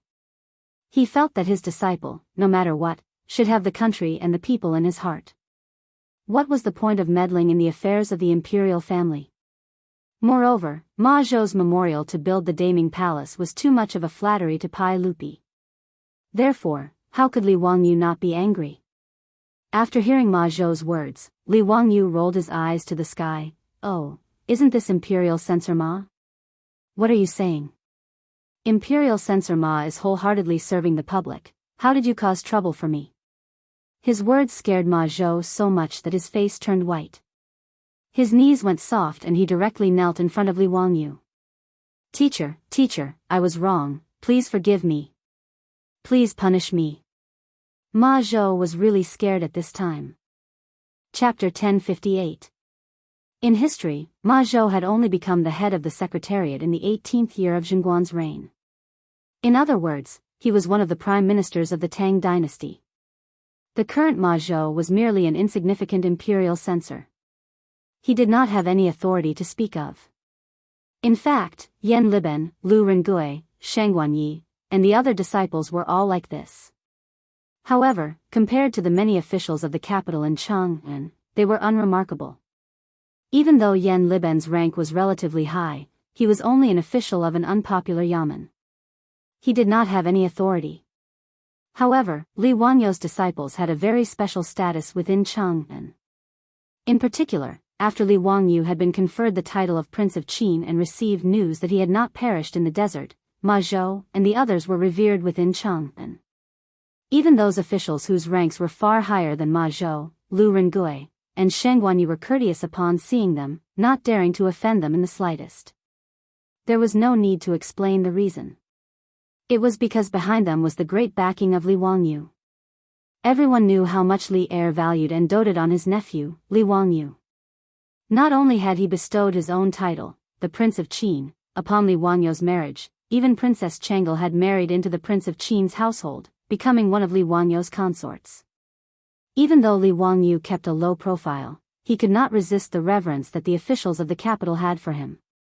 With Li Wangyu not appearing, Ma Zhou and the other disciples instead received all sorts of flattery. Even the officials from aristocratic families did not dare to lightly provoke them. After all, the aristocratic families, led by the 5 surnames and 7 nobles, had suffered too many losses at the hands of Li Wangyu. Even the clan heads of the aristocratic families did not want to lightly offend Li Wangyu. Naturally, these officials from aristocratic families had no choice but to retreat. After hearing too much flattery, it was inevitable that Ma Zhou and the others would become somewhat arrogant. They dared to argue with the aristocratic officials in Taiji Palace because they had the confidence to face off against their teacher, the Prince of Qin, Li Wangyu. Otherwise, how could they have the right to speak in such a large Taiji Palace? Yesterday, Ma Zhou and the others rushed to Dingzhou village and requested to see their teacher, but they were directly rejected. This was something that had never happened before, and they immediately felt that something was wrong. Recalling their actions during this period of time, everyone, including Ma Zhou, broke out in cold sweat. It seemed that they were a little too flamboyant. Therefore, when they wanted to apologize to Li Wangyu in the morning court assembly, they were frightened by Li Wangyu's words and knelt on the ground, not daring to say anything. If they really angered their master and were expelled from the sect, they would really be finished. The saliva of the people of the world could drown them. If they didn't have the protection of their teacher, Li Wangyu, those aristocratic family officials would probably immediately surround them and devour them until not even their bones were left. "Teacher, we were wrong, please punish us." Ma Zhou and the others didn't dare to argue and could only lower their heads and beg for mercy. Yu Shinan was actually dissatisfied with the actions of Ma Zhou and the others during this period of time, but because of Li Wangyu's face, he didn't say anything and didn't help either side in the court. At this moment, seeing Ma Zhou and the others in this state, the old man couldn't bear to see them like this. He advised, "Zio, it's better not to blame them anymore. Speaking of which, as a teacher, you also have a responsibility. Who told you to go to the Western Desert North for 2 years? It's normal for them to make some mistakes because of your lack of discipline. Young and frivolous, young and frivolous." Yu Shinan had forgotten that in terms of age, Li Wangyu was the youngest teacher. Among his disciples, even the youngest, Sheng Guanyi, was a few years older than Li Wangyu. It was just that Li Wangyu had always been a monster, so Yu Shinan had long forgotten that he had just reached the age of 20. Li Wangyu glared at Ma Zhou and the others. Since Master Yu has pleaded for you today, I will give you another chance. If there is a next time, don't blame me for expelling you from the sect." "Yes. We dare not disobey." Ma Zhou and the others heaved a sigh of relief and hurriedly thanked Li Wangyu and Yu Shinan. "However, you can avoid the death penalty, but you can't escape punishment. You bastards, within 10 days, each of you will copy the Analects of Confucius 100 times. This will be your punishment." When Ma Zhou and the others heard this, their faces instantly darkened. The Analects of Confucius was about 10,000 words, so copying it 100 times would be more than 1,000,000 words. If they wanted to copy it in 10 days, their hands would be crippled. Ma Zhou, Yan Liben, Lu Rengui, Sheng Guanyi, and the others looked at each other, but could only obediently nod and agree. Without a doubt, if they wanted to copy 1,000,000 words in 10 days, they would not need to think about sleeping during this period of time. After Li Wangyu had finished teaching his disciples a lesson, it was time to go to the imperial court. With his current status, going to the imperial court would definitely be his first priority. This was the etiquette of the imperial court, so Li Wangyu could not decline. He could only walk to the front of the hundreds of officials and lead the civil and military officials to the imperial court. After Li Wangyu appeared, the aristocratic officials also secretly shouted and made up their minds that no matter what, they would make the king of Qin suffer today. In short, they had the right to do so. These few days, through the mouths of the aristocratic families, intentionally or unintentionally adding fuel to the fire, had already caused an uproar in the city. Ma Zhou, the instigator, had attracted a lot of criticism in the streets. Even the citizens of Chang knew what it meant when the emperor wanted to build a new palace. The wool came from the sheep's back, so how could they not be afraid? Fortunately, the officials did not know that in the future, Wu Meinyang had even stopped paying the salaries of the officials in the capital in order to build the Ming Palace. Otherwise, these officials would probably want to strangle Ma Zhou to death. If not for Li Wangyou's high prestige in the streets, there would probably be people throwing rotten eggs and vegetables at Ma Zhou's residence. Actually, Ma Zhou now regretted it. He regretted that he had written a memorial to ask Pai Lupi to build a new palace. But he was also riding a tiger and could not back down. Now, he could only pray that his teacher, Li Wangyou, had the ability to help him resolve this matter. In Taiji Palace, Pai Lupi ascended the throne amidst the greetings of the officials. After the ceremony, the palace suddenly quieted down. Everyone looked at Li Wangyou, who was in the front row of the hundreds of officials. Even Pai Lupi was the same. He looked at Li Wangyou with burning eyes. Li Wangyou felt a little uncomfortable being stared at by everyone. He could only rub his nose helplessly and cough lightly. He walked forward and said in a clear voice, "Reporting to Your Majesty, I, Li Wangyou, have something to report." "Report it." "I heard that Censor Ma Zhou had once reported to Your Majesty to build a new palace for the retired emperor. I think this is inappropriate." After Li Wangyou said that it was inappropriate, the originally quiet palace immediately burst into a clamor. It was as lively as the busiest market in Chang'an. The faces of Ma Zhou and the others instantly turned pale, their faces drained of all color. The aristocratic officials, on the other hand, looked pleased. If Li Wangyou abandoned his disciples in order to protect himself, then Li Wangyou's reputation as the king of Qin would also be ruined. Who would dare to get close to such a person if he could abandon his own disciples at will? Even Fang Xianling and Gao Shilian frowned. They looked at Li Wangyou with puzzlement. Pai Lupi frowned even more. "Zio, what do you mean by this? I played for 2 days during National Day. Today I will make up for it." Chapter 1059. In everyone's opinion, even if Li Wangyou did not approve of his disciples' memorial, he should not have made such a statement in public. His words were equivalent to sentencing Ma Zhou and the others to death. Even he, the teacher, said that it was inappropriate. What else could Ma Zhou and the others argue? The crimes that the aristocratic families had previously accused Ma Zhou and the others would fall on them. Even if Pai Lupi wanted to protect Ma Zhou and the others, he had to consider the attitude of the civil and military officials in the court. No matter how unwilling he was, he could only shed tears and punish Ma Su and the others. When the noise in the main hall subsided, Li Wangyou smiled and said again, "Your Majesty, Censor Ma's memorial is indeed inappropriate. Although the Tang dynasty is growing stronger and stronger, and we have the kingdoms of the western region and the northern desert grassland under our rule, it would be difficult for us to take out a large amount of gold and copper coins to build a new palace for the retired emperor. Moreover, Your Majesty is a wise ruler. You are expanding the territory and serving the people. You should consider letting the Great China and all the kingdoms come to court. If Your Majesty were to build this new palace, no matter how magnificent it is, how would it compare to the Apang Palace of the first emperor? Why should Your Majesty repeat the mistakes of the great Qin dynasty?" Li Wangyou's words were not polite at all. Pai Lupi was so angry that his face darkened. In fact, although Ma Zhou was the one who submitted the memorial regarding the construction of the Daming Palace, Ma Zhou was also hinted by Pai Lupi to submit the memorial.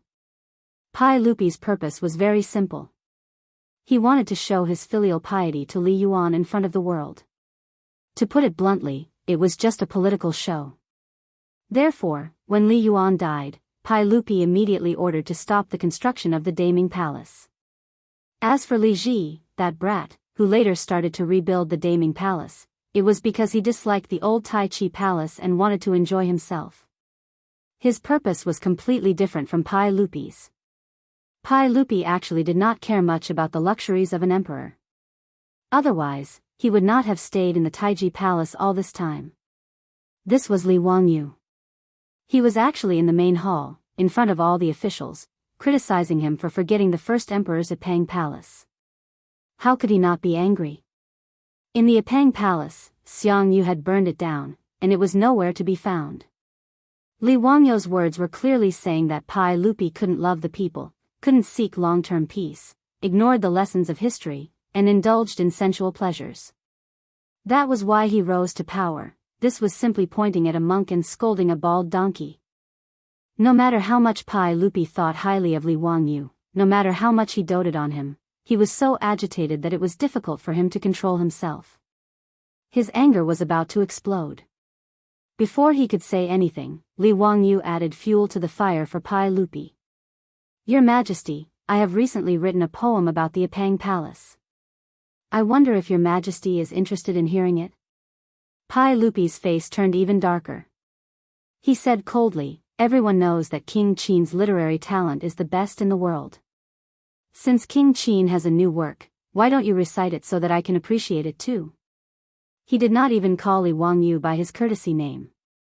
He directly called him King Qin. One could see how angry he was.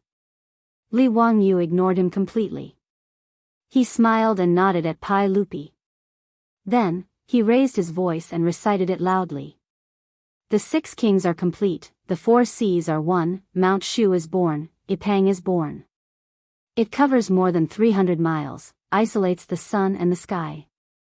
Every 5 steps there is a building, every 10 steps there is a pavilion. Following Li Wangyo's recitation, the Taiji Palace became so quiet that one could hear a pin drop.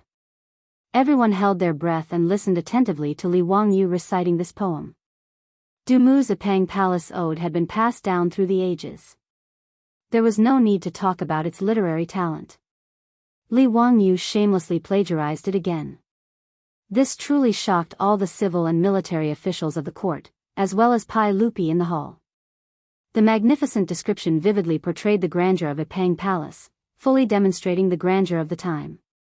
Everyone was fascinated by it. Even Pai Lupi's expression softened. He was almost about to clap his hands and cheer.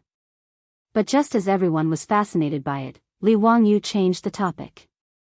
He began to recite the 3rd section of the Apang Palace Ode. Sigh. The heart of one person is the heart of 10,000 people. Qin loves extravagance, but people also miss their home. Alas. The one who destroyed the 6 countries was the 6 countries, not Qin. The people of Qin did not have time to mourn, but the later generations mourned. The later generations mourned but did not reflect, but also caused the later generations to mourn the later generations. This was a profound judgment. The historical lesson was described in detail and thought-provoking. It was a warning for the later generations, but also a feeling of concern for the country and its people. But these words, in Pai Lupi's ears, were extremely ironic. After Li Wangyu finished reciting the several hundred words of Apang Palace Ode, the Taiji Palace Ode was so quiet that it was suffocating. Whether it was the officials of the aristocratic families, Fang Xianling, or Gao Shilian, none of them dared to make a sound. They were afraid of angering Pai Lupi on the throne and inviting trouble to themselves. But the eyes of the aristocratic family officials were filled with excitement. They felt that Li Wangyu was simply seeking his own death. To recite such a magnificent masterpiece in the air, it was completely rubbing Li Er's face on the ground, rubbing it against his face again and again. If Pai Lupi did not severely punish Li Wangyu today, where would his dignity as an emperor be? Ma Zhou and the others, at this moment, were ashen-faced. Their hands and feet could not help but tremble. Their division master was courting death.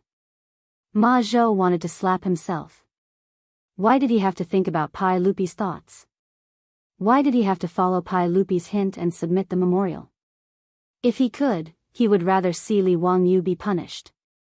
Even if he was sent to the censorate's prison, he would not complain. Pai Lupi on the throne, at this moment, was on the verge of exploding. Even if he was an emperor, to be ridiculed by Li Wangyu with such a masterpiece, he could not tolerate it. Li Er could imagine that this Apang Ode to Palace would definitely be passed down through the ages, and accompanying it would be his heroic reputation. He would also be labeled as someone who indulged in sensual pleasures, and it would be passed down through the ages. This was something that Pai Lupi, who had always prided himself as a wise emperor and wanted to leave his name in history, could not tolerate. But just as Pai Lupi's balloon was about to burst, Li Wangyu spoke again. Your Majesty, what do you think of this, Ipang Palace Ode? Good. Very good. Very good. Pai Lupi's cold voice was squeezed out from between his teeth. His gaze towards Li Wangyu was even colder than before. If looks could kill, Li Wangyu's body would have been riddled with holes by now.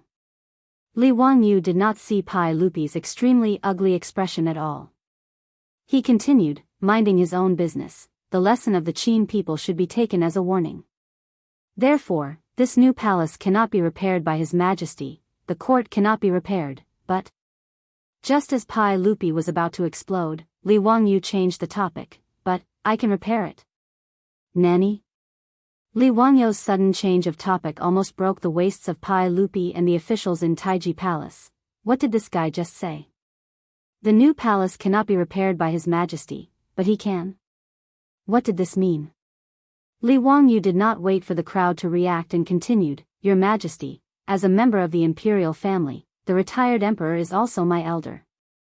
Being filial to the retired emperor is also my duty. Therefore, as the ruler of the Tang dynasty, Your Majesty should set an example and put the country first. But, I do not have such considerations. Furthermore, I am quite wealthy. Why don't I invest in the construction of the new palace? After Li Wangyu finished speaking, everyone, including Pai Lupi, almost forgot to breathe. Chapter 1060. Pai Lupi felt that his brain was not enough today. He even suspected that there was something wrong with his ears and that he was having auditory hallucinations. In the Taiji Palace, in front of the officials, Li Wangyu, this bastard, first threw out the famous poem, Ipang Ode to the Palace, which made him spit on his face. Then, without waiting for him to explode in anger, this guy took a turn and shamelessly said that he would be responsible for all the costs of building the new palace. Pai Lupi took a deep breath, stabilized his mind that was about to explode, and asked, Ziyu, what nonsense are you talking about? Do you know how much the new palace covers? How much do you need to spend? How much property do you have?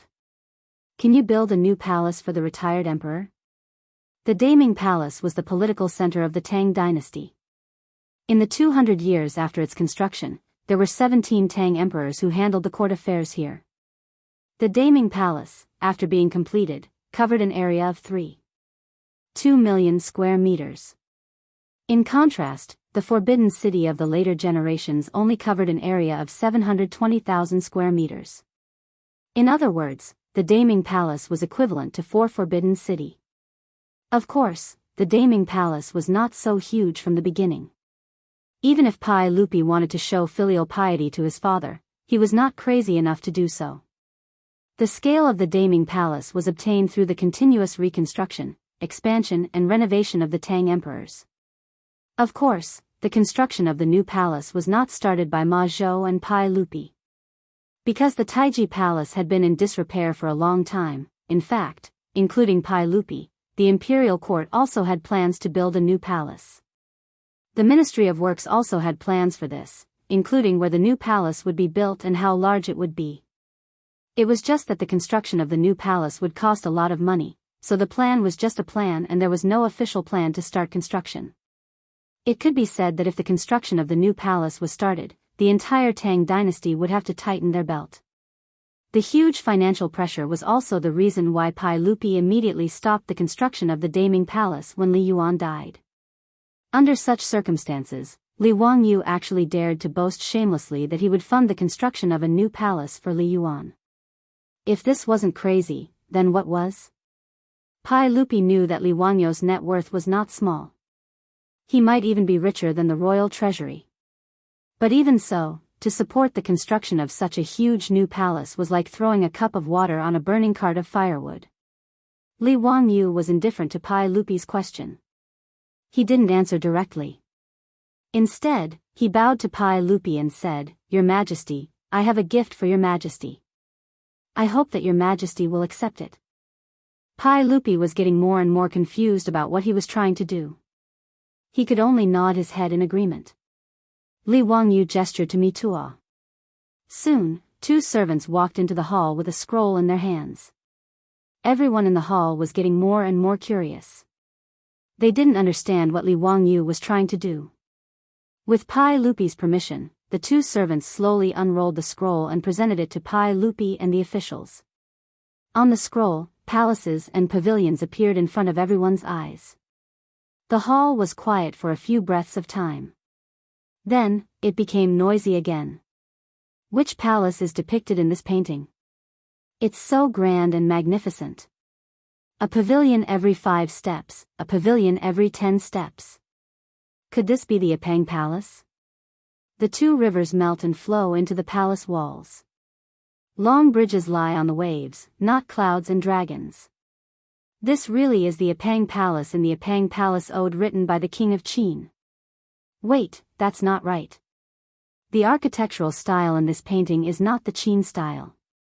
It is the architectural style of our Tang dynasty. Yan Liben and his elder brother, Yan Lide, were the great general and junior supervisor respectively. After seeing this scroll, they didn't even care about the etiquette of the imperial court. Without Li Er's permission, they stumbled over to the scroll and began to carefully examine it. Pai Lupi also couldn't help but stand up from his throne. He walked down the royal steps and carefully examined the scroll. Zio, could this be the blueprint of the new palace that you drew? Combined with what Li Wangyu had said before, Pai Lupi already had some guesses. However, he couldn't help but ask in a trembling voice. It was no wonder that Pai Lupi couldn't stay calm. The scroll that Li Wangyu had drawn showed the palaces, pavilions, and waterside pavilions. It was too exquisite. A paradise on earth, a jade palace. This was Pai Lupi's admiration for the palaces in the painting. Without waiting for Li Wangyu to answer, Yan Liben immediately answered, "Your Majesty, it can't be wrong. This must be the new palace drawn by the teachers. This should be the front court, and this should be the inner court. Inside and outside, platforms, halls, pavilions, everything is there." Yan Liben was indeed the designer of the Daming Palace in history. Although Li Wangyu had drawn the scroll, he only looked at it for a moment and accurately identified the key points. Li Wangyu smiled pretentiously and nodded. He pointed at the scroll and said, "Your Majesty, I heard that the new palace is called Yangon Palace. I don't think it's very appropriate. The Book of Songs, Deya said, King Wen had great virtue, so he was King Wu who answered the heavens. King Wen and King Wu inherited each other. Their virtue grew, so they were called Daming. I think that the new palace should be called Daming Palace. What do you think, Your Majesty?" What he said was actually the origin of the name of the Daming Palace in history. It meant that he used King Zhou's diligence and wisdom as an example to encourage himself. Of course, Pai Lupi didn't know the origin of the Daming Palace that Li Wangyu mentioned. After thinking for a while, he felt that it was very reasonable and couldn't help but applaud. Good. Ziyu's words are exactly what I want. Daming Palace. Good. If the new palace is built, it will be called Daming Palace. Your Majesty is wise. The pretentious plagiarist didn't have any psychological burden. He bowed and flattered Pai Lupi. After flattering Pai Lupi a little, Li Wangyu pointed at the painting and said, "Your Majesty, please look. This is the painting of the Daming Palace that I drew. This is the front court. Your Majesty can hold court meetings here in the future to deal with court affairs. I took the initiative to name the palaces of the front court as Hanyuan Palace, Political Announcing Palace, and Zichen Palace. This is the inner court's supreme liquid pool." In fact, Li Wangyu didn't know what the real Daming Palace looked like. After all, the Daming Palace had been destroyed in the long river of history. Even in the future, the Daming Palace National Ruins Park was built in Xi'an. He had even seen the virtual reconstruction of the Daming Palace when he was traveling. However, that was only the argument and speculation made by the historians of the future based on the ruins of the Daming Palace. Therefore, the painting of the Daming Palace that he drew was completely based on his imagination. There was no actual basis. However, even if it was based on Li Wangyu's imagination, the painting was enough to make everyone gasp in amazement. There was only one reason: it was big enough and grand enough. For example, the Taiji Palace was 3 meters tall. Then, Li Wangyu set the Hanyuan Palace of the Daming Palace to be 6 meters tall. The entire palace was leaning against the blue sky. It was tall and majestic, and it was breathtaking. That was not all. In the painting that Li Wangyu drew, there was a palace that was 7 to 8 floors high. He even pointed out to Pai Lupi that it was the yin and yang palace that was specially designed for Pai Lupi. In the beginning, Pai Lupi was very excited. However, the more he looked at the painting, the worse his expression became. In the end, he couldn't help but shake his head and sigh, "Zio, you are so thoughtful. However, I think that the Daming Palace in your painting can only be built by an immortal." The two brothers, Yen Liben and Yen Lide, nodded silently at the side. They agreed with Pai Lupi's words. Many officials in the Taiji Palace who knew about architecture also shook their heads. Obviously, no one thought that the Daming Palace that Li Wangyu drew could be built by human hands. Other things aside, how could the yin and yang palace, which was dozens of meters tall, be built? One must know that since ancient times in China, other than the Buddhist pagodas, there had never been such a tall building. Chapter 1061. According to the records of Luoyang Temple, the pagoda of Yongning Temple in the Northern Wei dynasty was 9 stories high, 1,000 feet high, and made of wood. It was the tallest building in ancient Huaxia. Regardless of the authenticity of the records, whether a wooden pagoda could be built to 100 meters high or not, the technical difficulty of building a pagoda was completely different from building a palace. In addition, Huaxia's tradition of using wood as a building material limited the appearance of tall buildings. In response to Pai Lupi's question, Li Wangyu's smile became even brighter. "Your Majesty, I can definitely build this Daming Palace. There is no problem. Your Majesty, did you forget that I am the direct disciple of the ancestor?" His words made Pai Lupi's eyes brighten. Pai Lupi and the other officials believed that Li Wangyu was the direct disciple of the ancestor. If that was the case, it was not impossible for Li Wangyu to build this new palace. Only Yen Liben, a technical geek, continued to ask after hearing his teacher's words.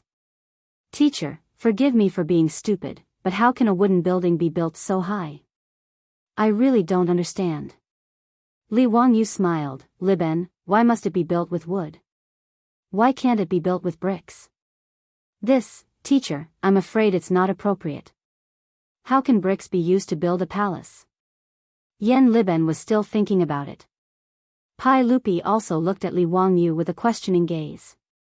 Although he did not understand architecture, he also felt that it was not appropriate to build a new palace with bricks. After all, Huaxia had been accustomed to using wood as a building material since ancient times, and bricks were rarely used. In fact, Huaxia had been accustomed to using wood since ancient times, mainly because there were enough wood resources. Plus, wood was easy to process, convenient to transport, and had a good insulation effect. Huaxia also had the tradition of building a house with stone. "Your Majesty, there is a saying in the book, Zhao Wang was a pioneer of wisdom, and asked his disciples to take up his teaching. He built a stone palace and went to his teacher." It can be seen that stone palaces have existed since ancient times, and it is not only made of wood that can make a palace. After all, wood is easy to be damaged. However, if it is built with bricks, I believe that Daming Palace can last for hundreds or thousands of years. Li Wangyu's words made Pai Lupi very tempted. Looking at the painting in front of him, he was even more tempted. If the palace in the painting could really be built, it must be very magnificent, right? And what moved Pai Lupi the most was that Li Wangyu actually said that he would pay for the construction of Noda's palace. It would be strange if the stingy Pai Lupi didn't feel anything. Pai Lupi had already forgotten that Li Wangyu had used Ipeng Ode to Palace to scold him. The more he looked at the painting of the Daming Palace, the more he liked it. "Zio, can you really build such an extravagant new palace? You really don't need me or the imperial court to pay for it?" Pai Lupi still didn't believe Li Wangyu's words. Actually, it wasn't just him who didn't believe it. None of the civil and military officials in Taiji Palace believed it. Ma Zhou and the others' eyes were red. They lowered their heads and didn't say anything. They clenched their fists so tightly that their nails dug into their flesh. In their minds, their teacher must have been prepared to spend all of his family's wealth to build a new palace for His Majesty and the retired emperor in order to clean up their mess. Thinking of this, Ma Zhou wished that he could just let Pai Lupi give the order to beat him to death. He regretted even more that he had been so muddle-headed and impulsive to the imperial court to build a stupid new palace. If he wasn't in the palace, Ma Zhou would have knelt in front of Li Wangyu and cried loudly, begging for his teacher's forgiveness. Yan Li was the junior supervisor of the Directorate of Generals. He knew very well that building a new palace like the one in Li Wangyou's painting wasn't something that a single family's wealth could afford.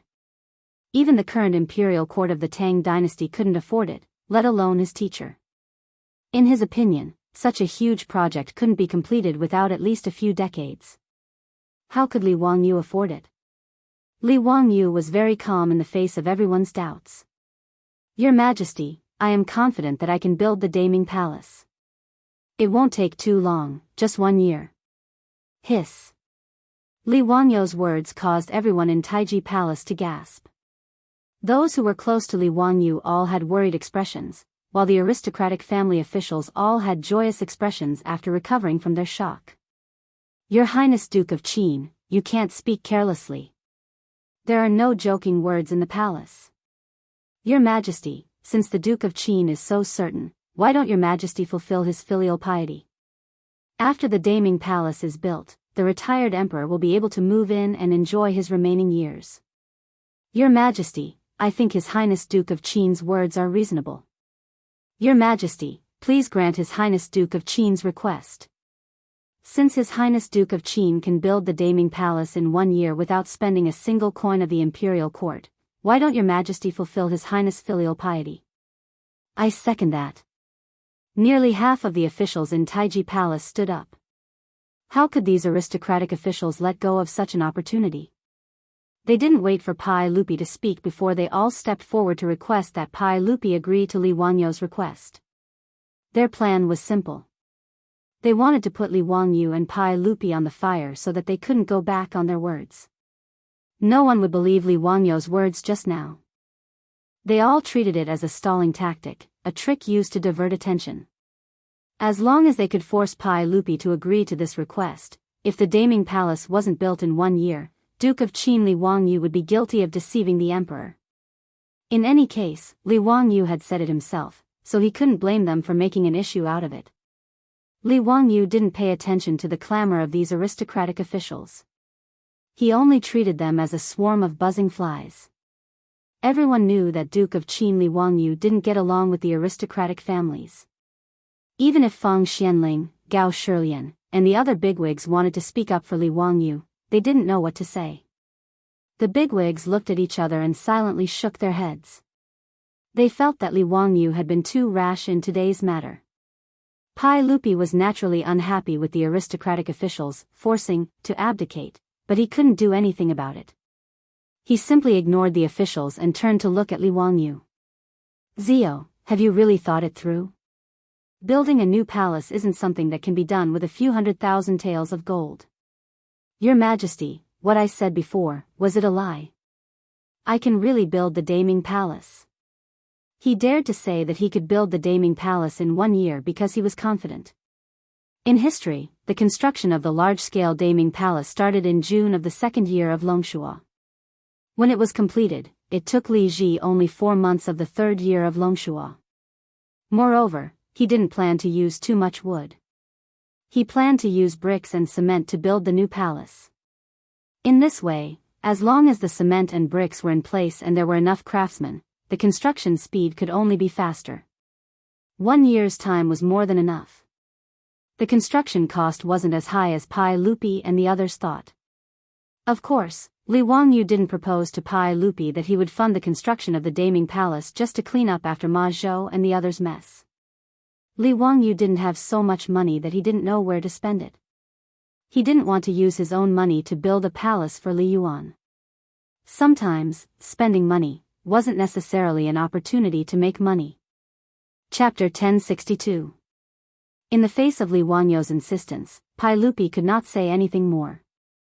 Zio, since you insist, I will agree to your request. The Ministry of Works and the Supervisor of Works will cooperate with you. If you need anything, just tell me. After all, you are building a new palace for the retired emperor. I can't do nothing. After Pai Lupi said this, the aristocratic officials in the hall quieted down.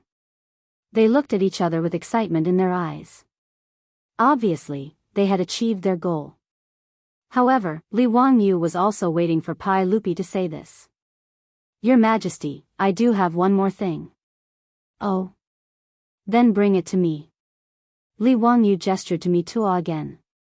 Then, two palace eunuchs walked to the center of the hall with a scroll. The curiosity of Li Er and the officials was once again piqued. Li Wangyu had personally drawn the majestic and magnificent Daming Palace in the painting just now. Then, what did he draw in this painting? Pai Lupi immediately gestured to the two eunuchs to unroll the scroll quickly. After the scroll was unrolled slowly, Pai Lupi could not help but be stunned. On the scroll, it was clearly Chang and city. However, it was different from the ordinary maps of the Tang dynasty. This scroll of Chang and city was drawn with a three-dimensional overlooking method, making people feel as if they were looking down at the earth from the ninth heaven. Pai Lupi had seen this method of drawing before. The map that Li Wangyu presented to Pai Lupi was also drawn with this method. However, it was the first time for Pai Lupi, the emperor of the Tang dynasty, to observe the majestic city in such a direct way. Fang Xianling, Zhang Sun Wuji, and Gao Shilian, the big shots in the imperial court, were also interested at this moment. They walked to the front of the hall and carefully admired the overlooking map of Chang and city with Pai Lupi. Actually, because Li Wangyu was in a hurry, his drawing was not very detailed and was very sloppy. However, the unique perspective made Pai Lupi and the other big shots look at it with great interest. From time to time, they would point at a certain part of the picture and chat happily. The scroll overlooking Chang and city in the hands of the two eunuchs was not fully unfolded. After receiving Li Wangyu's signal, they slowly unrolled the second half of the scroll. When Pai Lupi and the others saw it, they couldn't help but be stunned. Zio, your map of Chang and is not right. To the north of Taiji Palace, why is there an extra wall and inner square? Before the Daming Palace was built, Chang and city of the Tang dynasty was basically a square city.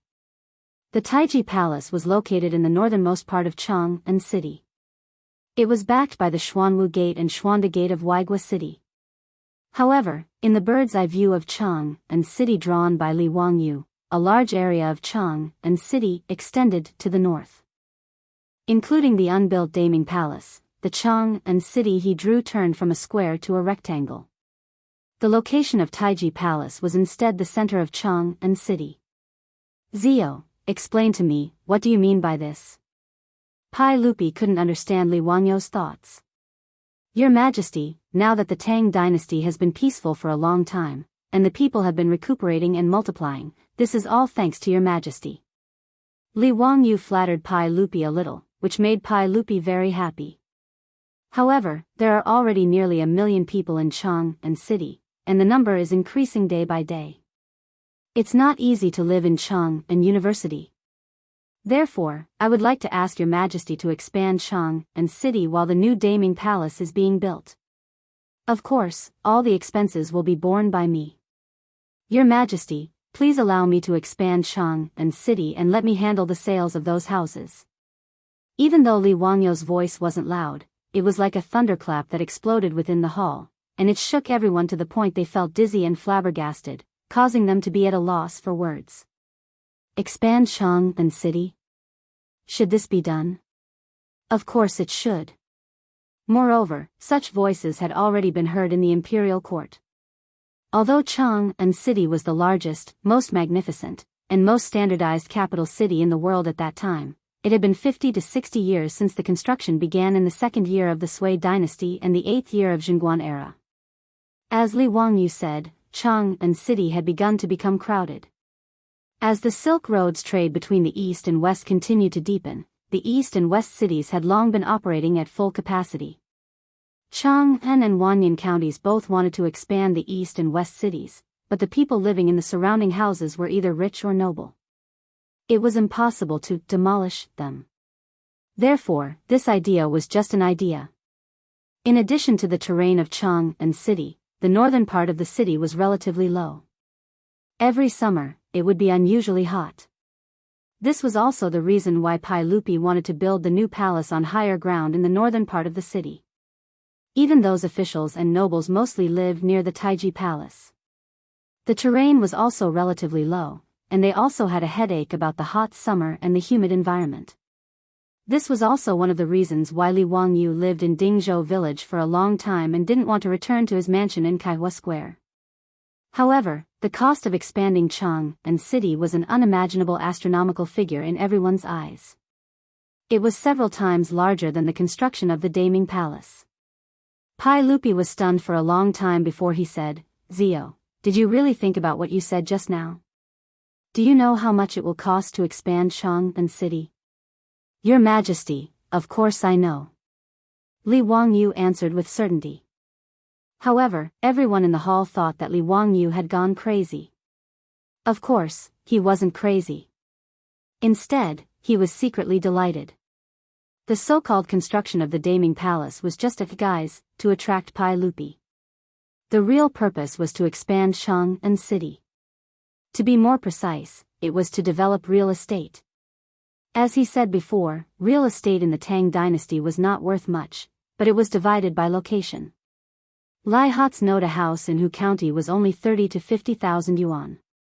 However, after Ma Zhou became an official, he wanted to buy a much smaller house in Chang and city, but he needed more than 100,000 yuan. Location. Location. And location. This was the only way to develop real estate at any time. If he only went to the northern part of Chang and city to expand the new city, no one would be interested. However, if he built the Daming Palace first, then the value of the new city around the Daming Palace would be debatable. Even if the aristocratic families were always intentionally or unintentionally against the imperial power and Pai Lupi, they still needed to have enough social status. Just like how they could live near the Taiji Palace in the northern part of Chang and city now, living near the Taiji Palace in the future would also reflect the status of these nobles and aristocratic families. How much do you think such a location should be sold for? After being reminded by Su Chongqing, Li Wangyu continued to think a lot. To attract the richest people in the Tang dynasty, the location alone was not enough to make him a lot of money. More importantly, he had to provide enough attractive products. Li Wangyu was not worried about this at all. With knowledge more than 2,000 years ahead, it was easy for him to come up with something novel to attract the bumpkins of the Tang dynasty, since the Daming Palace could be built in 10 months in history, even if it was not the whole thing, it was enough to show that Li Wangyu could do it with bricks. Although this was a bit exaggerated, it was not outrageous. After all, the more people there were, the more power there was. With tens of thousands of craftsmen, whether it was efficiency or speed, it would not be too slow. Chapter 1063. Li Wangyu's words silenced Pai Lupi once again. He was speechless for a long time, but his gaze continued to wander between the two paintings that the chamberlain had unfolded. Obviously, the two paintings that Li Wangyu had drawn were very tempting to Pai Lupi, but he instinctively refused to believe his nephew's words. Building a huge new palace with the power of one person and expanding it to the size of half of Chang and city sounded like a fantasy story. It was hard to accept. Pai Lupi knew that Li Wangyu was rich, but no matter how rich he was, Pai Lupi did not think that it was enough to complete these two huge projects. "Ziyu, let me think about this carefully." Pai Lupi shook his head and did not immediately agree. But even if Pai Lupi did not agree, how could the officials from the aristocratic families let go of such a good opportunity? In their eyes, since the Duke of Qin, Li Wangyu, was walking further and further down the path of seeking death, they naturally had to give him a push. Wang Ying immediately stood up and bowed to Pai Lupi. "Your Majesty, I think that the Duke of Qin's words are very reasonable. Now that the number of citizens in Chang and city is increasing day by day, it is imperative that we expand Chang and city. Since the Duke of Qin has the courage and does not need to waste money in the imperial court, why not? Your Majesty should agree to the Duke of Qin's memorial." Minister Wang is right, I second that. Your Majesty, please reconsider. This is beneficial to the citizens and the imperial court. Your Majesty, please agree to the Duke of Qin's memorial. A group of aristocratic family officials chimed in one after another, causing Li Er to hesitate for a moment. He was unhappy, but he could not refute the words of Wang Ying and the others. Pai Lupi once again looked at Li Wangyu. Li Wangyu smiled and nodded slightly, indicating that this was exactly what he was thinking. Seeing that Li Wangyu was so confident, Pai Lupi had no choice but to follow the will of the people and agree to Li Wangyu. Good. In that case, I will agree to the Duke of Qin's memorial. The construction of the Daming Palace and the expansion of Chang and city will be handed over to the Duke of Qin. This matter is of great importance, and the Duke of Qin has the right to act at his discretion. Except for money and silk, the imperial court will cooperate with the Duke in everything else. In addition, the construction of the Daming Palace and the expansion of Chang and city will be handed over to the Duke of Qin. The Ministry of Works, the craftsmen, laborers, and this year's Guangzhou road workers. Does anyone have any objections? The Pai was to help Li Wangyu. The Duke of the King of Qin City was the Emperor of the Emperor. Lupi, the Pai Lupi could help Li in terms of manpower. In Guangzhou Road, all the civilian laborers who needed to serve the corvée this year, as well as the craftsmen from the Ministry of Works and the General Supervisor, were all the help that Li Er could give Li Wangyu. Thank you, Your Majesty. Li Wangyu accepted it with a smile. With enough free craftsmen and laborers, his money-making plan seemed to be able to save a lot of expenses. Your Majesty, I will bear all the expenses for the construction of the Daming Palace and the expansion of Chang and city. However, if there are any profits, I wonder. Li Wangyu immediately asked. Once the expansion of half of Chang and city was completed, the profits would be unimaginable. Li Wangyu had to confirm this first. Otherwise, if someone took the peach in the future, wouldn't his efforts be in vain? However, whether it was Pai Lupi or Feng Xianling, they didn't think that the expansion of Chang and city would be profitable. Therefore, after hearing his words, they couldn't help but shake their heads and smile bitterly. Pai Lupi was also helpless. He shook his head and sighed. If Zio is capable and can make profits from it, it will all belong to the mansion of the King of Qin. I and the imperial court won't take a single cent. Wang Ying and other aristocratic officials also looked at him as if he were a fool. They smiled but didn't say anything. In their opinion, not to mention how much money it would cost to build the Daming Palace, the cost of the expansion of half of Chang and city and the construction of the outer city walls would be enough to empty the mansion of the King of Qin. It would be a fool's dream to think that he could make profits from it. In fact, their calculation was not wrong. In history, it took the Northern Song dynasty 3 years to build the new capital, Bianliang, which was Kaifeng. The city walls were more than 50 miles long and more than 300,000 laborers were recruited. Then, how many laborers would it take to expand half of Chang and city? Even if the laborers were recruited by the imperial court and didn't need to be paid, there were so many laborers that they had to be fed, right? With so many people, the daily cost of food and drink alone would be a huge figure. Naturally, they were happy to see that Li Wangyu was willing to spend all his money on such a thankless task. Moreover, they didn't believe that Li Wangyu had enough money to build the Daming Palace in Noda within a year. Both sides had their own ideas, but they tacitly agreed on such a big matter at the imperial court meeting. Pai Lupi issued an imperial edict that the construction of the new palace and the expansion of Chang and city would be handed over to Li Wangyu. Li Wangyu was very satisfied with the result. After the imperial court meeting, he declined the invitation of Feng Xianling, Gao Shilian, and other big shots to stay. He directly led his several disciples back to Dingzhou village. Along the way, Ma Zhou and the others kept silent, but they looked miserable.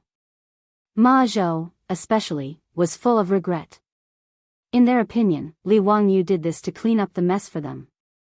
But how could the disciples not be worried when they had to pay such a big price? Li Wangyu ignored Ma Zhou and the others. After returning to Dingzhou village, he immediately found Su Chongqing to report the good news. Chongqing, haha, it's done. His Majesty has handed over the construction of the Daming Palace and the expansion of Chang and city to our family. Li Wangyu laughed and picked up his son and daughter. He spun a few rounds excitedly.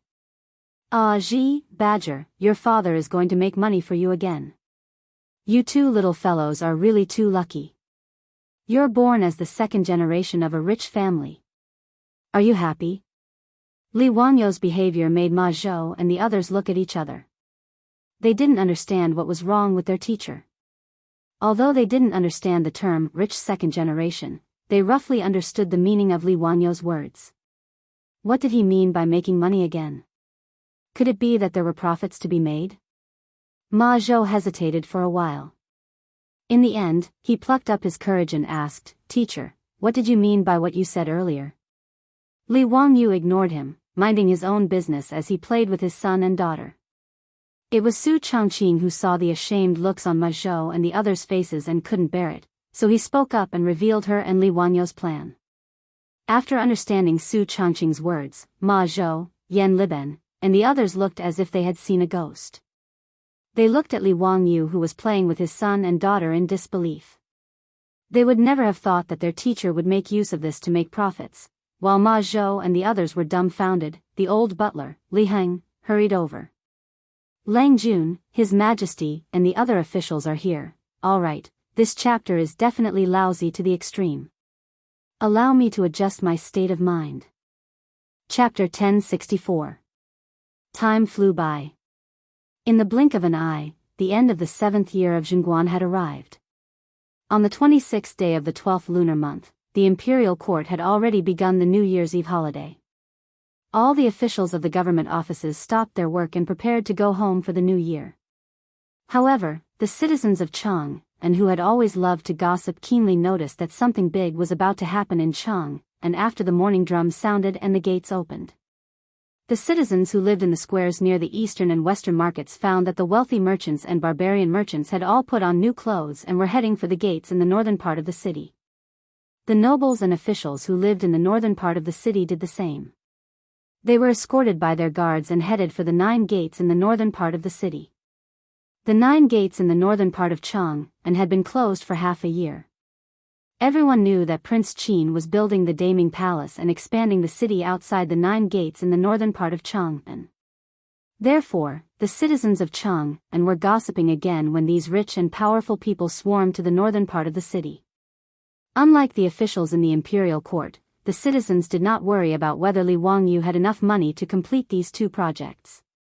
They were more interested in discussing how much money the Prince of Qin's mansion had, whether it was as rich as a country, and whether the imperial court's treasury or the Prince of Qin's mansion's treasury had more gold. The northern part of Chang'an had become a huge construction site. Hundreds of thousands of workers and craftsmen from Guanzhong Road were busy there every day. 4-wheeled carriages were like ants, transporting all kinds of wood, stone, bricks, and other building materials from all over the Tang dynasty to the northern part of Chang'an. After half a year of construction, the Daming Palace had begun to take shape. At this moment, the nobles and officials of Chang'an, as well as the wealthy merchants and Persian barbarian merchants, had gathered outside the thick vermilion walls of the Daming Palace. The officials in the imperial court had different statuses, so they naturally crowded together with the merchants and barbarian merchants and whispered to each other. Everyone, why did His Majesty summon us here today? Yes, it would be fine if it was just the officials in the imperial court. But why are these merchants and barbarian merchants here? His Majesty is too lenient towards these merchants.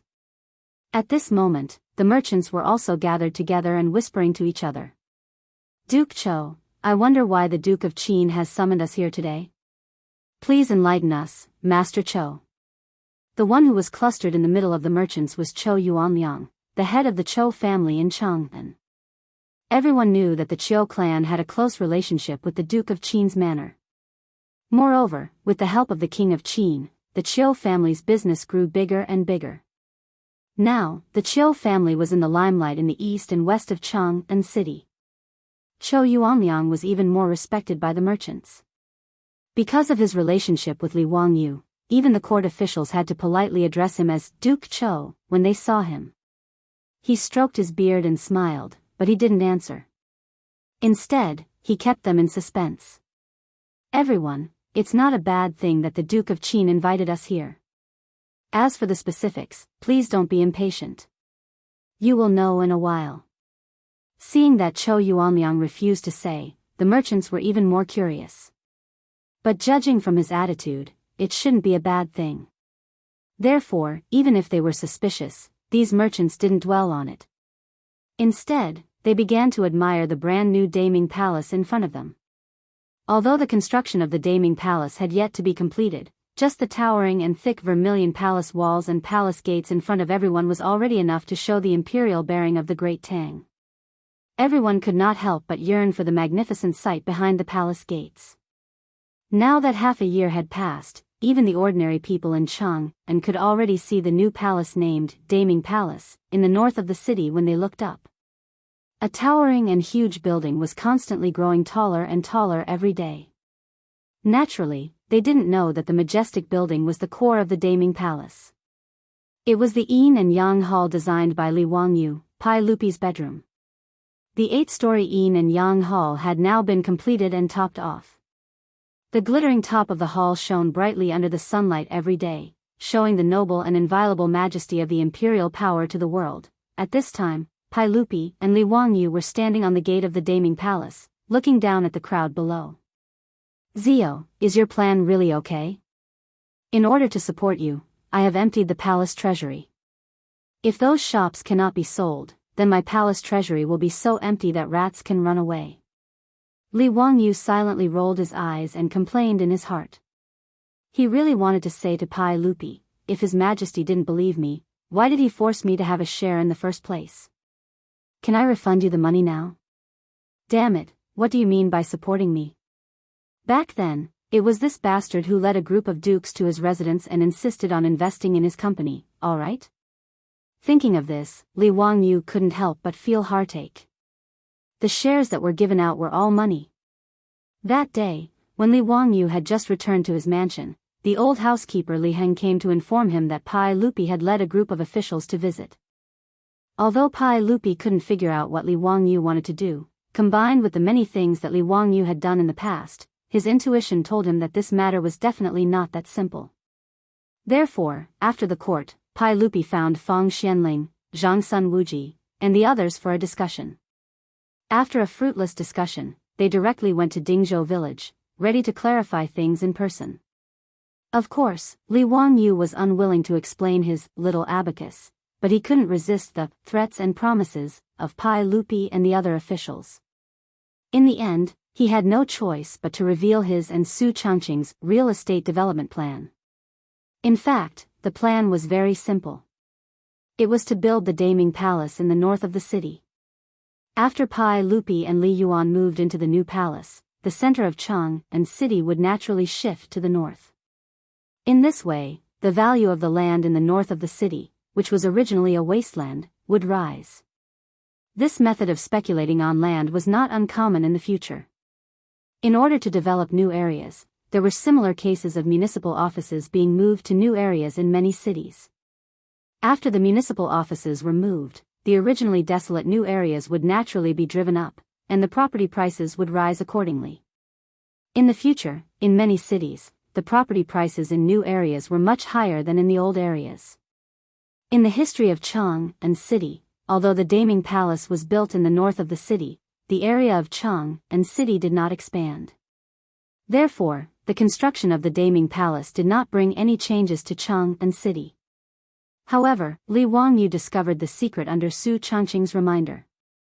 Therefore, after some planning, he proposed that he would invest in the construction of the Daming Palace and the expansion of Chang'an city in the imperial court. After figuring out Li Wangyu's purpose, Pai Lupi and the other high dukes actually asked to invest in the project, which made Li Wangyu angry and amused at the same time. Although Pai Lupi and the other high dukes invested in the project, which would reduce his financial pressure, wouldn't it also reduce his profits? In the end, Li Wangyu couldn't outdo the other high dukes. Under Li Wangyu's strong persuasion, the mansion of King Qin took 30% of the shares, the royal family took 30%, and the remaining 40% was divided equally among the high dukes' mansions. After half a year, the gold, copper, and silk of the High Duke's mansions, including Pai Lupi's, were poured into the two bottomless pits of the north of the city and the Daming Palace. Whether they could recover their investment or even make a fortune depended on today. No wonder Pai Lupi, the emperor of the Tang dynasty, was a little nervous. Chapter 1065. While the officials in the imperial court and the merchants were waiting in confusion, the new and heavy gate of the Daming Palace slowly opened. Pai Lupi and Li Wangyu walked out, surrounded by a group of eunuchs and palace guards. The crowd was in an uproar. Today, whether it was the officials in the imperial court or the merchants, they had all received an invitation from Li Wangyu, the king of Qin, to visit the new city in the north of Chang'an. They did not expect that Pai Lupi would show up. "Greetings, Your Majesty." The officials hurriedly bowed. As for the merchants and barbarians, although most of them had never seen the emperor with their own eyes, they immediately realized who the bearded man standing next to Li Wangyu was.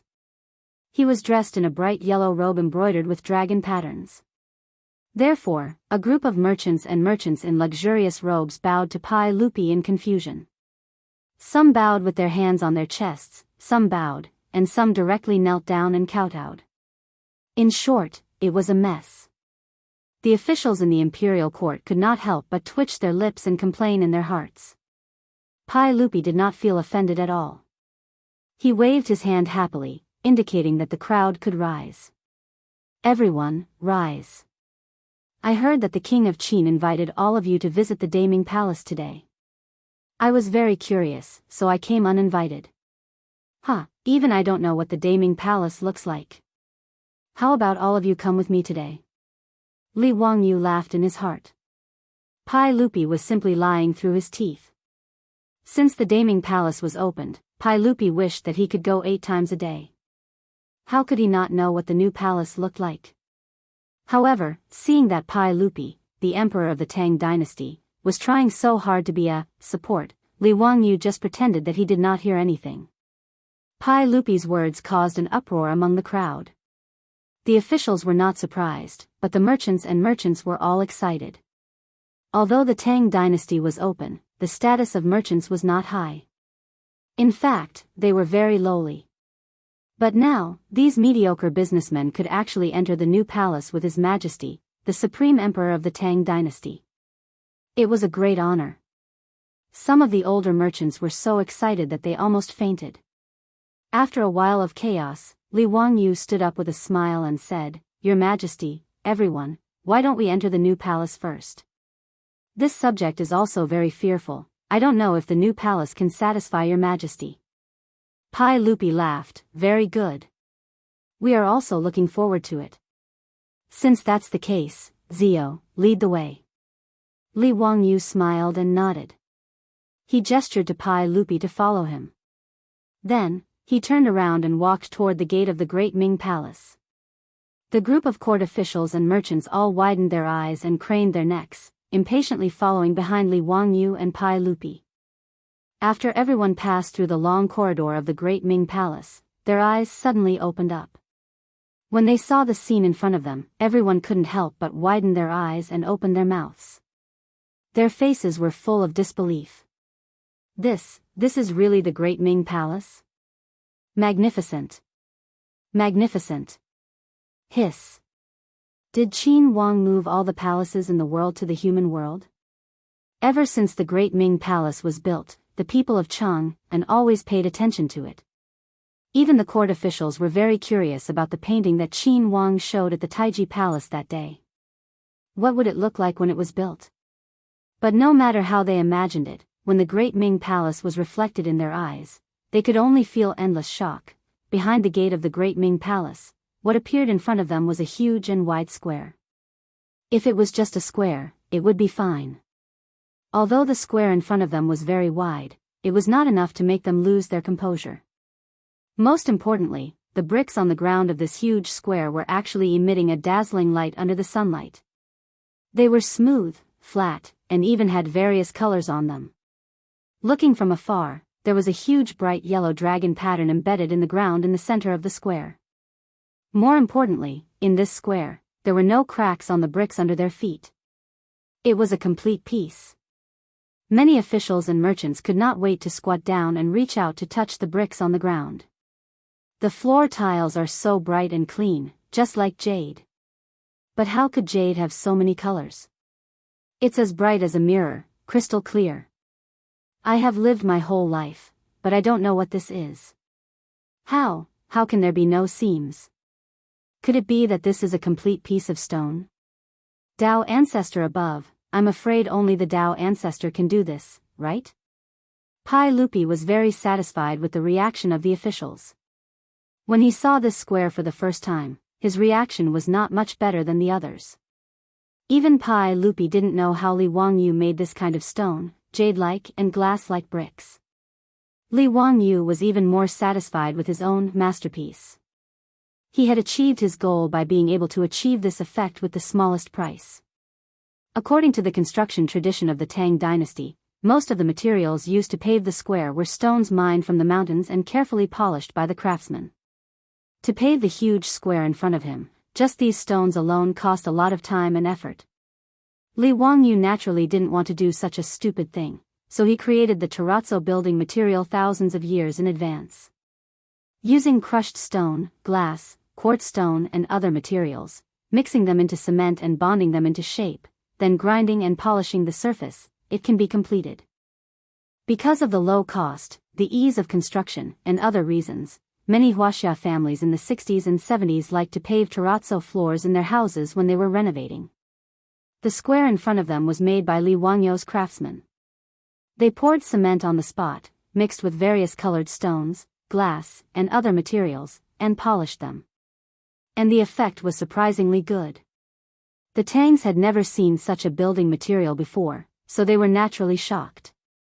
It had to be said that after adding a lot of glass into the terrazzo, under the reflection of the sun, the reflected light was really awe-inspiring. As for the price, it was extremely cheap. Compared to traditional craftsmanship, which required a lot of craftsmen to collect stones from the mountains to carve and process, the terrazzo was extremely cheap. This was also the reason why Li Wangyu didn't think it would cost so much to build a daeming palace. Of course, there were also disadvantages to using terrazzo. As time passed, the terrazzo would become stained and dull. Terrazzo used in the open would also be weathered and eroded. But these were not problems in Li Wangyu's eyes. Anyway, Pai Lupi had so many maids and servants in the palace. He just needed to order them to clean and polish the ground daily. It was no big deal. Li Wangyu smiled and didn't say anything.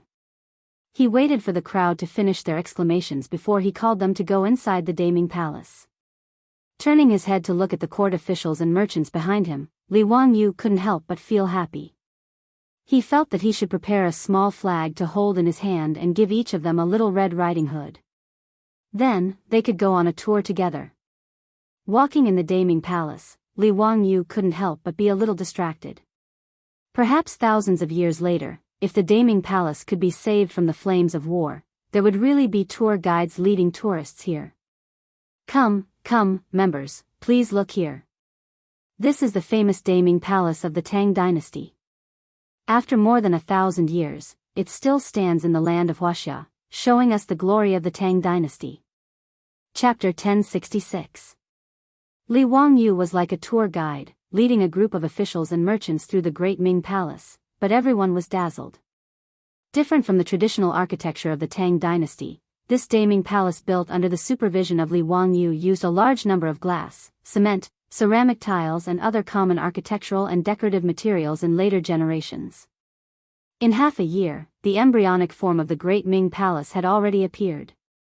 The palace wall, the corner tower, the city gate tower, as well as several important palace halls of the De Ming Palace's former imperial court, had all been completed.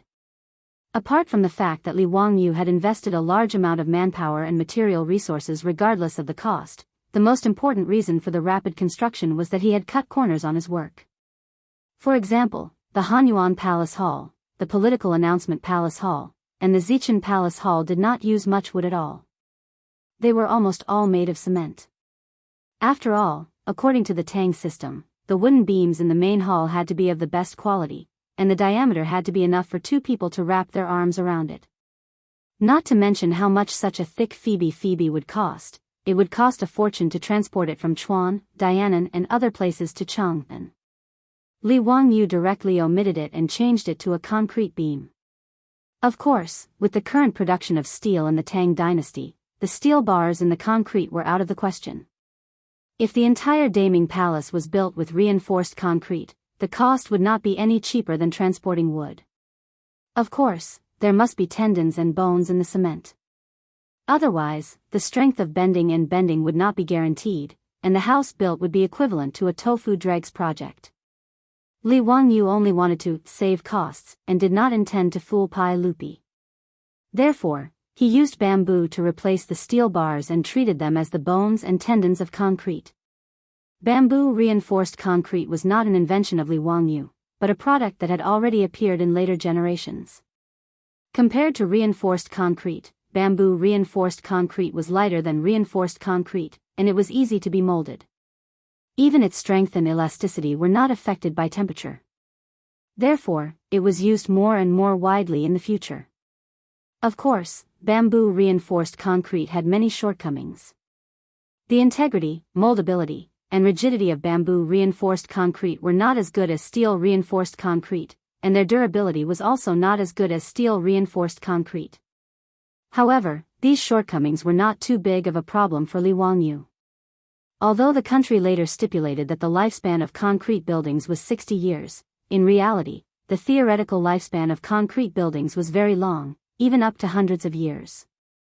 The French had designed and built the first concrete bridge in 1875, and it still existed when Li Wangyu transmigrated. It was the first reinforced concrete building in Paris, built in 1853. Despite the devastation of World War II, it was still in good condition. Therefore, Li Wangyu didn't think that there would be any problems with the Daming Palace in his lifetime, even though there were many shortcomings compared to steel bars. The construction speed of the palace was astonishingly fast. After all, compared to the complicated manufacturing process of a wooden palace, the addition of bricks and cement was too simple. Li Wangyu directly ordered people to replace wood with concrete, stone pillars, and stone beams. The exterior was then painted with vermilion paint and painted with all kinds of colors. It was just as beautiful and imposing. Of course, the most important thing was to save money. Pai Lupi and the officials of the imperial court didn't know the secret. Although they knew that the pillars weren't made of wood, they were very satisfied with the indestructible stone pillars. Large floor-to-ceiling glass doors and windows were installed everywhere in the main hall, and it was very transparent. Under the illumination of the sunlight, the entire palace was sparkling and abnormally bright. In addition, Li Wangyu ordered people to transplant all kinds of towering trees from the Qinling Mountains, which made the completed Daming Palace even more imposing. Glass was still considered a luxury item, and the large-scale use of glass made people speechless. In traditional Chinese palaces, the deeper the palace, the more problematic the lighting was. In an era without glass, the bigger the palace, the darker and more humid it would be. Even if the sun was scorching outside, the palace still needed to be lit up with many candles. In addition, the palace was made of wood. After a long time, it would inevitably emit a rotting smell. This was one of the reasons why the emperors were used to building palaces. However, the Daming Palace built by Li Wangyu didn't have any of these problems. Even Pai Lupi was very tempted after seeing the palace of the previous dynasty. He couldn't wait to move in immediately. Unfortunately, the Daming Palace project was only halfway through. Pai Lupi wanted to move in, but he still needed to wait for a while. After visiting the several palaces of the previous dynasty of the Daming Palace, the officials and merchants were so shocked that they didn't know what to say. Other than shock, there was still shock in their hearts. Of course, the officials who were born in aristocratic families were cursing Li Wangyu in their hearts. He was a pure idiot and a prodigal. Who knew how much money would be spent to build the Daming Palace of such a scale? Even if the world knew that the king of Qin was the richest in the world, if he spent his own money to build a palace for Li Yuan and Pai Lupi, he would be either crazy or stupid. The aristocratic families still didn't know that the royal family and the duke's mansions also had shares in the construction of the Daming Palace and the expansion of Chang'an city. They only thought that the money was paid by the king of Qin, Li Wangyu. The aristocratic families mocked Li Wangyu's stupidity in their hearts, but they had nothing to say about the palace in front of them. The crowd walked to the front of the Hanyuan Palace. Pai Lupi was even more satisfied with the main hall of the Daming Palace. Looking up at the lofty royal staircase in the middle of the hall, Pai Lupi couldn't help but be tempted. He simply took off his boots with Mituo's help and stepped into the hall. He was ready to walk up the royal staircase and feel it up close. The floor of the Hanyuan Palace was paved with golden tiles that Li Wangyu ordered the craftsmen to bake. It was magnificent and indescribable. Pai Lupi was about to walk forward when suddenly someone among the officials stood out and stopped him. "Your Majesty, please wait. In my opinion, the Daming Palace built by the King of Qin is magnificent and impeccable. However, there is one oversight. The King of Qin shouldn't have laid tiles in the Hanyuan Palace. If this old official is not mistaken, these floor tiles are made of porcelain?" "Yes, Lord Wang has good eyesight." Li Wangyu nodded with a smile. The one who spoke was Grand Secretary Wang Ying. This old man didn't like Li Wangyu from the beginning and always wanted to find trouble for Li Wangyu.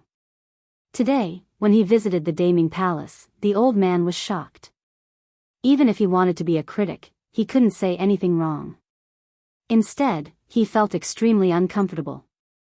At this moment, he finally found one of Li Wangyu's mistakes. Naturally, he jumped out to criticize. "Your Majesty, since the King of Qin also admitted that the floor of the Hanyuan Palace is made of ceramic tiles, then I think it's very inappropriate. Your Majesty, it's winter now. If you step on it barefoot, how cold would it be? When the Hanyuan Palace is put into use in the future, won't the officials have to sit on these bone-chilling tiles to attend court in the winter? Your Majesty, I'm afraid this is inappropriate." Wang Ying's words stunned Pai Lupi and the other officials. Then, they turned their heads to look inside the palace with a strange expression. They couldn't help but nod, feeling that the old man's words were reasonable.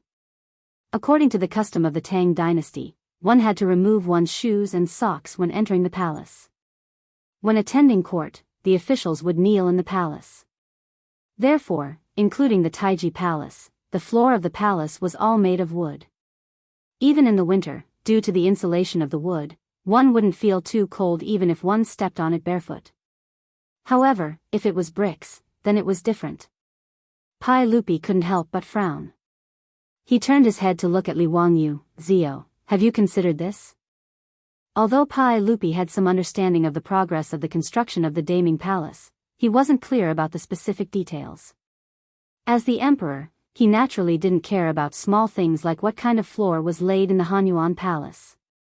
When Li Wangyu heard this, he smiled. "Your Majesty, everyone, how about we ask Your Majesty and everyone to find out?"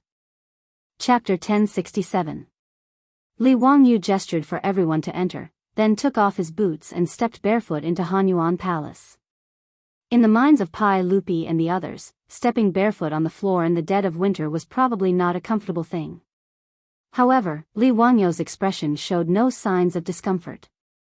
On the contrary, he appeared to be enjoying himself. Pretending to be mysterious.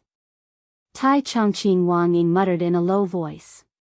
However, he still took off his boots, preparing to personally examine them so that he could refute Li Wangyu. Everyone, including Pai Lupi, stepped into Hanyuan Palace one after another. In the next moment, everyone's faces were filled with astonishment. Quite a few impatient people even squatted down and stretched out their hands to touch the sparkling golden floor tiles, ignoring the fact that the monarch had failed to reprimand them. "My Dao ancestor above, why are these floor tiles so hot? These floor tiles are actually as warm as jade? What's going on?" Tai Chongqing Wang Ying was even more dumbfounded. The warm sensation coming from the soles of his feet made him swallow back all his words. Li Wangyu cast a glance at him, the corners of his mouth quirking. "How is it, Duke Wang? Do you think these floor tiles will satisfy Duke Wang? If Duke Wang still feels that the cold is bone-piercing, then I can only recommend Duke Wang to the Shangyao Bureau to have your bones examined by Lu Fengyu." Wang Ying's old face flushed red, but but he couldn't utter a single word of rebuttal. How could the aristocratic family officials help at this moment? They could only rejoice that they hadn't followed Wang Ying's lead and questioned the Duke of Qin. Otherwise, they would definitely be in the same predicament as Wang Ying, put on the spot by the Duke of Qin. Pai Lupi ignored Li Wangyou's taunting of Wang Ying, but he was also very curious. He couldn't help but ask, "Zio, what kind of magic did you use?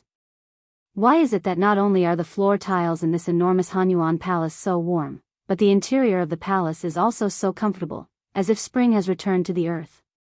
Pai Lupi's words reminded everyone. Only now did they notice that besides the floor tiles being as warm as jade, the temperature inside the hall was not as cold as outside. Everyone was wearing thick winter coats and furs. They even felt that their bodies were heating up in the hall. They wished that they could take off a few of their coats to feel lighter. Li Wangyu laughed and took off the thick fur coat on his body. "Your Majesty, all of you, there is no need to wear such heavy clothing in the hall. The temperature in the hall is more than 10 degrees higher than the outside. Even if you don't wear winter clothes, you won't feel cold." Ever since Li Wangyu started teaching at the Royal Academy and invented the thermometer, the concept of temperature had been understood and accepted by everyone. Under the care of Mito, Pai Lupi also took off his thick winter coat and stretched his limbs. "Ziyu, don't keep me in suspense. Quickly tell me, why is Hanyuan Palace so warm? We don't see any braziers in the hall, nor is there any smoke or fire. How did you do it?" During the Tang dynasty, people mainly relied on braziers and charcoal for warmth during the winter. The effect was not bad in a closed room, but the smell of smoke could not be avoided.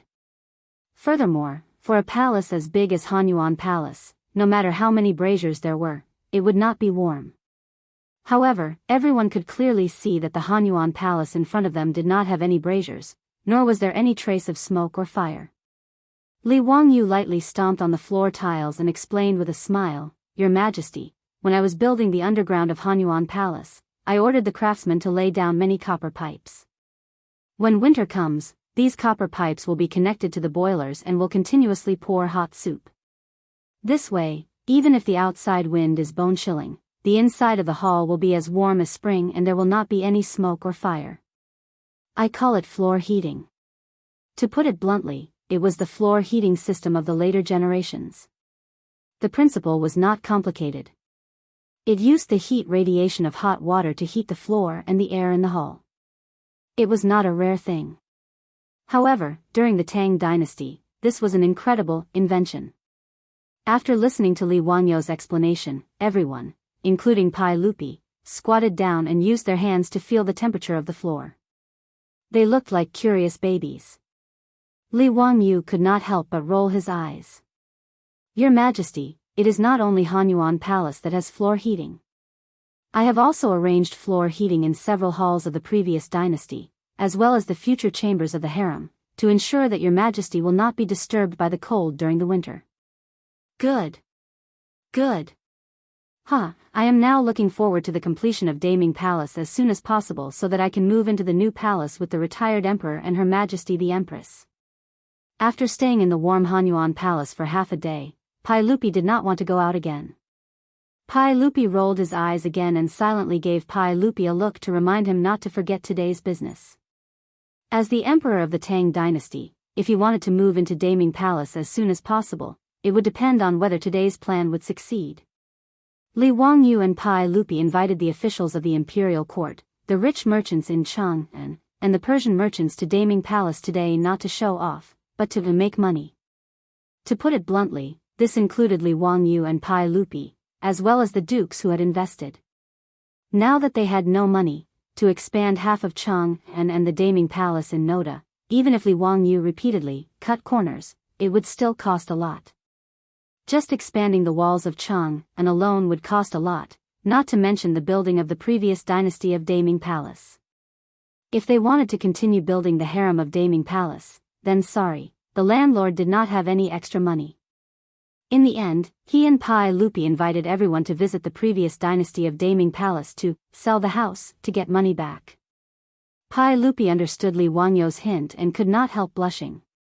But he still coughed softly and asked, "Zio, you really deserve to be the core disciple of Taoist ancestor in the mortal world.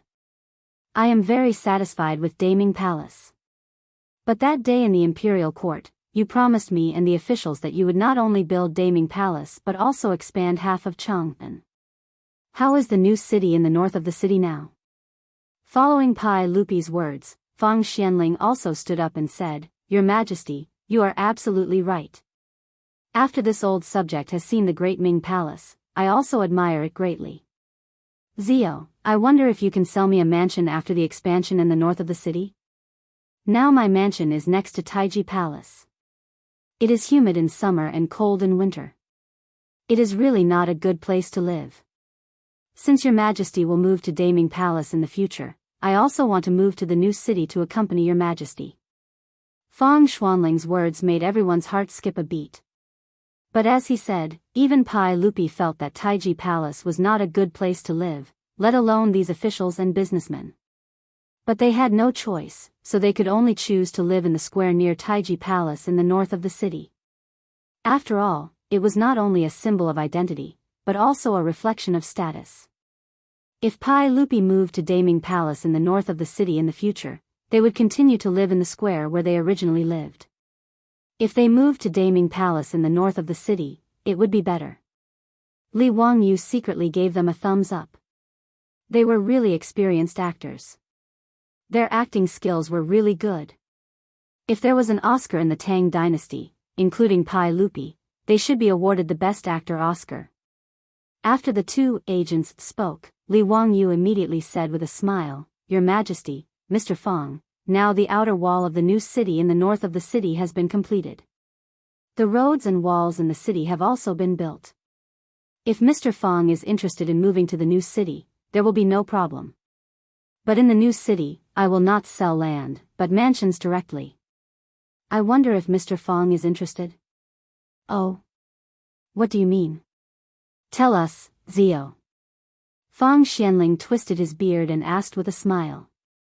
It was not that there was no real estate business in the Tang dynasty, but except for buying second-hand old mansions, under normal circumstances, after buying land, they would hire craftsmen to build their own mansions. Li Wangyu said that he would not sell land, but mansions directly, which aroused the curiosity of everyone. They could not help but stretch their ears, wanting to hear how he would explain. Chapter 1068. Li Wangyu cleared his throat and smiled at the crowd. It was a very professional smile. Gentlemen, the new city in the north of Chang'an is completely different. Li Wangyu snapped his fingers and several servants immediately carried a huge sand table. On the sand table, there was a model of the new city in the north of Chang'an, including the Daming Palace. Everyone, including Li Erzai, immediately gathered around the sand table and carefully looked at the sand table with shining eyes. Your Majesty, gentlemen, this is what the new city in the north of Chang'an will look like after it is completed. Li Wangyu took out a slender wooden stick from nowhere and began to explain the new city in the north of Chang'an, like a saleswoman in the future. As you can see, this is the Daming Palace under construction. In the future, the Daming Palace will be the core of the new city in the north of the city. In history, the Daming Palace was located in the Dragon Head Plain in the north of Chang'an. The Dragon Head Plain was a mountain that symbolized the dragon vein. It was 60 miles north from Fanchuan in the southwest of Chang'an. Because of the high terrain, it was called the Dragon Head Plain. However, Li Wangyu made a slight adjustment. It was changed from the Dragon Head to the Dragon Belly and became the center of the north of the new city in the north of Chang'an. It was facing the Taiji Palace in the south. His purpose was very simple. Naturally, he wanted to increase the land price of the new city in the north of the city near the Daming Palace. If the Daming Palace was located in a corner, it would not be able to maximize its value. Of course, when Li Wangyu first proposed this plan, many people opposed it. Because from the perspective of Feng Shui, the Dragon Head Plain was the terrain of 6 lines in the Book of Changes. Building a new palace here followed the rules of etiquette. However, Li Wangyu was too lazy to care about this. With his relationship with Yuan Tiangang and his glib tongue, He easily settled this little trouble and made Pai Lupi agree to build the Daming Palace in the center of the new city in the north of Chang'an. Gentlemen, please take a look. Not only are there no dirty and smelly drainage canals on both sides of the road in Chang'an City, but the entire road is planted with towering trees and flowers. There are also pavilions on both sides of the road for pedestrians to rest. Sirs, take a look at the streets of the new city. Not only are all the streets paved with mirage mud, there are also street lamps on both sides of the streets to provide illumination at night. Even on a moonless and windy night, you can still see the streets clearly without a lantern. Fang Xianling looked interested and asked, Zio, there are no canals on both sides of the roads in the new city. If it rains, won't the roads be flooded? That's not true. Master Fang, underneath the new city's roads, as well as inside the various alleys, there are already sewage pipes. No matter how heavy the rain is, I can guarantee that no matter if it is the houses or the houses, they will not be soaked by the dirty water. Furthermore, Li Wangyu looked around at everyone and said with a smile, it's not just the rain. You don't have to worry about the 5 grains reincarnation cycle and the various mansions in the new city. Those filthy things will all pass through the new city's underground sewage pipes and be disposed of outside the city. If all of you are here, you don't have to worry about the indecent things in the toilets. Hee, I'm not bragging. As long as all of you have seen the toilets in the new city's mansions, you will definitely think that the toilets in Chang'an City are unsightly and filthy. He looked at Pai Lupi again and bowed slightly. Your Majesty, I also ordered people to build all the toilets in the Daming Palace like this. Pai Lupi nodded slightly. He was naturally aware of this. Pai Lupi had long been envious of the toilets and the huge bathroom in Li Wangyu's mansion. He had specifically requested this from Li Wangyu for the construction of the Daming Palace. Li Wangyu looked at everyone again and said with a smile, Sirs, in order to make it easier for all of you to go to court, there are also toilets for the officials at the side of Hanyuan Hall. If all of you need it, you can try it now. Everyone could not help but look at each other when they heard this. They had seen people treat people to a meal, but they had never seen people invite people to go to the toilet. However, everyone was curious about what Li Wangyu said just now. After all, only a few officials had been to Li Wangyu's mansion of King Qin. However, all of them had heard about how incredible the toilets in King Qin's mansion were. The mirror-like ceramic tiles, the inconceivable toilet bowl, the delightful fragrance of incense. To the unbearably smelly toilets of the Great Tang, all of these were undoubtedly very attractive. However, the officials still wanted to save face. Even if they were tempted, no one was willing to be the first to try it. As for the merchants and barbarian merchants, they were not qualified to enter the palace or attend court. Today, they were inexplicably invited by the king of Qin to view the new palace. If they missed this opportunity, they did not know if they would have another chance to enter the Daming Palace in this lifetime. Therefore, they did not care so much and stepped out without hesitation. After apologizing to Pai Lupi and Li Wangyu, they were led to the toilets by the eunuchs. With these merchants taking the lead, the officials stammered and stepped out. After apologizing, they also went to visit the toilets. Li Wangyu and Pai Lupi secretly looked at each other and smiled. They were very satisfied with everyone's reaction. After bringing the officials and merchants to visit the toilets of Hanyuan Palace, Li Wangyu continued to say, Everyone, in addition to the new city's mansions, this type of toilets will be built together. It will also be like Hanyuan Palace, where floor heating will be installed. In addition, I don't know if you have noticed the copper pipes that come out of the toilets of Hanyuan Palace by themselves. Li Wangyu's words made everyone nod in agreement. They were full of excitement. Just now, they had also noticed that after using the toilets of Hanyuan Palace, the eunuchs led everyone to a row of copper pipes. Below each copper pipe was a pure white ceramic basin. In front of each copper pipe was a large clear mirror. Although everyone did not understand, they felt that it was indescribably expensive. After all, this kind of glass mirror was sold on the market today. Its value was not low. Even among the officials, many of them were embarrassingly short of money and could not afford it. The toilets of Hanyuan Palace were actually installed with many glass mirrors. How could they not be surprised? But what made them even more surprised was that after the eunuchs fiddled with the copper pipes, clear water came out of them by themselves. Under the eunuch's instructions, everyone blankly washed their hands under the copper pipes. But they could not understand why these copper pipes would come out of the water by themselves. Many people even stubbornly believed that this was the magic that King Qin had used. Hearing Li Wangyu mention this again, everyone stretched their ears to listen.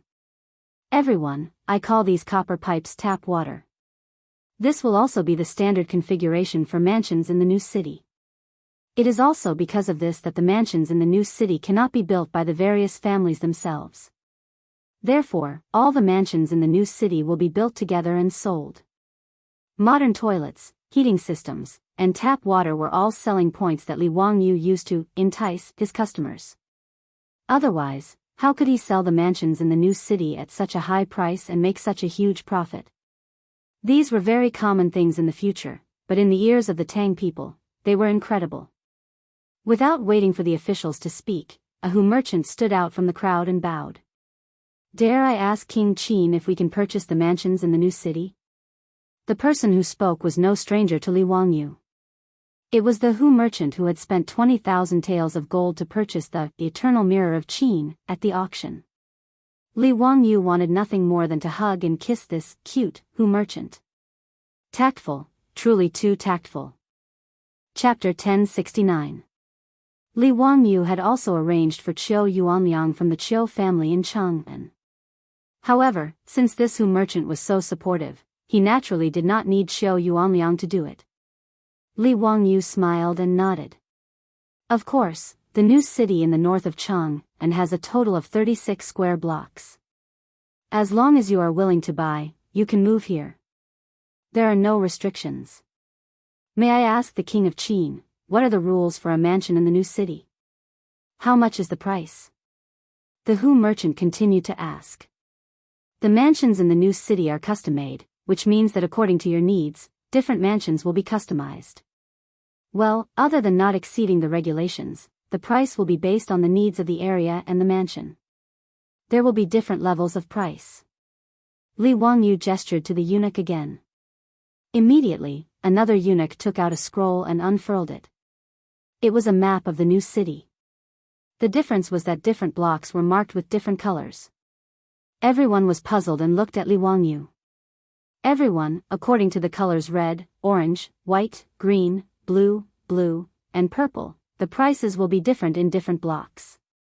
The most expensive is purple, and the cheapest is red. In the purple area, the base price of a mansion is 1,000 taels of gold per mu.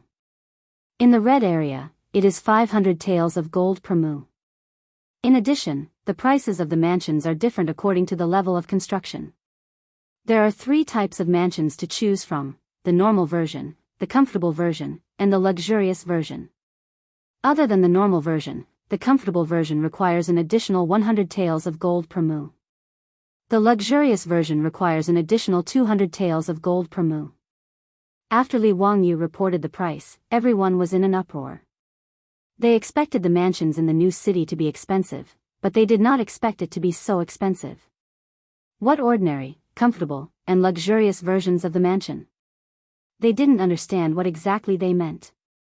However, just by looking at the price, everyone understood that the decorations and materials in the mansions were probably different. As long as these officials were not so poor that they needed to use their pants, they would not choose the normal version of the mansion. Otherwise, it would be too degrading. If they followed the King of Qin's words and customized the comfortable version of the mansion, they would have to add another 100 taels of gold per mu. This was not selling a mansion, it was robbing money. The mansions in the Tang dynasty were not the commercial houses of the future. The area was not calculated in square meters, but in mu. In the city of Chang'an, a lane had an area of about 800 acres. Not just the mansions of nobles, but they could occupy half of the square. That would be 300 to 400 mu in size. Even an ordinary house would be around 10 to 20 mu. According to Li Wangyu's price, even the most ordinary residence in the most remote district of the new city would cost 500 taels of gold per mu. Didn't that mean that even the most ordinary residence would cost 10,000 taels of gold? How was this possible? How could there be such an expensive house in the world? They wouldn't be able to afford such an expensive mansion even if they sold it. Li Wangyu didn't wait for the crowd to protest. He continued, however, His Majesty is benevolent, and I am also very generous. Therefore, if you are willing to place a deposit today, then I will give you a special discount. You will have a 10% discount. A house worth 10,000 taels of gold could be bought for 1,000 taels of gold. Everyone, such a good thing can only happen today. Everyone, please don't miss out on it. Li Wangyu was like the boss of a 2-yuan store in the future. He shouted directly without any sense of shame. He almost said, His Majesty has run away with his aunt, so all the mansions will be sold at a 10% discount. If his words were heard by Su Chongqing, he would probably cover his face with one hand and be too ashamed to face anyone. But for the officials and businessmen, the effect was surprisingly good. Selling mansions at a 10% discount? Compared with the original sky-high price of mansions in the new city, the crowd silently calculated in their hearts. It seemed to be very good. They forgot that even if it was only a 10% discount, the price was more than 10 times the price of a mansion in Chang'an. Pai Lupi and Li Wangyu, as well as Fang Xianling and the others in the line of officials, secretly looked at each other, their eyes full of smiles. Li Wangyu had demanded an exorbitant price. Naturally, it was impossible for him to accept it. In the world, except for the Beijing, Shanghai, Guangzhou and Shenzhen of the future, there was no such expensive house. The so-called original price was just a gimmick that Li Wangyu came up with to make the officials and businessmen accept the house price that was 10 times higher than the market price. However, although the crowd was tempted, no one stood out to say anything. After all, the current price was still painful for the crowd. They were all wondering whether it was worth it to spend such a high price to buy a mansion in the new city. Honorable Qin King, if possible, I would like to buy a mansion next to the Daming Palace. While the crowd was hesitating, the Hu merchant who had inquired before stood out again. He pointed to the most expensive mansion next to the Daming Palace, which was marked purple. He said, I would like to buy a mansion of 100 acres in size in this square. I would like to customize a luxurious mansion. Is that possible? When the officials saw this, their noses were almost crooked from anger. Damn, these Hu merchants were indeed rich. They actually wanted to buy the best location and the best mansion. Some people silently calculated in their hearts. According to Li Wangyu's price just now, the mansion that the Hu merchant wanted would cost 12,000 taels of gold, which was 76,000 strings of coins. Immediately, someone felt as if a jar of vinegar had been knocked over and stepped out to stop him. Your Majesty, I don't think this is appropriate. How can a merchant's mansion be placed outside the Daming Palace? This is against the rules of etiquette. Li Wangyu glared at him. Nonsense, what's against the rules of etiquette? Which law of the Tang dynasty says that merchants can't live in the square outside the palace? This. The official who spoke wanted to say that this was the rule, but for a long time, he didn't know how to argue. Originally, in Chang'an, the square in the north of the city on both sides of the Taiji Palace was where the officials lived. Most of the merchants lived near the east and west of the city. This was an unwritten rule. But if one really wanted to talk about it, the Tang dynasty really didn't have a law that said that merchants couldn't live in the square outside the palace. Pai Lupi also laughed. No matter, whether it's a merchant or an official, they are all my subjects. As long as they abide by the laws of the Tang dynasty, there's no harm in living in any square. Pai Lupi only wanted to laugh in his heart. If a mansion of 100 mu could be sold for more than 10,000 taels of gold, then how much could this new Chang'an city in Noda be sold for? Pai Lupi, who had long been dazzled by the copper coins, didn't care about the stupid rule of where merchants could live. As long as they were willing to spend money, then nothing was forbidden. Pai Lupi didn't care in the slightest whether the people living in the square outside the Daming Palace were merchants or officials. With Pai Lupi's endorsement, the merchants couldn't help but look at each other with excitement. Your Highness Duke of Qin, this one also wants to buy a mansion in the new city. Your Highness Duke of Qin, this one wants to buy a mansion of 80 mu in this square. Your Highness Duke of Qin, this one also wants to buy a mansion. The merchants of the Tang dynasty didn't lack gold and copper coins in their pockets at all. What they needed was status. Now that Pai Lupi had opened his mouth and allowed them to buy a mansion in the square outside the Daming Palace, what was there to hesitate about? For a moment, a group of wealthy merchants and barbarian merchants no longer cared about the price. They all spoke up and asked to buy a house in the square next to the Daming Palace. This group of merchants who didn't lack money all chose the most expensive square. Fang Xianling and the other dukes didn't seem to be in a hurry at all. They twirled their beards and smiled. Naturally, they didn't need to be in a hurry. As one of the shareholders, the group of dukes had already reserved the best land for their families to build a mansion in. However, the aristocratic families led by the 5 surnames and 7 hopes were anxious at this time. Although they disliked Li Wangyu for being too greedy and the price of a mansion in the new city too high, they couldn't remain silent when they saw the barbarians rush to buy. If these barbarians were allowed to seize the best square in the new city, the aristocratic families would lose all face. They couldn't let the merchants live next to the Taiji Palace after the new city was built, and the aristocratic families were pushed to the side, right? No matter how expensive a mansion in the new city was, they could only grit their teeth and accept it now. Wait, Duke of Qin, there must be a way to buy a mansion in the new city. How can we let these merchants do as they please? Grand Chancellor Wang Ying immediately stood up and acted as the representative of the aristocratic families. Li Wangyu didn't get angry and said with a grin, "You're right, Duke Wang. Then let's let you all choose first. After you're done, the merchants can choose." Although the merchants were dissatisfied, they had no choice but to nod in agreement. Although they were rich, their status and officials were far from that of the aristocratic families. Although they were dissatisfied, they didn't dare to act rashly. There were many officials in the imperial court who didn't have enough money, and there were even more who couldn't afford a mansion in the new city. Even if they wanted to buy one, most of them could only choose to live in the cheaper square in the new city. Therefore, even though Wang Ying had said so, in the end, other than the aristocratic families led by the 5 surnames and 7 hopes, most of the officials who were determined to move their mansions to the new city didn't choose the square near the Daming Palace. Even so, Pai Lupi's eyes grew brighter and brighter. In just a short while, 50 to 60% of the land in the new city of Chang had been reserved. He did a rough calculation, and even his breathing became heavy. The imperial treasury that seemed to be almost empty would immediately become plentiful. Moreover, it seemed that he would need to expand the treasury to store gold and copper coins, not to mention that Li Er's eyes were now filled with stars as he secretly calculated how much money he had earned. That old man, Wang Ying, stood out again. "King of Qin, may I know when we can move into the mansion in the new city?" The old man also felt the pinch. He had spent so much money to buy the mansion, so naturally, he wanted to move in immediately. Now that the weather was cold, if he could spend the winter in a mansion with floor heating, it seemed that the money spent would be worth it. His old arms and legs were the most vulnerable to the cold. Now that Hanyuan Palace was so warm, the old man was reluctant to leave.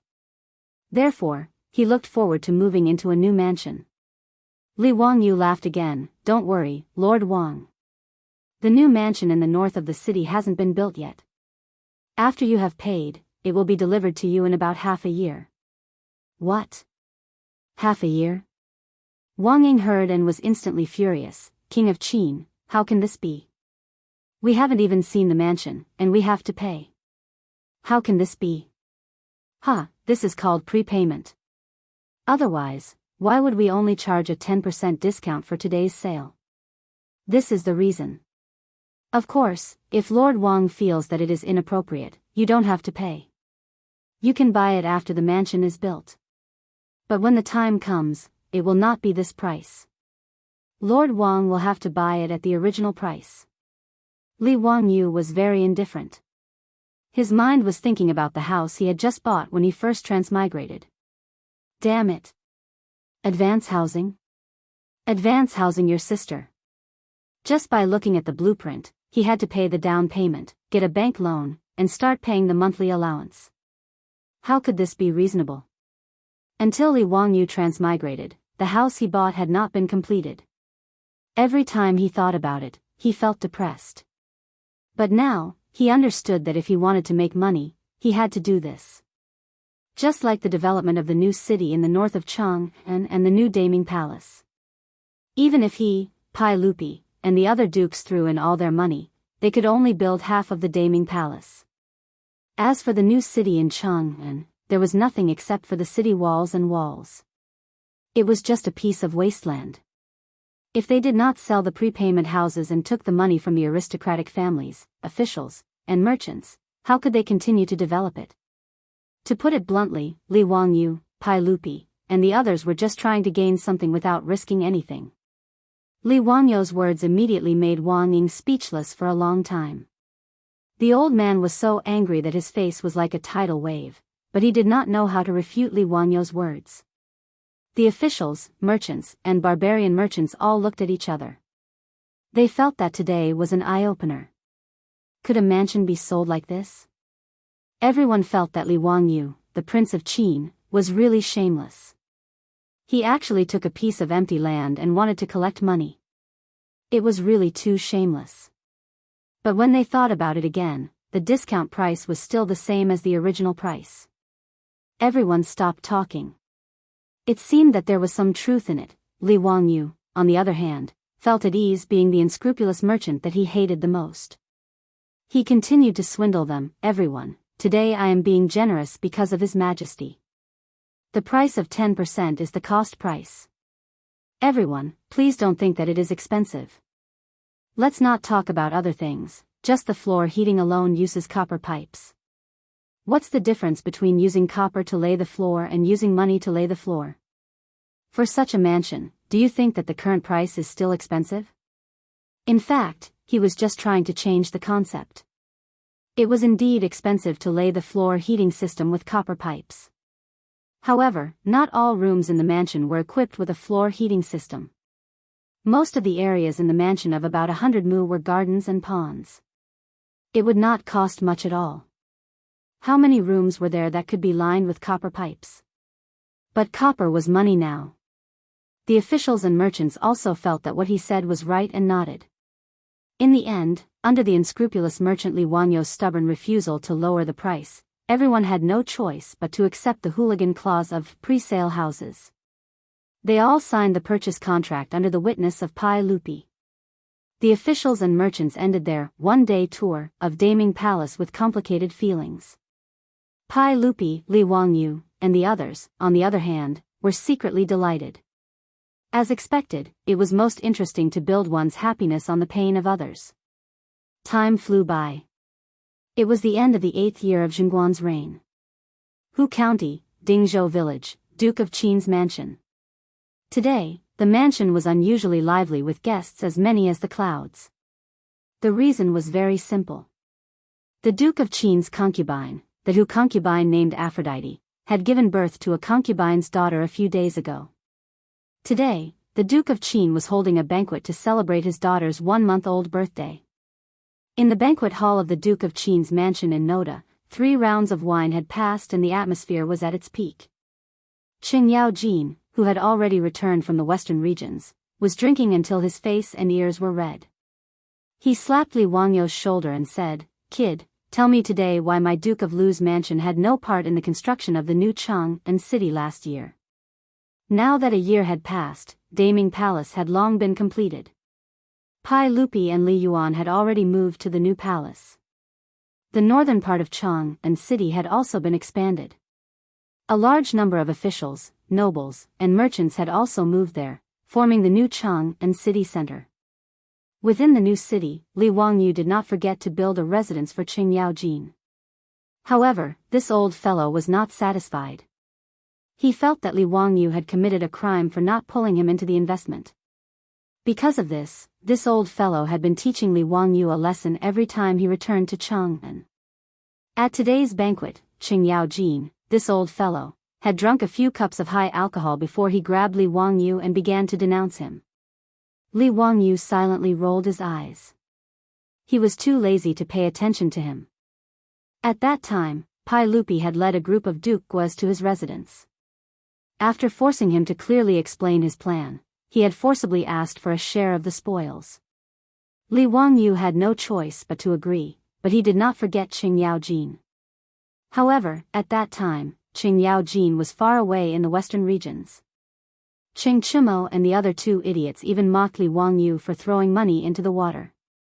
Under such circumstances, the uncle could endure, but the aunt could not. Of course, Li Wangyu was too lazy to pay attention to those three idiots. Since he had invested, he did not pay attention to the Duke of Lu's mansion. As a result, when Qing Yaojin came back, he always made trouble for him with this matter. Li Wangyu was really speechless. Actually, it was not that Qing Yaojin lacked money. Although the Duke of Lu's mansion did not get to eat meat with Li Wangyu this time, they had already made a lot of money from the lime mines in Hu County. This old fellow deliberately used this topic to bully Li Wangyu every time, making him very depressed. Li Wangyu was too lazy to say anything more to this shameless old hooligan. He simply used the opportunity of the toast to hide next to Pai Lupi. No matter how shameless Qing Yaojin was, he still had to restrain himself in front of Pai Lupi. However, Li Wangyu did not expect that after escaping the old hooligan's evil clutches with great difficulty, before he could catch his breath, Pai Lupi next to him lightly threw a few words at him. He was so scared that the white hairs on his back were soaked with sweat. Zio, why is it that even your Tingren is pregnant and has given birth to a concubine's daughter? Why is there still no news from my Changle? Do you have some dissatisfaction with me and Changle? F*ck, Pai Lupi, are you crazy? Li Wangyu looked at Pai Lupi, flabbergasted. He really did not know how to respond. Although Changle had inexplicably married him, he had not touched the little loli at all. How could she be pregnant? Li Wangyu was not a psychopath. He also had his beautiful superior and his two concubines, Aphrodite and Perrin. No matter how much of a hooligan he was, he would not have any ideas about a teenage loli. He remembered that when this shameless bearded man in front of him married his wife, she was only 11 or 12 years old. What a beast. Li Wangyu silently cursed in his heart, but he could only bow to Pai Lupi with a bitter face. Your Majesty, please do not make trouble. Changle is still young. Without waiting for him to finish, Pai Lupi directly interrupted him. Don't try to fool me with this nonsense. I warn you, if other women in your residence are pregnant before Changle is pregnant, be careful that I will directly take you down from the throne and punish you. Li Wangyu was shocked by these words and was tongue-tied. F*ck, there was such a shameless person. Why did God not strike him to death with lightning? Li Wangyu was forced to flee by the shameless Lord Taishan. He became more and more suspicious. Was he deliberately playing with him when he was thrown to the Tang dynasty by God? None of the monarchs and ministers of the Tang dynasty were good people. End of book. The book, The Dissolute Little Landlord of the Tang Dynasty, was written from the Spring Festival of 1919 to the present. It had been almost 2 years and more than 2 million words. He was very reluctant to end it, but people always had to bow to reality. His grades were poor, and he wanted to end it several times. At the 800th chapter, he was almost ready to end it, but he was still reluctant and continued with gritted teeth. But even if he was unwilling, there was still a time to say goodbye. He finished it very hastily. He wrote at most half of the plot in the outline plan, but he really could not persist. He did not update for 2 days before finishing the book. After hesitating again and again, he could only apologize to those who had always supported Lao Long, tidying up his mood and summing up his experience. He hoped that the next book would be a good result. The new book is a reborn urban novel. It will be signed and released soon. Those who like Lao Long's books can come and read it at that time. That's it. Everyone, goodbye.